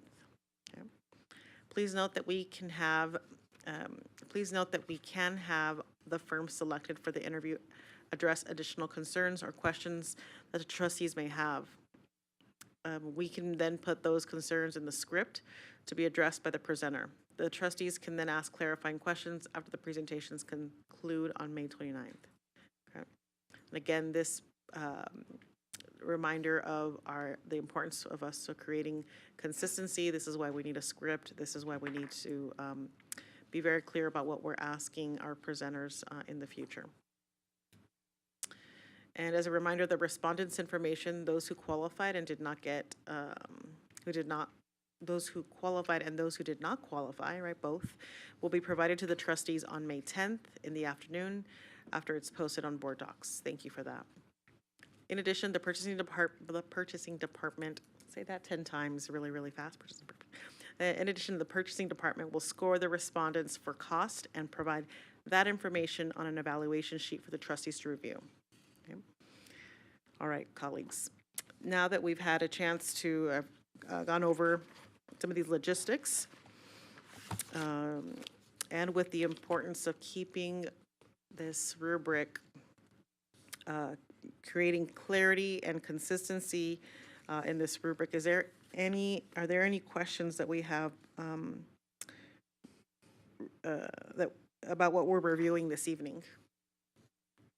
If not, I don't see any in the queue. I'm going to turn it over to, no, I'm not turning it over to Mr. Cruz. I'm actually going to turn it over to colleagues to ask questions. And we have a team here to help us answer any additional clarity questions. Mr. Caruso, thank you for being a partner in this for the board. And if I need additional support, we'll turn over to the team to give us, help us with clarity. Thank you. All right, colleagues, based on the rating criteria that exists, sections 1 through 5 are on reference material 4.02A. Sections 1 through 5 are recommended. Rating criteria, sections 6 and 7, as you see here, will be rated by purchasing. That's not something that the board will do. And we'll get those ratings at a later time during the special board meeting. Colleagues, do you have any additions to this rating criteria? Let's start with additions or deletions. Trustee Brooks? Thank you, Madam President. I went through the RFP. It looks like this aligns to what we asked for, so I'm not sure that we can really add stuff. But my question is, I know we're not going to know who submitted applications, but are we able to know how many vendors that we're talking about, so we can determine how complex this task needs to be? Is that something that we can? Do we know? We don't know. The applications just closed this afternoon, so I'm sorry, we're not able to give you that information. Am I correct, gentlemen? Yeah, Mr. Stas, yeah, that information is not available just yet.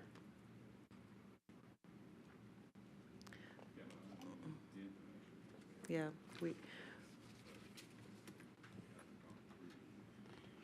Okay, so it sounds like the information is available. They haven't gone through and screened them for who's qualifying. That's fine. My question was how, I know we have the rating criteria, but is the goal here to weight this criteria to determine which one of these we're going to put the most emphasis on? Or is the goal to go through and evaluate the people who submit an application and then rate them in sequential order of who meets that qualifying the most? Does that make sense? I don't know if I'm explaining this correct. Say there's 5 applicants. Would you go through and say, of these 5 applicants, here's the person who has the most experience, here's the person who has the least experience? Would you do it like that, or would you put a weight category for each of these, a weight option for each of these? Given that this is an item that typically is, this section is conducted by purchasing, would love to hear from purchasing in terms of the way that they go about this process.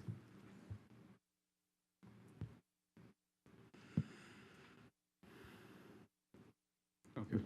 Madam President, members of the board, Steve Saggs, for the record.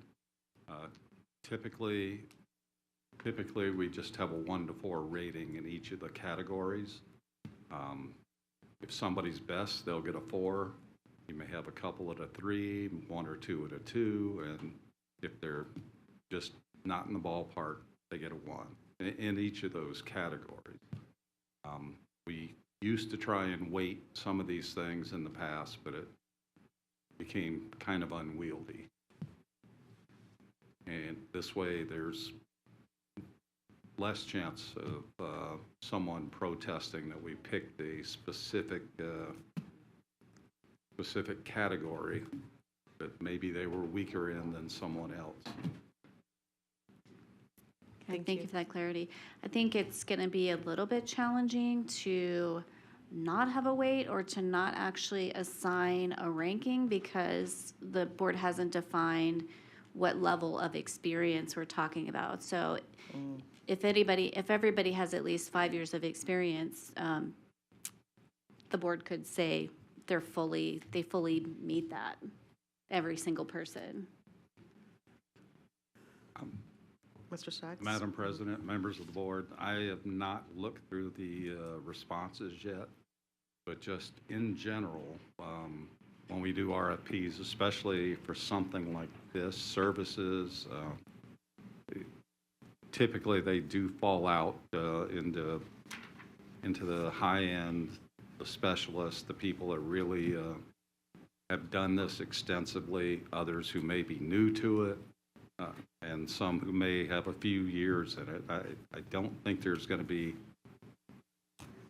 a lot of issue, trying to pick the top however many that you want to actually do presentations, whether it's 2, 3, even 4. Okay, so you think there's enough variability where some of these concerns are not warranted?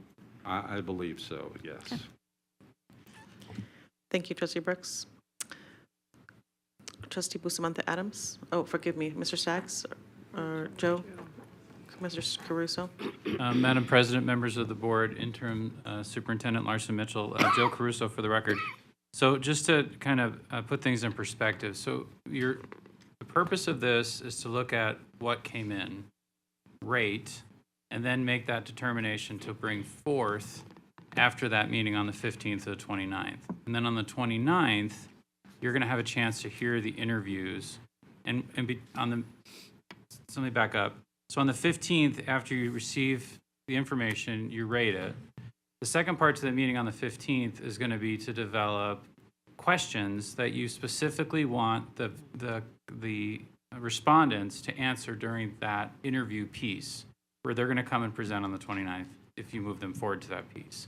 So I think that kind of is the second part to this to keep in mind. This is the initial, get the groups that you're interested in, and then on the 29th, really narrow it down to your top 1, 2, 3 that you're looking at, and then have the chance for them to really bring in their best and present face to face. So hopefully that it's really a two-pronged process there.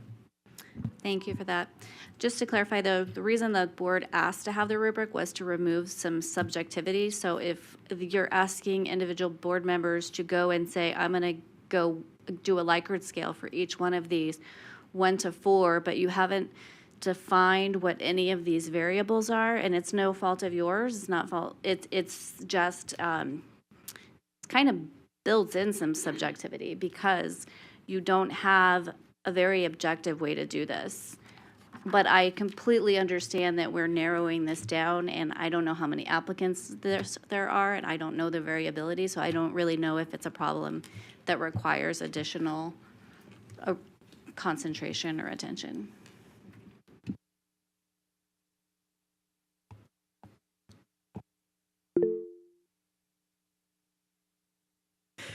Thank you, Trustee Brooks, for that insight and that perspective. And certainly seek your feedback. If you have additional, feel free to jump into the queue. Trustee Cavazos. Thank you, Madam President. And kind of piggybacking on what Trustee Brooks had brought up, yeah, I definitely can see her insight, as she and I were the only ones that were here in 2018 for the previous process. So I do know where she's coming from on this.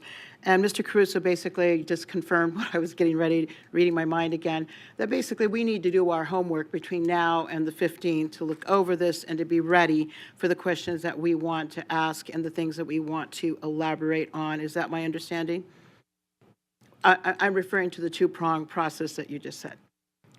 So, Madam President, members of the board, Interim Superintendent Larson Mitchell, Trustee Cavazos, to your point. So tomorrow afternoon, our goal is to take the respondent information, post it in board docs so that it's public. You have between the 10th and the 5th, morning of the 15th to do your homework. You come in, you have a chance to look at this rubric with the respondent information, and then we'll have that discussion during the meeting. When that item is done, then the second item will be you'll have a draft copy of a script that we will post so that you can go through, and then purchasing will have some generic examples of some questions. And then that's where we can fine tune specifically what you want to ask on the meeting on the 29th. And then purchasing after that meeting on the 15th will then notify the finalists, you've been selected as a finalist, here's what we expect you to put in your 30-minute presentation. And then after that, we'll have 30 minutes of clarifying questions, stuff that maybe additionally popped up for the trustees to ask. So really there's more to this. This is just the initial staging point. Thank you, Mr. Caruso, and there are constituents right now that are thanking you for that elaboration. Second question, just real quick. This seems like pretty standard, well put together, you know, it's not anything that's like out there that's really crazy or anything. So I just wanted to ask, Madam President, if I just want to make sure that this is not something where we're going to have to read through this entire document tonight or anything. I don't know if that's anything that I can ask for a guarantee on, but I just, I think that this is fairly, I'm just going to use the word standard. I don't want to say generic, but it's pretty, I don't see any red flags on here, is I guess what I'm trying to say. So, do we have an answer on that as far as like our format of how we're going to handle this tonight? Yes, I specifically asked, let me see if I can reiterate,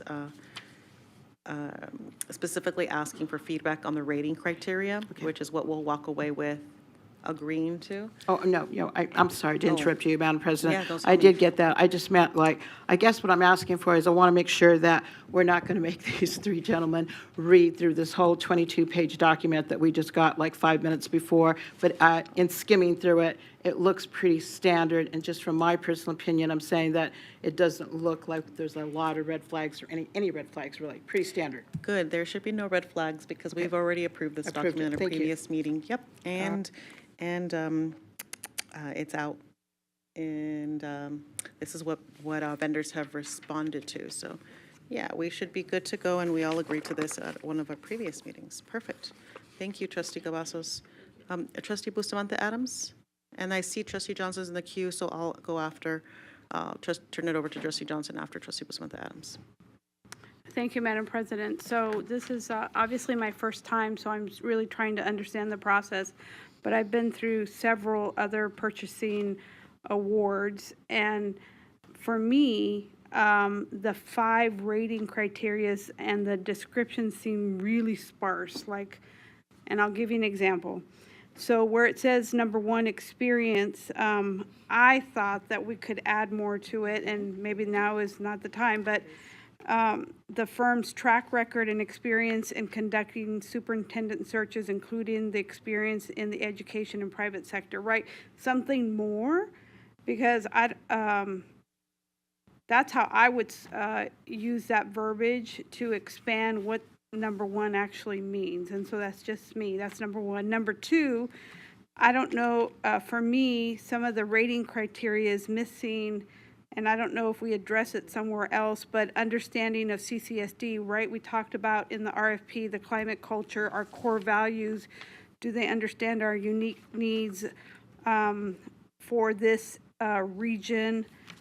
Some other things I thought were missing were diversity and inclusion, which is important, I think, to me personally and to the community, and then innovative solutions. What have they done differently than the status quo when they're searching for these types of positions? So I don't know if it fits in this space, gentlemen, but that's what I would have included in the rating criteria, those 3 missing. But then also a little bit more description on what that rating criteria is. So when I'm reading the proposals, I know the distinction between a 1 and a 4, but that's my personal. I don't think I'm asking anything. I'm just, from a newcomer, trying to make sure that I do my homework well. Thank you. Trustee Bustamante Adams, can you get back on the queue? I think that I have some clarifying questions for you. What was the first item you mentioned? I just said more description on the rating criteria. So I gave an example, like number 1 on experience. It said with similar projects and other public entities. For me, I would have said rate them on the firm's track record and experience in conducting superintendent searches, including the experience in education and in the private sector. And so with each one, just give a little bit more clarity on what it is that we're rating. That was my number 1. Okay, thank you for that. I want to I believe this is within the scope. Is this within the RFP? We can specifically ask, not ask, but like rate the RFP, the proposal using the language that Trustee Bustamante Adams just shared. Is there any issues with that? Let's see. Mr. Staggs. Madam President, members of the board, Trustee Bustamante Adams, I think it's fine to tailor it specifically if we want to tailor the experience to K-12 education. That's their experience in conducting superintendent searches or high-level education executive searches for K-12 education. I mean, that's really what we're looking for. And so- I, if I may Yes, add please. to that, thank you so much. And I do realize that you guys do this day in and day out. You must see like hundreds and hundreds of these. For us, for me as a newcomer, right, in this space, in the education sector, I just, I'm not asking to make any changes, but my recommendation for simplicity and clarity for the 11 of us, Madam President, the language that's in the RFP, just a little bit of those segments in this rating criteria for clarity purposes. But that may be cosmetic, and I would understand that. I just want to make sure that we do our homework well. Yes, this is the purpose of today's conversation, actually, is to help. I'm hearing your feedback align with Trustee Brooks's feedback to help us narrow down and be clear about what we're looking for in these proposals when we're rating them, right? So you provided a suggestion for one, and then in addition to understanding the unique needs of CCSD. Yes, one of the rating criteria that I thought might be missing was that in our previous conversations, we talked about our culture, our climate, our core values, and whether, you know, how does the firm demonstrate that they understand our needs? The other one that I thought might be missing was our diversity inclusion, considering the firm's commitment to diversity and inclusion in their candidate sourcing and selection process, as well as their track record in promoting diversity and leadership roles. And then the other one was innovative solutions, looking for innovative approaches on strategies proposed by the firm, right, to set them apart when they're recruiting for these types of positions. Those are my suggestions. Thank you. Are any of those, thank you, and this is a little bit of an iterative process, right? Because we have the experts here in this space, and we want to make sure that we don't have any issues with the vendors coming back and creating submitting a complaint, right? Because they may have been scored on something that what may have not been in there. So in this RFP, we want to make sure that we're clear. So is it, forgive me, Trustee Bustamante Adams, this is kind of like the game, the place that we're playing in. Is there anything in those recommendations, I'll start there, that Trustee Bustamante Adams shared that would create liabilities for us? Madam President, members of the board, from experience, and again, it is going to be subjective, as Trustee Brooks mentioned. RFPs, by their very nature, are subjective. We're selecting people based on what they say they've done, the experience they're showing, and then we have to pick who best fits us. Typically, I don't recommend getting very detailed in the rating criteria, because we don't want to hem ourselves in and exclude somebody who may have missed a minor point somewhere along the lines. A lot of the stuff, like I know the last time when we provided the script for, as Joe has mentioned, or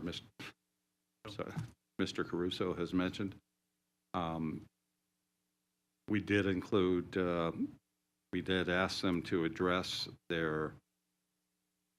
how they find, how they select, how they seek out diverse candidates for the superintendent job. A lot of these things are a lot of the specifics, we really can narrow that down when we get to the interview piece.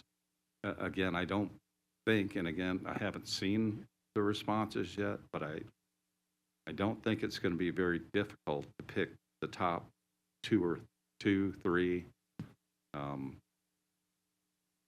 maybe even four, but you'll have to look at them and see. Cross our lucky fingers. Maybe what I hear us saying is that the level up of what I hear Mr. Sag saying, and I understand this clearly too, that the level up depth for the selection of the actual firm can can include these very specific areas of focus that we're looking at, like diversity, like commitment to diversity, like understanding the unique needs of CCSD. I think I just wish that if a firm, for example, does not understand the unique needs of CCSD and they're like a contender that's on the list that receives a high rating, I'd love to be able to filter them out so that we're not even, entertaining them. So I feel like we're a little bit in a catch-22 situation, that we need to be able to have some flexibility and mobility, but at the same time know that that comes with some risk. Yeah. Mr. Staggs. Madam President, members of the board, Interim Superintendent Larson Mitchell. We can certainly, I think maybe adding the Trustee Bustamante's suggestion about specifying experience in the education executive search arena, however we want to word that certainly we could add that, because that's what we're looking for. We're not looking for corporate headhunters who've never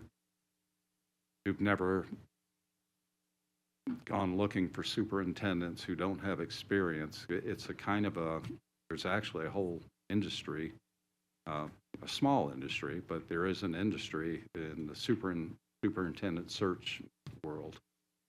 So there are some, it's kind of a niche headhunter type activity, and I think it'll be pretty clear which firms do it well. They know where they're very attuned to superintendents who may be in position but may be looking to leave, maybe looking to transfer. They kind of know who to approach. They do background checks typically before presenting them to us, before even when they get the resumes, when they ask for them. So they're actually out seeking out people who may have jobs now. So it's like I said, it's kind of a small industry in and of itself. Thank you. Yeah. Thank you for that, Mr. Staggs. You're welcome. I want to go to Trustee Johnson, who's in the queue. Yeah, I just had a quick question, and I hope I come through clearly. I also share the concern around the objectivity of some of the ratings.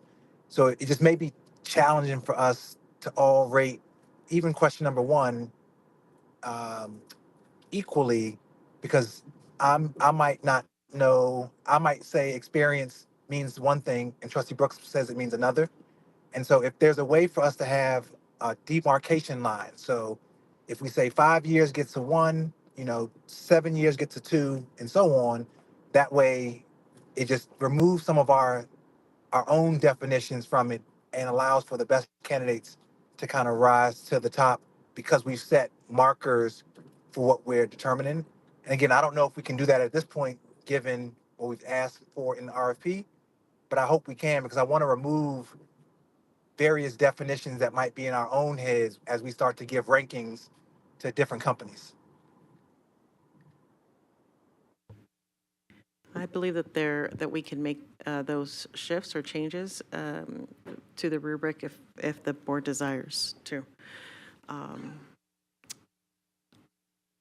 Although, to be clear and to be fair with that, we did not ask for a specific number of years that the search firm has to have.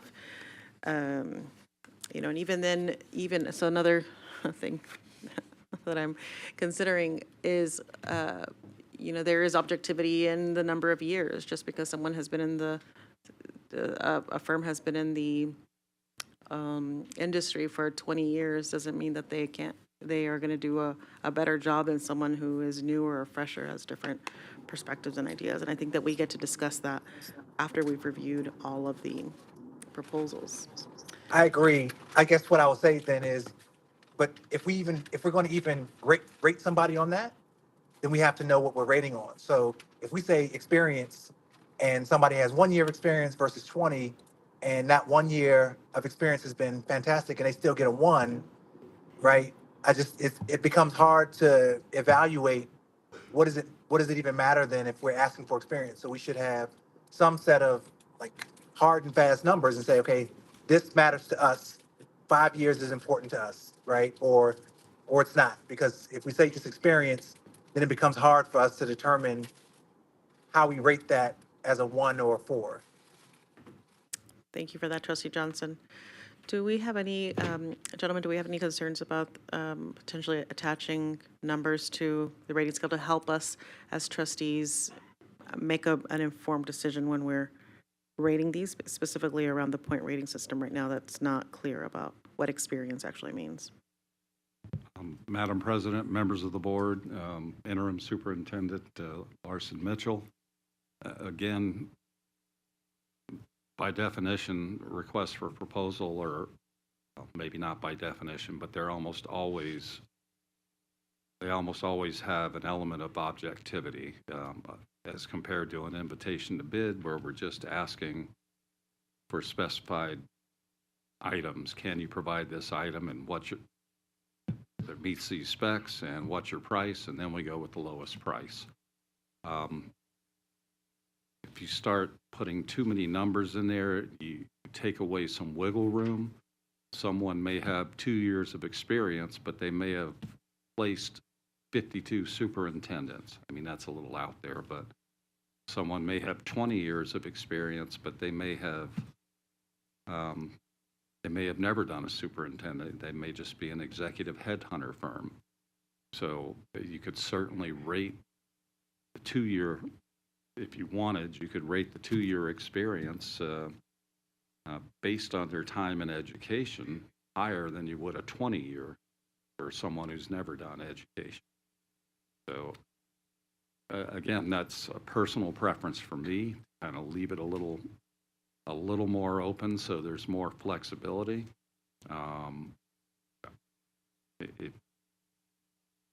Just leaving it open to try and find a chief executive officer for a gaming corporation or something. That it just seems a little confining, I think, to me. Right, and in this process, because there's 11 of us who will be reviewing and providing feedback and insight, are there any issues with us defining those numbers tonight? From Mr. Staggs, from your perspective, are there any issues that we should be considered consider? Madam President, members of the board, Interim Superintendent Larson Mitchell, again, that you're the end users, so if that's something you want to add to it, you certainly can. And we'll change the rubric to match that. Thank you. I believe I hear my colleagues saying that they're specifically with the experience, defining what experience means, and I'd love to entertain that specific response from colleagues. I saw that Trustee Johnson had his hand raised. Trustee Johnson, do you have something to add about this particular item? That was exactly what I think everybody was well aligned there. I was going to say that exact thing. If we can just define what experience means, so that way we know we're all on the same page when we rate somebody as a 1 or a 4 with that experience, right? So whatever that means, and whatever we agree upon, we just define what it means experience, and then we can figure out how to rate everybody equally or fairly, not equally, fairly. Thank you. You're welcome. Mr. Caruso? Madam President, members of the board, Interim Superintendent Larson Mitchell. Trustees, if you would kindly look at page 10 of the RFP, section 5.5. I think we've kind of already put this out there, what work history is. We've defined it as a respondent shall provide the names of all firms and or individuals that it currently represents or has represented in Southern Nevada in the last 5 years. Respondent shall label this information as part 5.5 of its proposal response. So we've already put out there, this is the expectation for work history. And I want to remind you that in 2017, purchasing vetted these first and then brought a list, which we had as reference material when we first started the process, of the firms after they've already been initialed. So, and I know this time the board's pleasure was to do this themselves, but I think, the devil gets in the details. So we want to be careful that we're, as Mr. Staggs said, if the rubric gets too cumbersome, you're not even going to get to the script where there's actually multiple questions, because we could be pigeonholing ourselves into saying, okay, well, we only have 2 firms because they have 2 years experience. Where in 2017, we had a firm that came and presented, and they were, a totally different variety of approaches. They were all about social media. They were all about technology, and they were all about how do we go into the World Wide Web, move forward. So I hear what you're saying. If we want to go through, maybe what we need to do is look at page 8 of 22 and look what we've already established on the provision of service, because I think we really defined, the culture and climate is letter B. We put review the district's executive summary, presentation, and final report. We put in here for letter C, conjunction with the board, public input to establish a profile of desired candidate and criteria. So everything that you've asked, we've put in it before it went out to that. So I guess keeping it broad to say experience, we would look at, I'm envisioning we would have the RFP as a reference item. We would have the rubric as a reference item, and then we would have the number of respondent proposals, and then basically we look at the RFP, we look at the rubric, and then proposal 1, and then compare it through. And that's kind of where the homework part comes in, where you'll take it home and look through it yourselves and then come back and then have that discussion on the 15th in the open meeting. And then again, once that part's done, then do the more detailed script to say, okay, this is what we actually want them to do. So I don't know if I'm making sense with that or not. I know it's hard to envision because we haven't gotten that part yet, but it is coming. Thank you for laying that out again, Mr. Caruso. I'm going to turn it over to my colleagues that have been patiently waiting here. Trustee Cavazos? Thank you, Madam President. Just to clarify, I can't emphasize enough the skills and the experience of these 3 gentlemen sitting here in front of us. And I want to defer to our staff that we are listening to them on what they're saying. And in respect to what Trustee Bustamante Adams said, I hear you, Trustee Bustamante Adams, loud and clear. But just to clarify, these things can be included after we do our homework, our review, and then we kind of personalize them within the categories, if I'm understanding, within those categories. We can personalize it and we can bring that in. And I think the 2 pages that Mr. Caruso just brought up basically say that. It's just kind of hard because we knew what we were approving before, but we didn't get the actual materials to read in black and white until, for obvious reasons, we needed to do that at the last minute. But I think now we can possibly end up going down an abyss, so to speak, and making this way more complicated and leaving ourselves open to possible liability. So I would ask, if possible, that we follow what these experts are advising us to do, and it's to do our homework between now and the 15th and come prepared with that information that we would like to include. Because I think what everybody is saying here on this day is very important, what they're talking about including. I think it's just that there's a protocol that will not expose us to liability, and I think that we need to follow it. That's just my opinion. Thank you, Trustee Cavazos. And to be clear, we will, the goal is to walk away with a rubric that we all agree to here during this meeting so that we can use it when we receive the proposals in, what's today? Tomorrow afternoon, in preparation for our May 15th meeting. Thank you. Trustee Brooks? Thank you, Madam President. I'm actually going to support the sentiments expressed by Trustee Cavazos.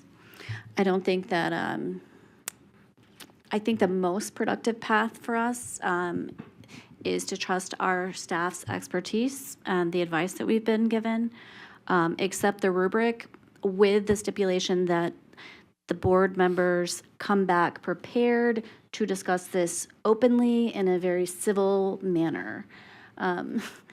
If we can agree to that caveat, I'm okay with holding off on additional conversations until the next step. Thank you. Is that a motion, Trustee Brooks? I would love to make a motion if Well, That then- would be the motion, to accept the rubric as presented, with the expectation that board members come prepared to civilly discuss the merits of the applicants. I have a feeling trustee Cavazos wants to second that, but that may or may not be true. I don't know whatever gave you that impression, but with great gratitude, I will second that motion. Thank you. Thank you. Thank you, trustee Cavazos. Colleagues, I have a motion on the floor, and I also want to acknowledge that trustee Bustamante Adams is in the queue, so I'd like to, before I turn it over to vote, I'd like to turn it over to her for a comment. Thank you, Madam President. I was going to concur, although I still think that we need more clarity in the description, but I'm going to trust the process and look forward to the conversation. Thank you. Thank you, trustee Bustamante Adams. Colleagues, we have a motion on the floor to accept the the rubric as presented to us. Motion by trustee Brooks, a second by trustee Cavazos. Colleagues, please cast your vote. I'm going to turn it over to trustee Williams. Aye. All right. Okay. Thank you. Okay, colleagues, thank you. Let's go ahead and look at the results. Thank you, colleagues. That motion passes 6-0. Okay. I appreciate your support and your focus to help us move forward and do this work that is so critical to our next steps in the superintendent search firm process. I'm going to turn it over to Mr. Caruso, who I believe has something to share. Thank you, Madam President, members of the board, Interim Superintendent Larson Mitchell. I just want to recap. So again, this process is owned by the board. So on the 15th, when you come back, you've done your homework, you look at the rubric, the discussion occurs. At that point, you decide who the finalists are. We go to the 29th, we have a script, we look at the finalists. You say, we're not ready to make this decision. That is your authority, and we can do a follow-up meeting from that point on. So I know that this is a new area. I appreciate Mr. Staggs and Mr. Casey. They've been a monumental help with us as Nicole and I have worked on trying to get this presentable to you. So I just keep that in mind, that we have time built in with those upcoming meetings. So thank you for the latitude.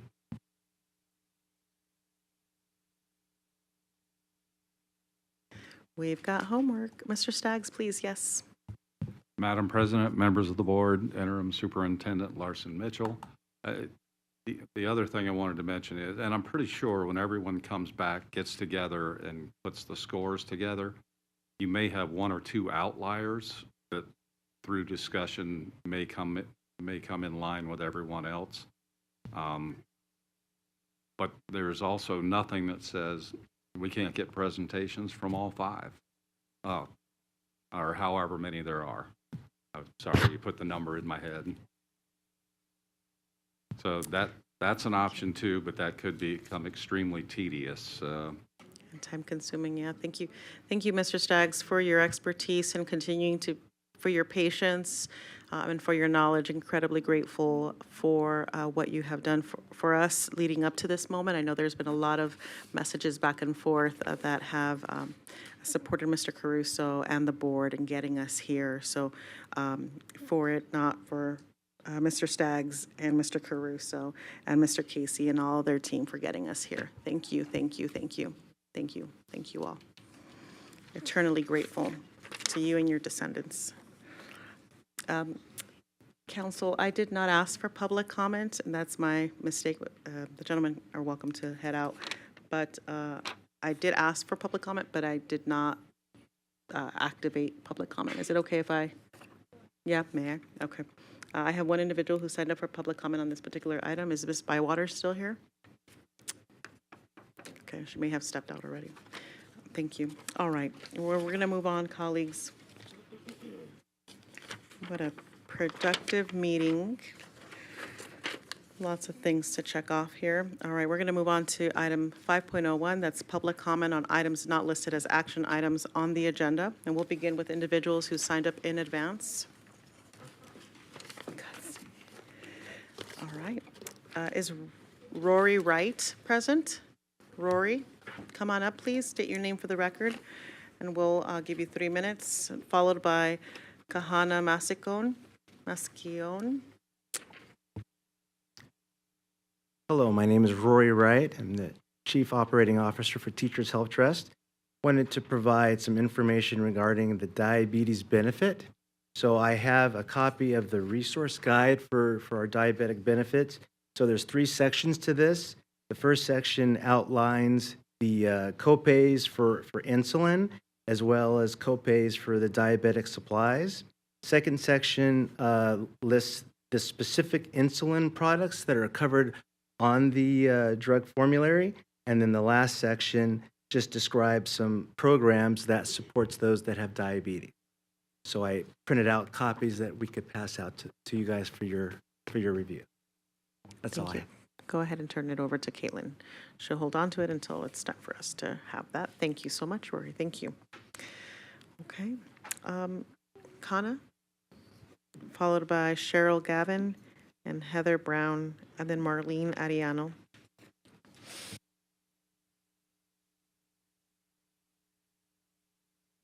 Hannah Mashoni for the record.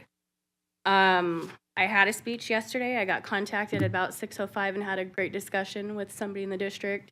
So I'm going to let that play its role.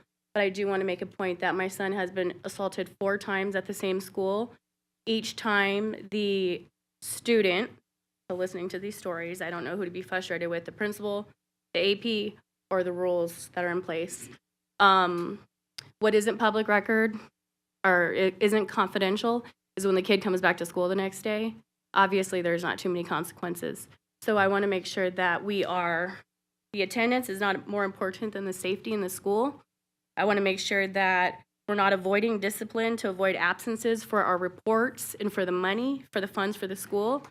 And I would like to speak on my own behalf, which I'm not too proud of, but basically changing from what I had yesterday to today. And I am happy for the old faces and the new faces and who's helped me get through with my daughter, who is going to speak later. So change, consistency, and accountability. I want to start off by saying my children can check every race box you have on a form. I have no bias. I've had some issues this year with my son's school. It is being looked into. I attended CCSD, went to many schools within the district. I grew up by Sierra Vista, moving many times from all sides of CCSD. I had 3 kids attending the district. 2 have graduated and 1 currently attended. I moved and raised my children in a nice neighborhood with good schools to provide them with a better childhood than I had. Being able to stay in a school and not being shuffled around, trying to make them better, upstanding citizens, and being thankful to all because teachers do not make enough money. Let's see. And I don't fault my parents because they did the best they could with what they had. I have watched from my time in the school to the present. There were rules in place, and regardless of gender or race, you were reprimanded. In my time, we had more control and consequences and repercussions for our actions. I'm not proud, but I personally know detention, in-house suspensions, RPC, suspension, expulsion did exist. Opportunity school having to wear white t-shirts and jeans when it was at the old VOTEC. I can say it was warranted and it helped me. I did not deserve to distract or interfere with others' learnings and safety. Presently, kids run the school like wild animals. Admin tiptoeing because I was told by admin you have to provide a free and public education for all, which allows these children to continue to break rules, know how to work the system, and get away with it.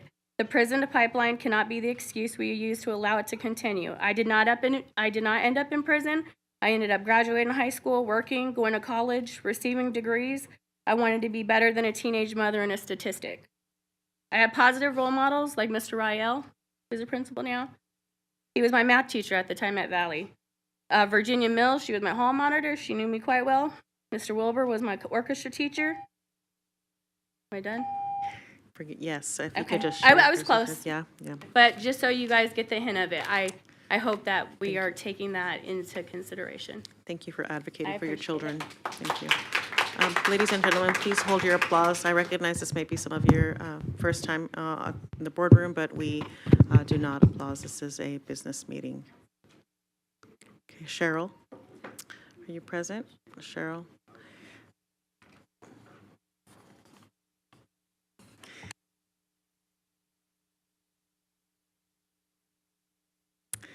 Heather Brown, present. Thank you, Heather.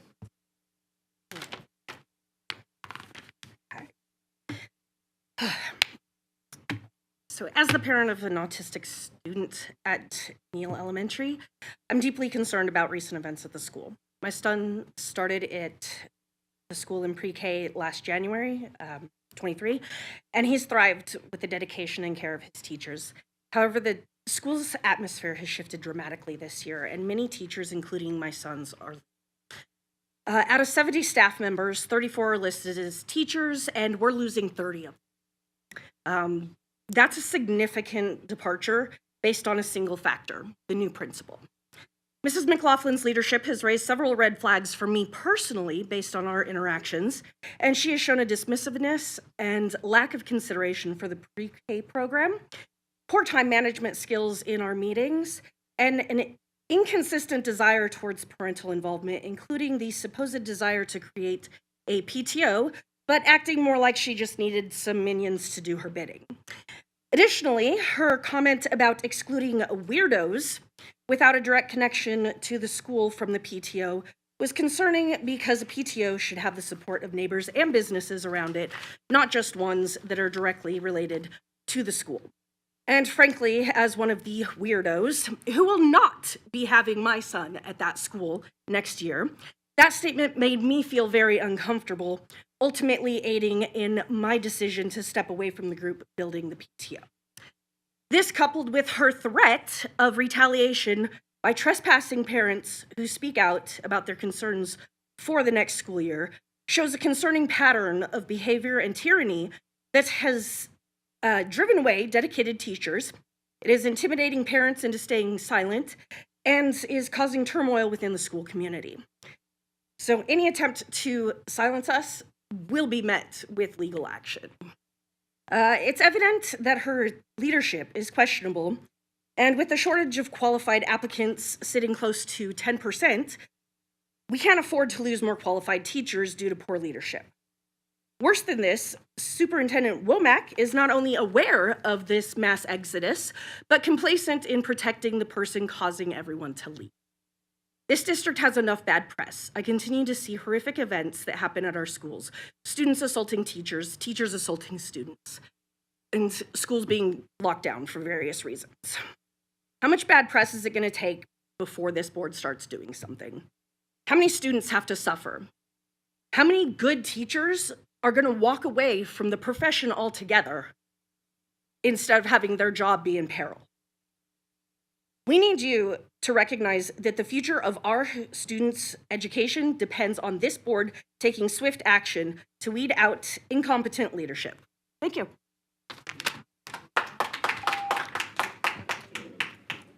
Marlene Arellano, followed by Autumn Tampa. Good evening. Respectfully, if I can ask anyone here for Neal to please stand up. My name is Marlene Arellano. I am the parent of 2 young boys at Joseph M. Neal. I recently found out that 29 teachers and staff members are leaving Neal, 30 now due to our Vice Principal, Carlisi.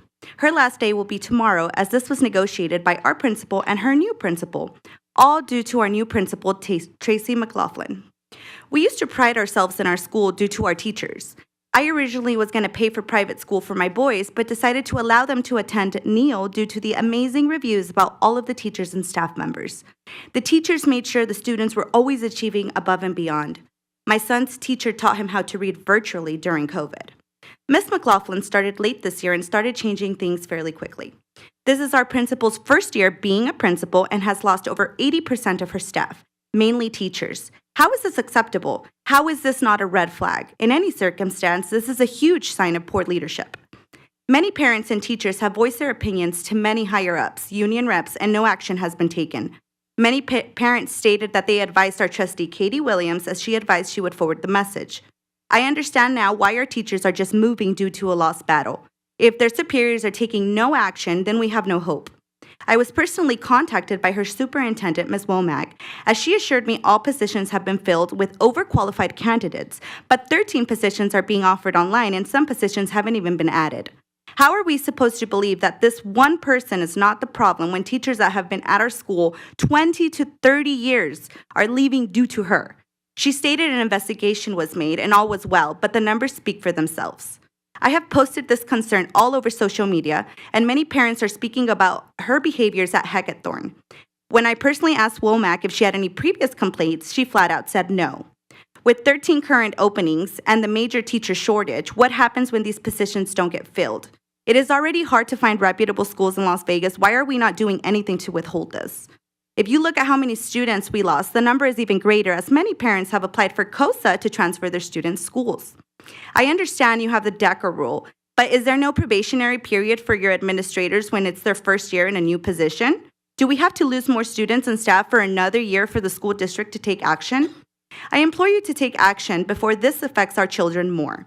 As parents, we believed the possible and reasonable solution was to appoint our current assistant principal, Jody Carlisi, as the principal and leader of Joseph Neal. She has been a teacher and assistant principal at our school, and she knows what this community needs. She was acting principal at the beginning of the school year, and the climate at our school was not what it is today. Our teacher started the school year with optimism and confidence that she would continue to lead the school to excellence. I hope it's not too late. Action needs to be taken because the repercussions will be worse next year if our students fall behind. I am worried for personal retaliation for my children. If retaliation is suspected, I am prepared. Thank you. Ms. Tampa, is she present? If not, Dr. Beamol, can you come on up, please, along with Rachel. I'm sorry, Rachel, you showed me how to say your last name, Puiana.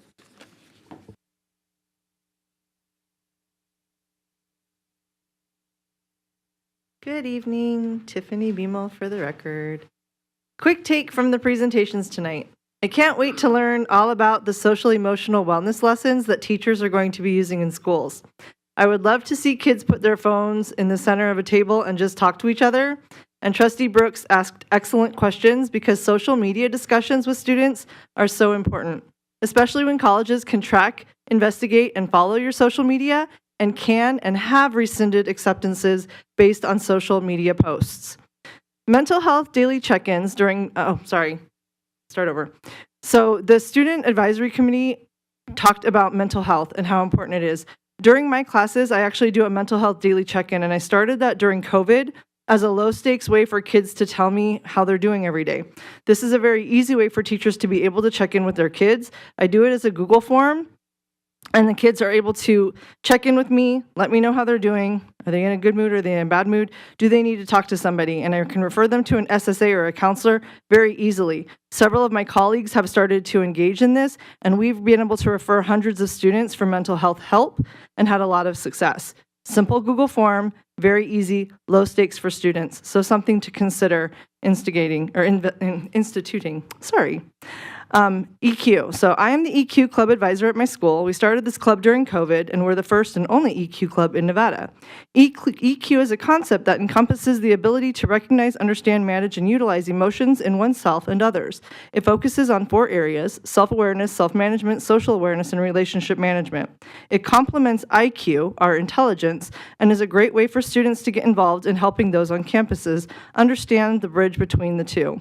Every campus should have this club to help with social emotional learning. Substitutes on critical labor shortage is great. I sent in my public comment on that last week. We need to pay them more. Here's the question though. When an elementary school teacher doesn't get a substitute, their class is split up amongst the other grade levels or other grade classes in the school. These 3 to 4 teachers do not get sub pay for covering those children. Why? Subs deserve decent pay so that they'll want to do the job and teachers can actually take their days and not worry about colleagues getting extra work for it. Lastly, I don't know if any of you have been on campuses during the last month of school, but office staff deserve more pay because it's insane. Our office staff work way too hard. I know that's a contract thing, but office managers, the core of our school, should be equitable to the principal of the school. You cannot run the school without the office manager. They need equitable pay for the work they do. Our attendance clerk, our banker, and our registrar work nonstop the last 2 months of school. They do so much work. It's insane that their jobs are not valued more. Thank you. Thank you. Rachel, come on up, please, along with Brianna Key Rodriguez. After Miss Rachel, you'll come on up. Thank you. Followed by Courtney. Hi again. My name is Rachel Puena, for the record. I just want to reiterate what everybody's been talking about, that there are no, it seems like there's no repercussions or no safeguards for teachers when the administrators are pushing teachers away. For whatever reason, you can find any kind of reason to write up a teacher, and it's really easy. Simply, if they don't like you, they'll pick on your voice, say that your face looks funny, your reaction was weird.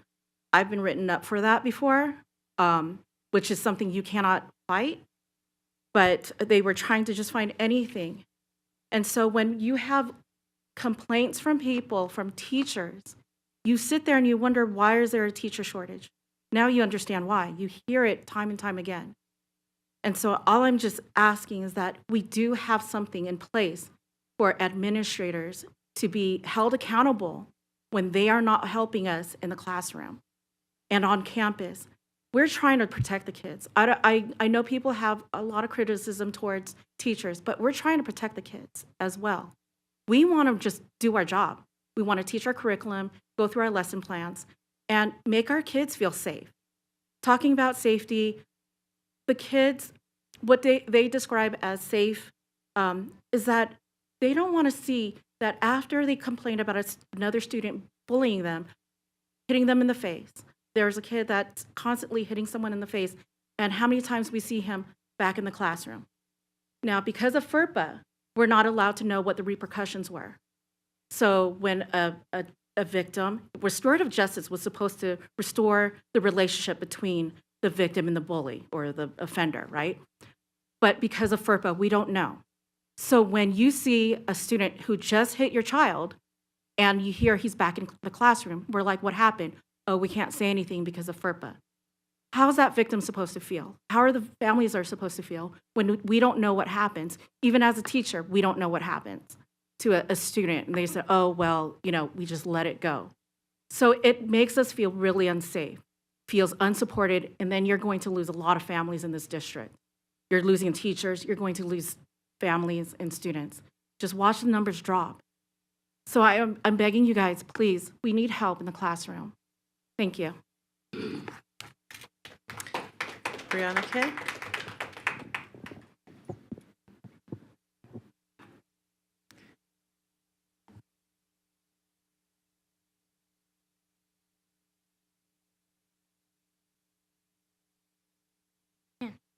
Hello, is my time starting? Okay.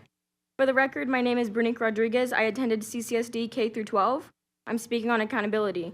The community is well aware of how dysfunctional the district is and lack of consistency. I am proud to say that I did not give up because I wouldn't be here today for the friends and peers that I have lost due to their own battles with suicide within the district. And she knows as well. I'm thankful for Ryan Cordia, that was the principal at SECTA, for truly showing empathy for all students and letting them know that he loves them every day.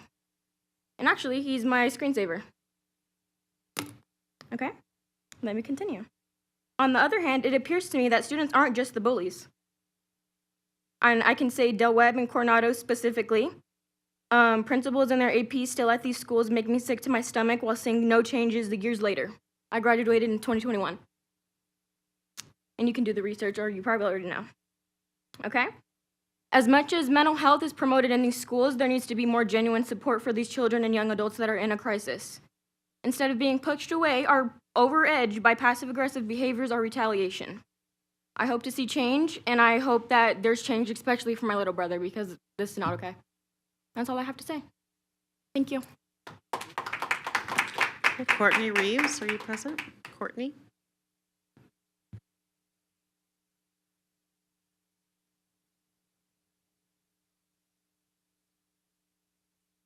Hello. Thank you for the time for me to speak today. I'm coming here today as a grandparent of 3 children that attended Heckathorn Middle School, which is the middle school where Miss McLaughlin came from. I'm here to speak on the behalf of what I saw from that vice principal day in and day out for years while my 3 grandsons went to that school. I saw kindness. I saw openness. There was an open door policy. There was respect. There were programs implemented that put the children first every day. I was devastated to see her leave that school. It was a loss for Heckathorn. And Neil apparently doesn't realize what a gain it actually was for them. After seeing something on social media that was disturbing, I needed to see what was the issue with Neil as much as I could without asking people that I didn't know. Change is difficult. Change is scary. And it's been already spoken that some of those teachers have been in positions at Neil for up to 30 years, I believe what was said. I also researched that Neil has fallen to a 2-star school, which is an unacceptable number. It seems to me like we've taken an exceptional candidate to become a principal away from a school because of the success that was there and placed her in a school to open the eyes, to open the doors back to the community, to the parents, for teachers to begin to see a new insight on how things need to be done. We have to raise the data. We can't be a 2-star school and be proud.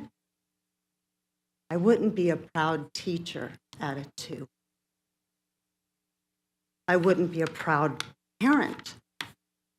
I'm a grandparent, very involved, because I have to be. I went through the Clark County School District myself. I'm telling on my age. Raised 4 children who went through the school district here, and now I have 3 grandsons. Thank you, Ms. Thank you, Ms. Reeves. Thank you. All right. Thank you, you're okay. All right. Is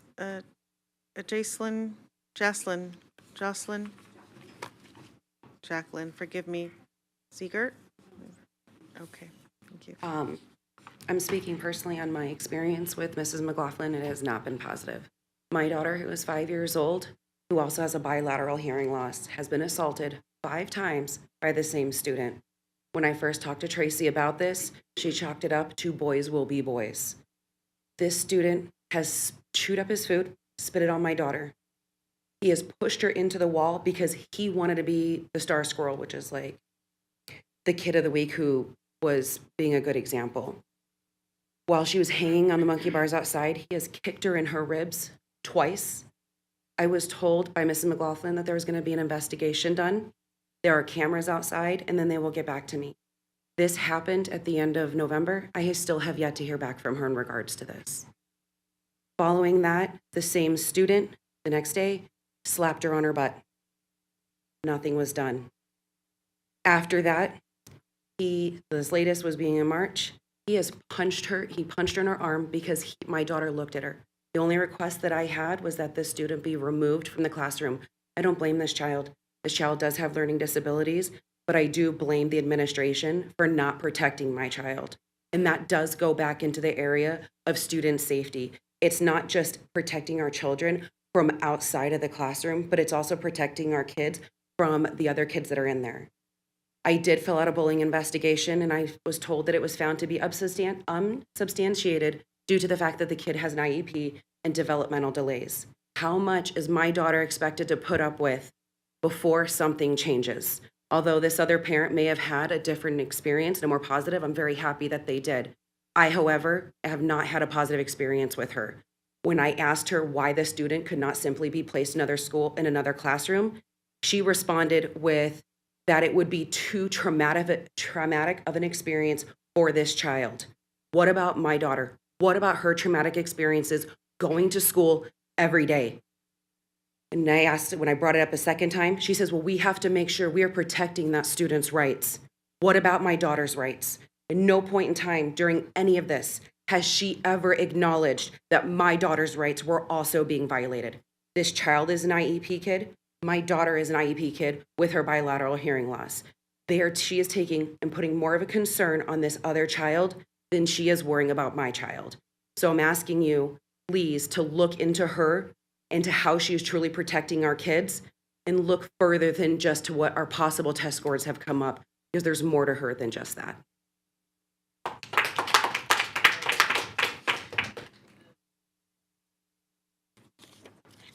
Jennifer Jackson, followed by Rachel.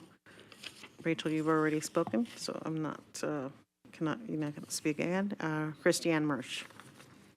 Hi, my name is Jennifer Jackson, and my son has been going to Joseph Neal since pre-K. I'm deeply concerned with the leadership changes that have taken place at the school. New leadership has displayed disrespectful communication towards support staff and teachers. I've had teachers physically tell me that she has yelled at them.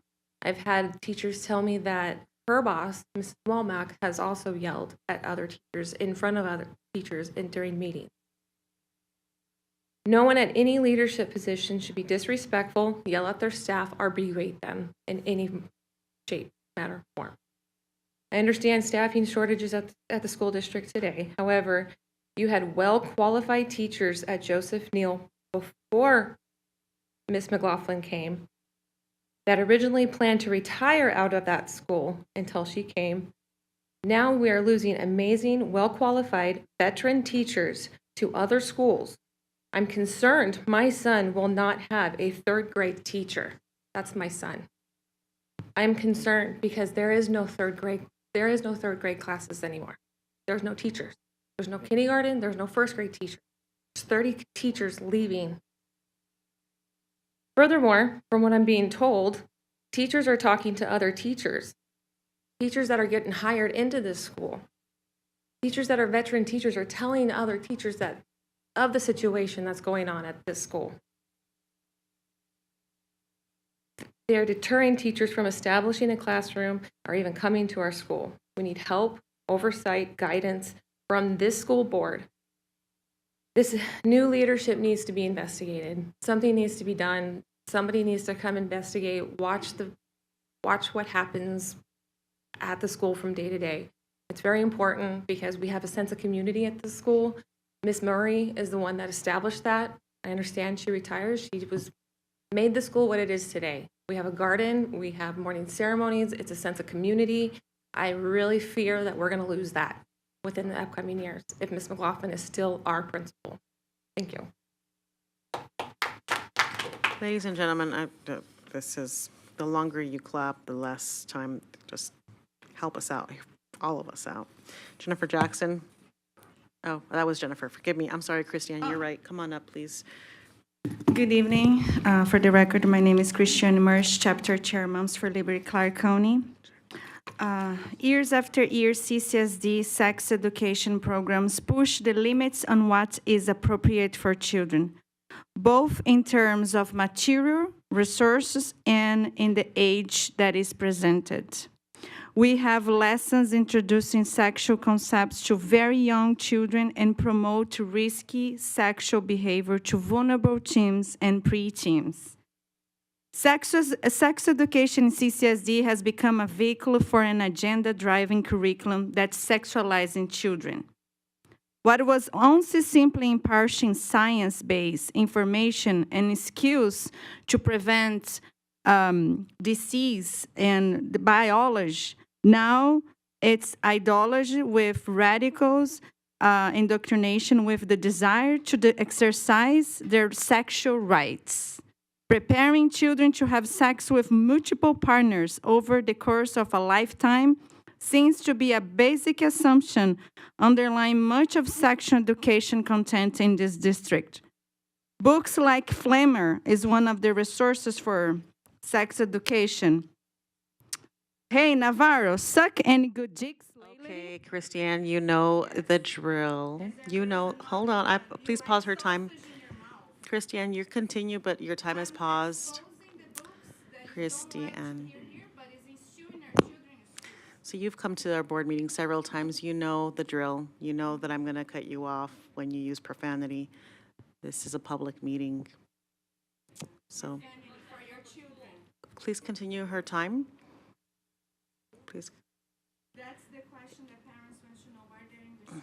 Can you please turn on her microphone? Sources, we Thank you. apply the forms, and the librarians say it still should be there. And like you said, it's profanity, it's obscenity. Why is still there? And now there is a campaign moment. There are people trying to elect and take those seats. They're concerned about. The parents are asking us. There's a lot of parents cannot be here 5 hours sitting, and they ask us. We have 400 people asking us why these books are still there. And as you can hear, I have an accent. I'm very engaged with the Latino community and the Christian community, and I'm explaining to them. And this is not education. They just want an answer, and you guys didn't provide any statement until now. For 6 months, we're asking why the books are still there. If you cannot read here, why the children need to hear? They don't have it. They want to sexualize their children. All right, Timothy, forgive me, I called you Timmy, that's completely inappropriate. You can call me Timmy. Tim. Just don't call me late for dinner. Nope. Timothy Underwood. All right, let me get my All right, notes. Tim. Okay, Timothy Underwood. I've been going to CCSD schools since 1965, all the way through high school, except for a couple of years. And I have to say, the school board of CCSD needs to stop sexually abusing children. Pornography, according to the American College of Pediatricians, is defined as the depiction of erotic behavior. For those half-educated college grads on the school board, erotic behavior is sexual display in pictures or writing. So it's defined as pornography is defined as the depiction of erotic behavior that is intended to cause sexual excitement in the reader. Consumption of pornography by children is associated with many negative emotional, psychological, and physical outcomes, like increased rates of depression, anxiety, acting out, and violent behavior. Younger age of sexual debut, something that groomers would like to see. Sexual promiscuity, increased risk of teen pregnancy, and a distorted view of men and women. Groomers are sexual predators who seduce children into acts of pedophilic sex. They utilize pornography to prepare their victims for sexual exploitation. Try not to laugh, Evelyn. According to the American College of Pediatrics, children under 12 who have viewed pornography are statistically more likely to sexually assault their peers. In sum, children exposed to pornographic materials are at risk for a broad range of maladaptive behaviors and psychopathology. Clark County School District has hundreds of pervasively vulgar pornographic books in their libraries for school children to view. So I ask this board, when in history has it ever been the good guys who provided pornography to children?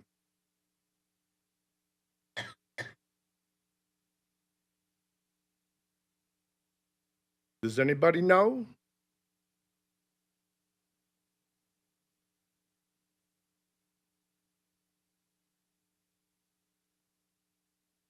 Doesn't sound like it, does it?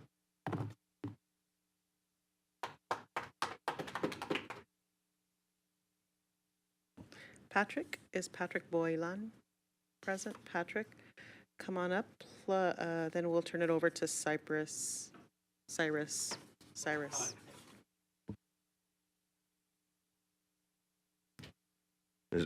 Good evening, Madam President and the rest of the board and Interim Chancellor, sorry, I forget your title, Interim Superintendent and all the staff and everybody, good evening. I haven't been to this room in over 20 years. I used to come here when my sons were going to school here. And we had some problems of security and safety. And that's my background, so I would give advice to different people. And I decided I wouldn't come here and trouble the board anymore because they've graduated. One of them was in Las Vegas High, the one downtown where they have the music program. And he, in fact, is now grown up and he's got his own nonprofit that he brings guitars to schools and gives them away free and teaches them. So CCSD has helped my sons, and they've done really good. But I saw on this list here, his school year, they have this book. It's called Gender Queer. Have you ladies all seen this? Have you all seen this? Patrick, this is not an opportunity for us to engage in dialogue, so this is your time to share your public comment. This is my public, I know public comment very well, ma'am. I know the Nevada revised statutes, and you cannot stop me. I have the floor. I can speak for 3 minutes on anything. I can pause your time. Of course you can. Yes. Just to want to clarify that you may be seeking answers, and this is not the forum to do that. This is No, your time to speak. I'm seeking answers from you ladies. Have you seen this book? There is no. If you haven't seen this book, why are young kids? Actually, I don't even need this. I can turn around and people will hear me. I have a good voice. I have no problem talking. But I'm asking you, tell me, any of you seen this? You're the lawyer, right? Are you the lawyer for this board? This is not Counsel. a dialogue. All right. No, I'm just wondering. She's the counsel. Please continue. And she knows what I'm saying. You cannot stop me. I can quote you the Nevada revised statute. And if you haven't seen it, what are you doing? Why are you elected officials sitting here? That's why you've got so many people running for school board. He's running for State Board of Education. I was also on the State Board of Education. So I have plenty of history with schools and education, even now. I'm concerned that we are teaching in schools and you are telling that young lady she cannot use, can I use the words in here? Actually, I can, because you cannot stop me. But I'm not going to use the words. I just want you ladies to see this and tell me, have you seen this book? And I ask all of you, I hope there are no kids here. Come to me and have a look at these pictures and the words in here, all right? Please address the board, Mr. I'm addressing the board. Even if I turn my back to you, I apologize. No, you're Thank not. you for the honor. I had 3 minutes. Cyrus, are you present? Cyrus? Thank you. And followed by Lorena. And then Camilla Bywaters. Good evening, everyone. Cyrus Hojadi. I represent the organization newly called Strong Towns. It's an urban planning organization that's pushing traditional urban planning. And I'm here to tell you the worst thing that the Las Vegas Valley does is urban planning. That's the worst thing that it does. It's not the schooling system. The fact of the matter is that we have large amounts of tiny lot homes and multifamily housing that are very car dependent thanks to our land use policies, these types of roads, arterials, whatever you want to call them, that are difficult to cross, the way we lay out our buildings and parking, design them. And this strongly affects our children and how they can get around and get to school. Nearly all of our children depend on cars from their parents to be chauffeured. This has enormous amounts of cost, personal and public. It impacts their health, particularly exercise. It reduces their social ability, makes them very isolated. Their physical environments, you look at the architecture. I mean, we used to build amazing schools about 100 years ago. What happened? All you have to do is look at the old historic cities, go down to downtown, you'll see what I'm talking about. We seriously need code reform. Now, switching gears, I know some of you, including the one who just walked out, have been blocking me on social media, and I don't see how this is really, I don't see how this, you guys are really public officials, to be honest with you. I mean, I'm not spamming, I'm not giving any vulgar. My ideology is not based on whatever direction, it's based on what works. I like to hear truth from all sides. Let me give you some evidence. I interviewed a county commission candidate known as Hunter Kane. We exchanged a lot of amazing ideas about schooling. And he was supported by radio show host Brian Shapiro, who, by the way, trashed the My Children's Advocate organization. And I also have petitions to get Senator Ed Huling into the ballot. And they have vastly different views, but you have to ask yourself, where am I coming from? Why do I like certain groups of people from all over? You know why? Because I'm sick and tired of the establishment. I'm sick of the status quo. I don't care where you come from. We need change. The status quo is not working. This political machine, this establishment, this centrally controlled county is not working. Our urban planning is a sham. Look at all these people that are dying from crossing the streets. Wake up. It's almost like there's a fire burning every other day from every aspect of society. And somehow we don't easily see it because that's what they want you to do. They want you to kind of be sucked into the matrix. So we need urban planning reform. And you guys aren't planners, but I can tell you something. You can influence what's going on in Clark County. Thank you. Lorena, come on up, please, followed by Grace Trujillo and Kimmy Lindsay. You still here present? Hi, good evening. My name is Lorena Biasotti, and I'm now a current school board candidate for District D. I was listening to your presentation earlier on DEI, and I just want to say as a Latina, not a Latin X, but a Latina, because I'm a female, I couldn't help but notice one of your experts say that during that, about the grading, that the student, he wanted the outcome of the students to be equal, which is right, but then corrected himself to say fairly, not equal. And I just want you to understand that by you believing that all races are not equally capable, you are the racist.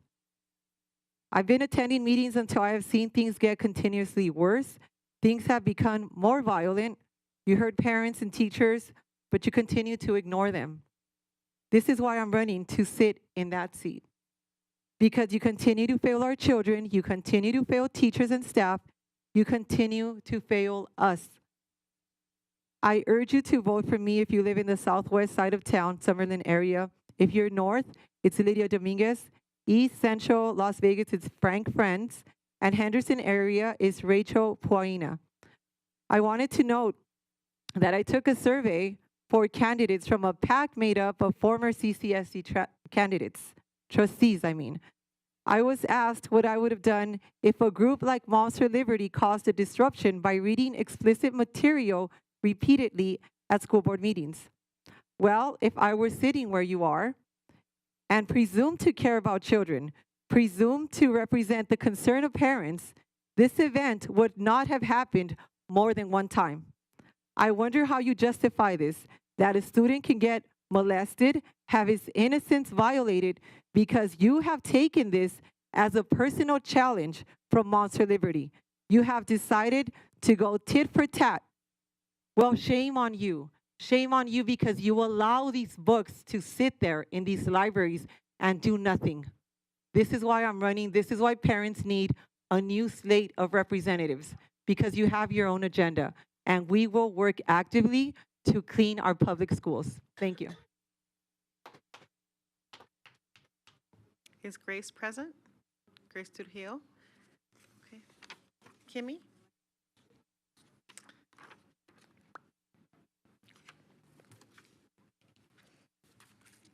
All right. Ladies and gentlemen, that concludes public comment. The next meeting of the Board of Trustees is Wednesday, May 15th at 9 a.m. here in the boardroom. Colleagues, at this time, I'm seeking a motion to adjourn. Trustee Bustamante Adam. Thank you, Madam President. I move to adjourn the meeting. Thank you. Trustee Brooks? Thank you, Madam President. I second. Thank you, Trustee Brooks. Colleagues, we have a motion by Trustee Bustamante Adams, a second by Trustee Brooks. Please cast your votes.